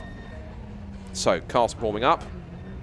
Quick identification check once again. We've still got the dark green car of Zachary Lucas on pole on the left at the front. The red car, Spencer Stevenson, alongside him. The bright green, black and white car is current defending champion Rob Smith. Alongside him, the blue and silver car is Alistair Kellett. The bright yellow Fiesta is Nicholas Reeve. And then we've got the it's kind of metallic charcoal grey and fluorescent yellow. Yes, I'm getting specific with colours here. It's been that kind of day. Grey and yellow car of Jenson Brickley. And then towards the back, you see the 6 ST150 class cars forming up into position with Joseph Knight on pole. So the last race of Festival Saturday, the second to last race of the season for the AIRTEC Motorsport Fiesta Championship. Can it be 2 from 2 for Zach Lucas, or will anyone else alongside him and around him be able to beat him to the checkered flag? Let's find out. It's a good start from the front row. Not such a great start for Rob Smith in the first part, but John Cooper shot off like a rocket off the grease, squeezed past Nicholas Reeve and Brickley. Also, Jamie Goings down the outside as well. Brickley goes round the outside of Rob Smith. He gives him the room, looks for 4th place down the outside on the approach to Druids, and now hitting the brakes. As he did in race 1, Spencer Stevenson hits the front and leads the way into the first few corners. Lucas second, is then Kellett in third, and crucially now for 4th place, side by side between Rob Smith and Jenson Brickley, likewise for the lead now between Stevenson and Lucas as they turn in. Further back, we've got Jamie Going and William Kellett as they go side by side now for position. That's now for 8th and 9th, it looks like. And Nicholas Reeve, after he started in 5th, down to about 10th or 11th. So a really poor start for the bright yellow 1-3-1-4-1 car. There he is, just with his teammate Sean Reynolds behind him. So good to see Jamie White, former Fiesta champion, getting several cars in the championship. Meanwhile, as it was in race 1, here comes Zach Lucas to the inside line.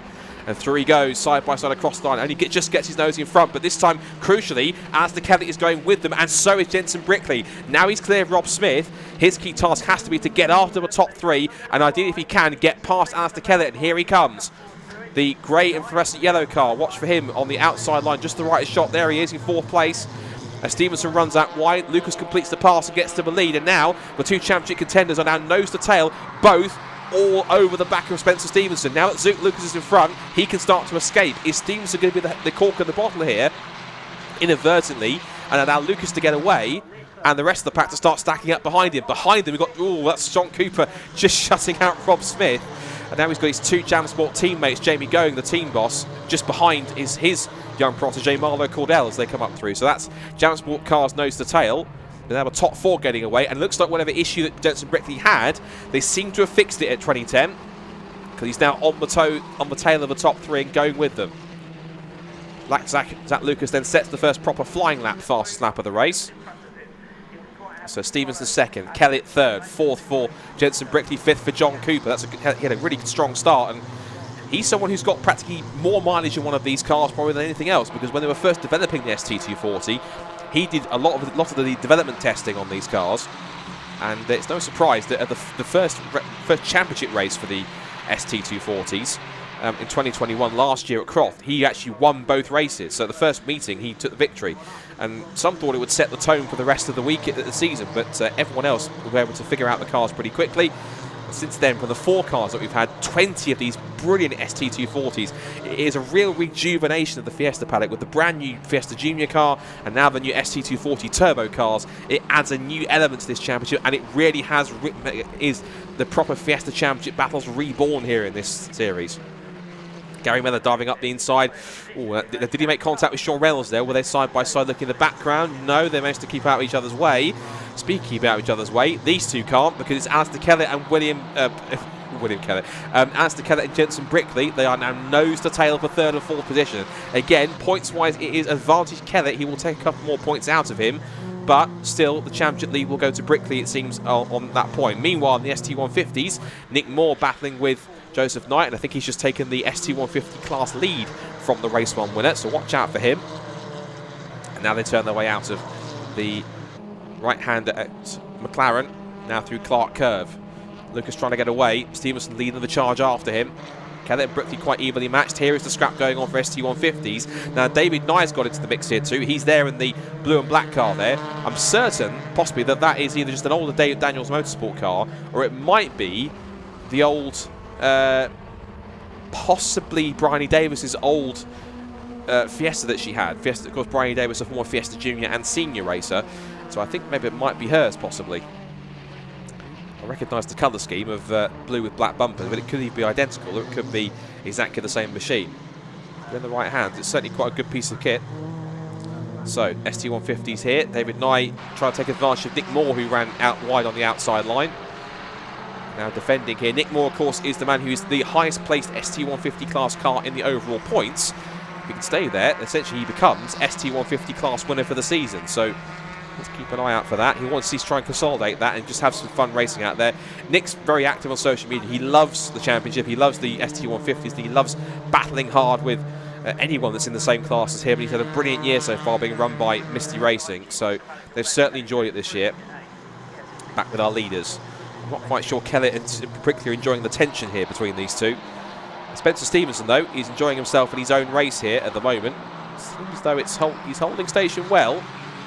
Took 2nd in race 1, started on the front row for race 2 and did his trick of taking the lead early on before Lucas picked his way past. But Zach now over the curbs in the first part of 30, slightly out wider for the 3 cars chasing him for 2nd, 3rd and 4th. Stevenson a little wide over the off the apex of McLaren. This might give Kellett the chance to pull through. He might tuck into the slipstream and try and pull himself past if he can. He is getting pretty close, and here he comes. So the former Fiesta champion in contention for the title. Once again this year, takes the wide approach. You can tell it's getting a little bit darker out there. There's not only just the light fading, but also the cloud cover as well coming in over the circuit. And you can see headlights on, of course, for everyone. I think everyone's got at least the running lights on here at Brands Hatch, but at least their main beams headlights are on too. not quite dark enough for full beams, I don't think, and even then that'd be something of a intimidation tactic. And meanwhile, I wonder if Jensen Brickley's strategy here is possibly just to kind of, because he knows that points-wise, he's only dropping he's dropping 4 more points here at the moment. It's Kellett. He's now popped in, he's set the fastest lap of the race. He's done a 53.988, which he has, so that's an extra bonus point for him as well. And every single point counts here, and I just think either Brickley's pushing as hard as he can and just doesn't have the pace this weekend to live with Kellett, even though he's keeping behind him, or has enough to try and keep him in his sights and keep him within touching distance, or whether Jensen Brickley just playing it uber cool and just minimising the damage in each of the races to try and just about take the points that he needs to secure the title. Even if it's by 1 or 2 points, it's just the title is the title, so we'll have to wait and see how it plays out for the rest of the weekend. One more race after this, of course, tomorrow morning, so that's when we'll decide who wins the championship, provisionally, of course. So we saw there Barry John McHenry. Good to see him. He's another one of the Kellett Motorsport cars. As they turn their way out of Clark Curve again, onto the Jack Brabham straight. And Lucas has the gap of 1.1 seconds. Across the line he goes. The gap is now with a new fastest lap of the race, 1.3. He's gone out by another 2/10. Lap times between the 3 top, second, third and fourth place cars. Stevenson set a new personal best. And then Kellett and Brickley. Okay, so pace-wise, okay, I'll take back what I said a little bit in terms of problem, because Brickley is on pace with Kellett. It's just he needs to be faster than Kellett to try and overhaul him. But at the moment, they're just that evenly matched. It's just that Kellett has the track position and therefore will outscore Brickley. So it seems as though it's a case of punch and counter-punch. Anything lap time-wise or pace-wise that Jensen Brickley can do, Alistair Kellett can do it just as well, and vice versa, which means they're that evenly matched. It's just that Jensen Brickley has the points advantage, and that's what's helping him out. Now, meanwhile, this is Nick Moore versus David Nye. I think they've either been battling too hard or something happened, because I think they're a little bit far back from Joseph Knight now. I think they've dropped back away from him, because I think this is now second place in the class. If I look through. Right, Spencer Stevenson, I've just noticed, meanwhile, is in the pit lane. So Spencer Stevenson, from what was second place, is in the pit lane. I've just noticed on my timing screen. I wonder why Kellett and Brickley had jumped up the order. So Spencer Stevenson with a problem then. Unfortunately, he's out of it. We're still watching the ST150s here. This is still Nick Moore versus David Knight. And now you see here that the 2 championship contenders are nose to tail now. There's still half the race to go, just over half the race to go. It's a 20-minute race. 11.25 minutes to go. And now with Lucas out in front by 2 seconds, let battle commence. I think Brickley's in a situation where he knows he has to go for it, because Kellett is that strong. He has to try and pressure him into a mistake. But of course, Jensen, of course, is fresh out of the Fiesta Junior Championship, but he drives with a very, very mature head on his shoulders. So he might only just be out of juniors for 1 year, having won the title, but he seems to be driving with a head that's maybe 10 times his senior in many cases. He's got quite a sensible head on his shoulders when it comes to racing. He doesn't seem to take too many desperate risks. He takes calculated risks. And he only goes for a position when he knows it's absolutely on. But he doesn't seem to kind of do anything that's silly or desperate or an overreaction to a move from a car in front. It seems to sit back there, assess the car in front, apply the pressure, and if there's an opportunity to get through and he can make it work, he will grab it and make it happen. And I think really that's all Jensen can do. If he can't beat him, just try and sit in behind Alistair Kellett. Because if he can do this now for the rest of the race and do it again tomorrow if it's just behind him, then essentially the title is his. But of course it's much easier said than done when it comes to that, because with the fact you've got no drop scores for any of these 3 races, or none of these 3 races being usable for drop scores, as we've talked about with other championships in the last couple of weeks that have been decided, like Mazdas and anything else, it's that case of literally you have to be so careful and try and make it work every single time. Speaking of making it work, David Nye's made a move work on Nick Moore. He's up now into second place in ST150s, because Joseph Knight is up the road by several seconds. So these two have been battling so hard that we've managed to get them, they've lost time to the car in front. And also Thomas Horton in the background is trying to get through. Nick Moore having a look through. I'm sure Nick Moore deep down is enjoying this a lot, because he does enjoy his ST150 battles, and battling with someone who's a former champion and also a former BTCC racer as well. That will certainly give him a lot of confidence that he's able to hang with him and battle with him. It looks as though now that Nye's got the clear air and has managed to get around Nick Moore, he looks as though he's possible. That's Thomas Davis off the road, right in front of the 2 championship contenders. Not to tell you when to have your incident, Thomas, but probably not the best place to have it when you've got the two main men fighting for the overall championship breathing down your neck. Either he just would try to move out of the way and found himself running wide, or he got spooked out of the way and then ended up going over the gravel. Either way, he looks as though he's managed to get back going again. He's currently sat in the class. Where's he at the moment? At the moment, he's sat in 6th and last in class. That excursion has dropped him time to Chambers and Davis, so he's now down behind. Behind Matt Chambers. So he's now behind Matt now, who's in car 69. Nice little pass for him. So just under 8.5 minutes left in this final race of the day, the second to last race of the season for the AIRTEC Motorsport Fiesta Championship. And Zach Lucas now leads by, that's intriguing, 1.7 seconds. I think the gap's come down now between Lucas and Kellett. It has by half a second. So Kellett pulled some nearly 4 tenths on Brickley by 8 tenths, and he's now also got the gap down another tenth or so. The gap is 1.7. So that was quite a lap there for Kellett to get away there. Rest of the turbo cars go through. Thomas Davis gets the blue flag to move out of the way, and very sensibly, very smartly, moves to the edge of the track to let all the faster turbo cars through. Good driving there, Thomas. Well done. Good work for the back markers. There's Matt Chambers, also with some sensible driving, keeping out of the way of the scrap for, what's that now? That is between Jamie Going, Nicholas Reeve and Gary Miller. Good to see Gary Miller up there in the top 10. 7th, 8th and 9th they're battling over. Meanwhile, this is Sean Reynolds. Good to see him back this weekend. Made a one-off appearance at Stetterton, but the last time we saw him at Stetterton, his car had expired on the back straight and was looking a bit steamy. But thankfully that car is back to full health. And now battling with Simon Horrobin, who usually on his day is as quick as anyone else, but maybe his patience lacking a bit here, not happy with the setup, or maybe tyre pressures or tyre conditions or anything else. But Simon not as quick as we've seen him in the past. Football race winner back in the ST150 days, and he has won races so far this season, and throughout last year as well in the ST240s. And he's one of the biggest advocates in how great these cars are and how much fun the racing is. So he certainly is enjoying it immensely in the ST240 class. He agrees it's been a great car to bring the championship back to life. It was getting at a point where the ST150s were just dropping off a little bit, but then the new car came in, and once it inspired many people to go and build one, it certainly has kept on growing and growing to the point where the ST240s now are pretty much in a league of their own when it comes to pace. And having 20 of them here this weekend is a wonderful achievement for the club and for the championship. And of course, I'm sure if there's any racers watching this thinking these Fiestas look pretty mega, I fancy a go, well, if you make your way to Motorsport Days Live, you might be able to have a go in one yourself. Now here's something interesting.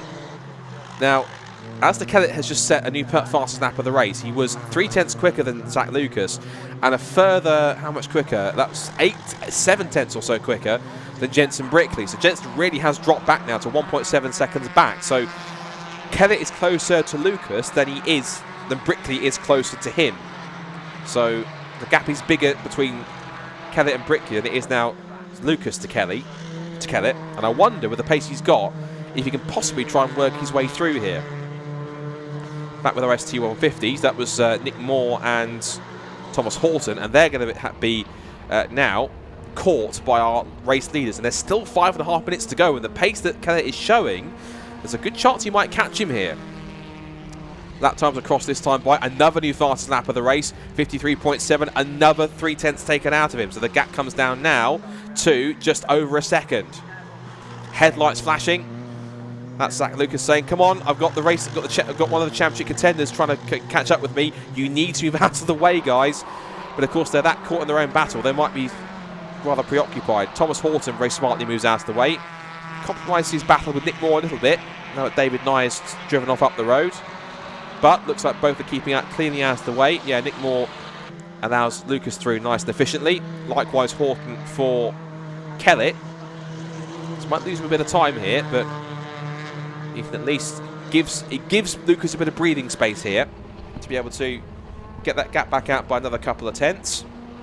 Meanwhile, Kellett makes it past both of those two ST150 back markers, and the gap is still the same. In fact, it came down fractionally actually. The gap lap times were pretty similar in the 54s, whereas Brickley's last lap was a 54.060. So he's making one or two sort of off lap times, but when he's back on the pace, he's just as quick as the two cars in front. So it's possibly just a roll of the dice in terms of how the race is going really for Brickley. Well, I'm sure Richard will have a chat to him on the podium and just see, is it pace, is there a little sort of intermittent or something that's like a really irritating sort of problem that's causing them an issue, or just something that's hampering their pace, because Brickley seems as though he can lap as quick as Kellett and Dukas, but hasn't got that extra in the car in himself this weekend so far to be able to maintain it. I mean, as it stands right now, it would be 50 points for Zach Lucas, 46 would go to Alistair Kellett. No, 40, I think 46 plus the bonus point.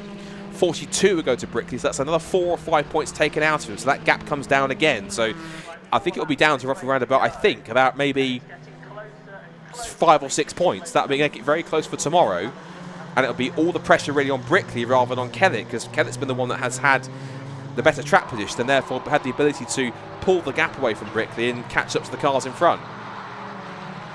He effortlessly works his way through the back markers, a little wider than he wanted to there, getting around Thomas Davis, but Thomas stuck to his line, so as we know, it's up to the faster cars to make their way around the slower traffic rather than the slower cars to immediately jump out of the way. It's the faster cars have to make their own way around. Now Kellett is closing in a little bit more. The gap was 7/10 of a second past the line last time by. Now lap time wise, how many more laps are we going to get? So it's 2 minutes 42 across the line. It's 54 seconds for a lap. So 2 minutes 40 in terms of, that's 160 seconds. So I think we're going to get, we might touch and go. We might get maybe 2, maybe 3 more laps on this one. We'll wait and see how the timing works out. There's Nicholas Reeve. Good to see him back in the Fiesta paddock. That is John Cooper struggling, I think. John, who was back in 7th place. Yeah, John Cooper's had that's like an issue with John Cooper, I think. Yeah, he's either had an issue or something that's sort of seen him drop back a little bit, but he's now dropped, I think, behind Nicholas Reeves. That puts him in, I think he was 6th. No, he's not. No, he's 7th across the line, but he's now been passed by Jamie Going and Nicholas Reeves. So is that a problem developing now for John Cooper, I think, which is a shame, because in terms of mechanical problems, John Cooper gets no luck when it comes to mechanical issues. The car seems to be back to full strength now. It's lapping at a decent enough pace, but it's interesting. Number 3 tenths taken out of Zach Lucas. He's getting closer. Brickley, meanwhile, does a 54.7, loses 7 tenths. He really is not having a great run in the second race. He's still third, but the pace is just dropping off, whether it's tyres or setup or something. Something's not quite right with Jensen Brickley in that car, particularly in terms of pace. Meanwhile, everything appears to be right with Alistair Kellett, because here he comes onto the back of Zach Lucas. Now then, are they going to get possibly 2 more laps, I wonder? They might well do. In fact, it's going to be close. It'll be touch and go, I think, but they might possibly get... Depends when they cross the line in a minute. They've got 1 minute 12 to go. If they can get to the line before about 54, 53 seconds, they might just about squeeze 2 more laps in, potentially. It's going to be close, particularly as they're pushing each other here. Let's see, the time is now a minute. How many more seconds will it tick down? 7, 6, 5, 4. This is until we get to possibly a last lap, I think. 4. Oh, it's going to be close. They might get 1 more lap after this if it's a quick enough lap. It's a 54.2. The flag might just come out at the end of this last lap. So if Kellett's going to make a move here for the lead, he might be wise to do it now, I think, and put the pressure on. Here he comes. He moves around left and right, putting himself in the mirrors of Lucas. Quite a close finish here to our last race of Festival Saturday, the second to last race of the season for the AIRTEC Motorsport Fiesta Championship. And Alistair Kellett is all over the back of Zach Lucas. If Zach can hold on for the next few seconds, it depends on whether or not they're going to radio the checkered flag or the last lap board. Well, they've got both in their hand. The last lap board's gone out. I think maybe it's a checkered flag this time because the last lap board's going out to everyone else. I think it's checkered flag this time. Matt Chambers gets out of the way and Kellett's all over his back bumper. Not a great exit out of Clark Corner there for Zach Lucas, but he might get the traction off the corner to try and power himself to the line. And as the sprint to the checkered flag, it will with the checker this time. And it's victory number 2 of the weekend for Zach Lucas, who wins the second AIRTEC Motorsport Fiesta Championship race of the weekend. Alistair Kellett, crucially, is second and Jensen Brickley is third.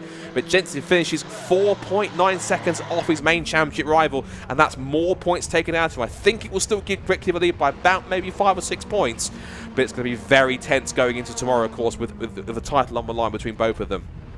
4th for Rob Smith. Bit of an unknown race for him, unfortunately, but 4th for Rob. It was 5th for Marlo Cordell, 6th for Gary Miller. Good result for Gary, good result for the Irishman. 7th for Jamie Going, 8th for Nicholas Reeve, 9th for Sean Reynolds, and 10th for Simon Horrobin. Baron McHenry 11th, and it's Burdis, Blackburn, Caitlin May, Marco Ricci 15th, having a better run this time after his spin in race 1. And then it's Morgan Kidd and Luke Bannister. In the ST150s, it's David Nye with the victory in class from the 22 of Nick Moore, and then we had Thomas Horton. Looks like we lost Joseph Knight sadly in the pit lane towards the end, so it was a win for Nye from Moore and Horton, and also John Cooper came in towards the end. I thought his car was struggling a bit, so he unfortunately is classified 21st, and then Matt Chambers and Thomas Davis after his gravelly excursion. So we will hear from hopefully both of the top 3 categories, ST240s and ST150s this time, fingers crossed. Apologies for any of the TSL graphics for the results on the screen, but we'll give you the result on my screen anyway, which is Zachary Lucas who wins. Once again, he's second of the weekend, just ahead of Alistair Kelly, only 0.2 of a second in front of him. Then Jensen Brickley in third. Still third, but he lost a couple more points. That could be crucial for the championship, maybe tomorrow, depending on how fortunes go. Then Rob Smith fourth, Marla Cordell fifth, and the rest of the top 10 is Gary Miller, Jamie Going, Nick Reeves, Sean Reynolds and Simon Horrobin, and then from 11th downwards, it's Barry McHenry, Adam Burdis, Conor Blackburn, Caitlin May, Marco Ricci, Morgan Kidd, Luke Bannister, and then David Nye, who won ST150s, from Nick Moore, Thomas Horton, John Cooper, who pitted late on, Matt Chambers, Thomas Davis, and then we lost in that race, Joseph Knight, Spencer Stevenson, and William Kellett. Right, final podium of the day then, as the light starts to fade, down to Richard, hopefully with all 6 of our drivers for our second AIRTEC Motorsport Fiesta race of the day. Thank you very much indeed, Scott, and a case of deja vu down here in Victory Lane, because Zach Lucas takes another win, 4th win of the year, 4th winner's interview with you, mate. Well done. We'll get you down the front here. There's your champagne, your winner's hat. Yeah, he's going to take that a little bit later on. Definitely.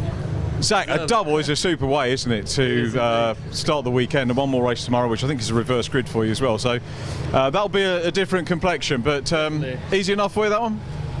So I suppose. When Alistair started catching me up, I was getting a bit nervy, but yeah, I mean, we managed to get it in the end, so it's all good. I mean, all these points matter at the minute for this 3rd position, so really happy. So yeah, looking forward to tomorrow. Much for the team to do for you in the car. I know when we spoke, Cadbury, you said you have people that do it for you, but you have to have the input, don't you? Oh, of course, yeah. I mean, in the dry, it feels amazing. I'm really happy with it. Wouldn't want to change anything. In the wet, I wasn't too happy. It felt like it was washing out a little too much and understeering, but I think everyone sort of had the same problem this morning. But if we can sort of minimise that tomorrow, because I know there's meant to be some rain, it'll be good.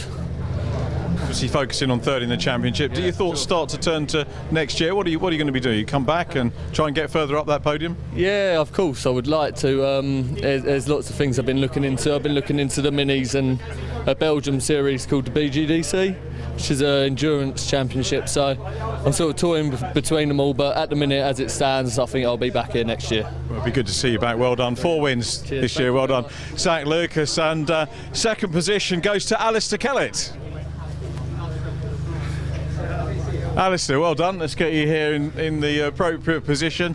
Now, we're trying to work the points out. Nick Reeve doesn't score points, does he, from race 1? Is that right? I don't think so. I'm not sure. So you got 2 back on Jensen in the first race, and I think 6 points in this race, so it's still all to go for it. You haven't done the maths? Haven't a notion, and it didn't matter. After the first race, I thought Jensen was further back at one stage, and I looked in my mirror and he wasn't. So I finished 4th, good. Got into, I think it was 3rd at the start, and then Spencer seemed to have a problem, and then I was catching Zach.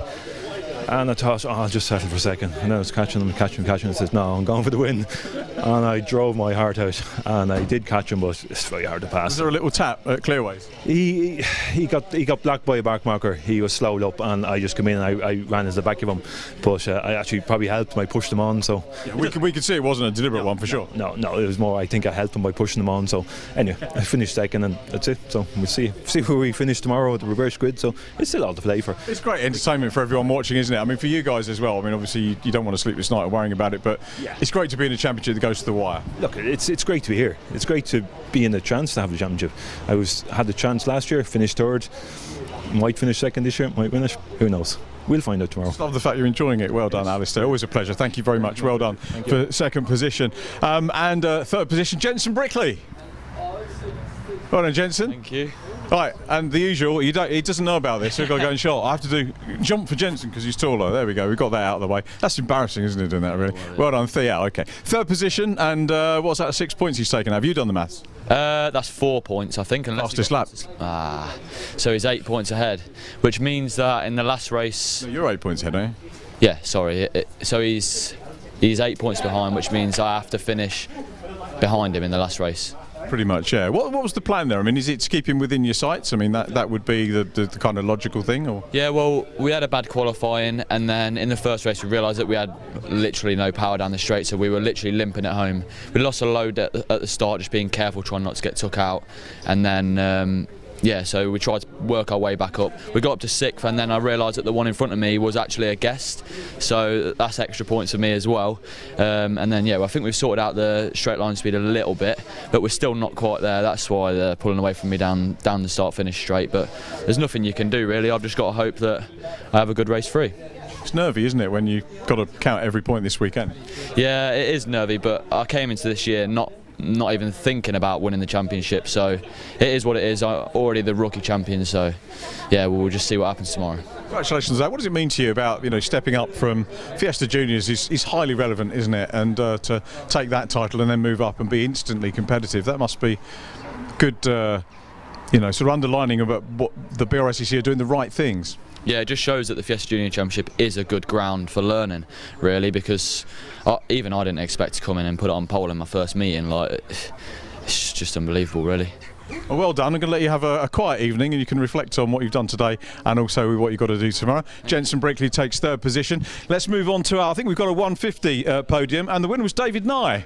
Good to see David Nye again. Been a long time. Well done, David. It's nice to see a bit Congratulations. Of class. A bit of class. You meant you. I thought you meant you. No, you.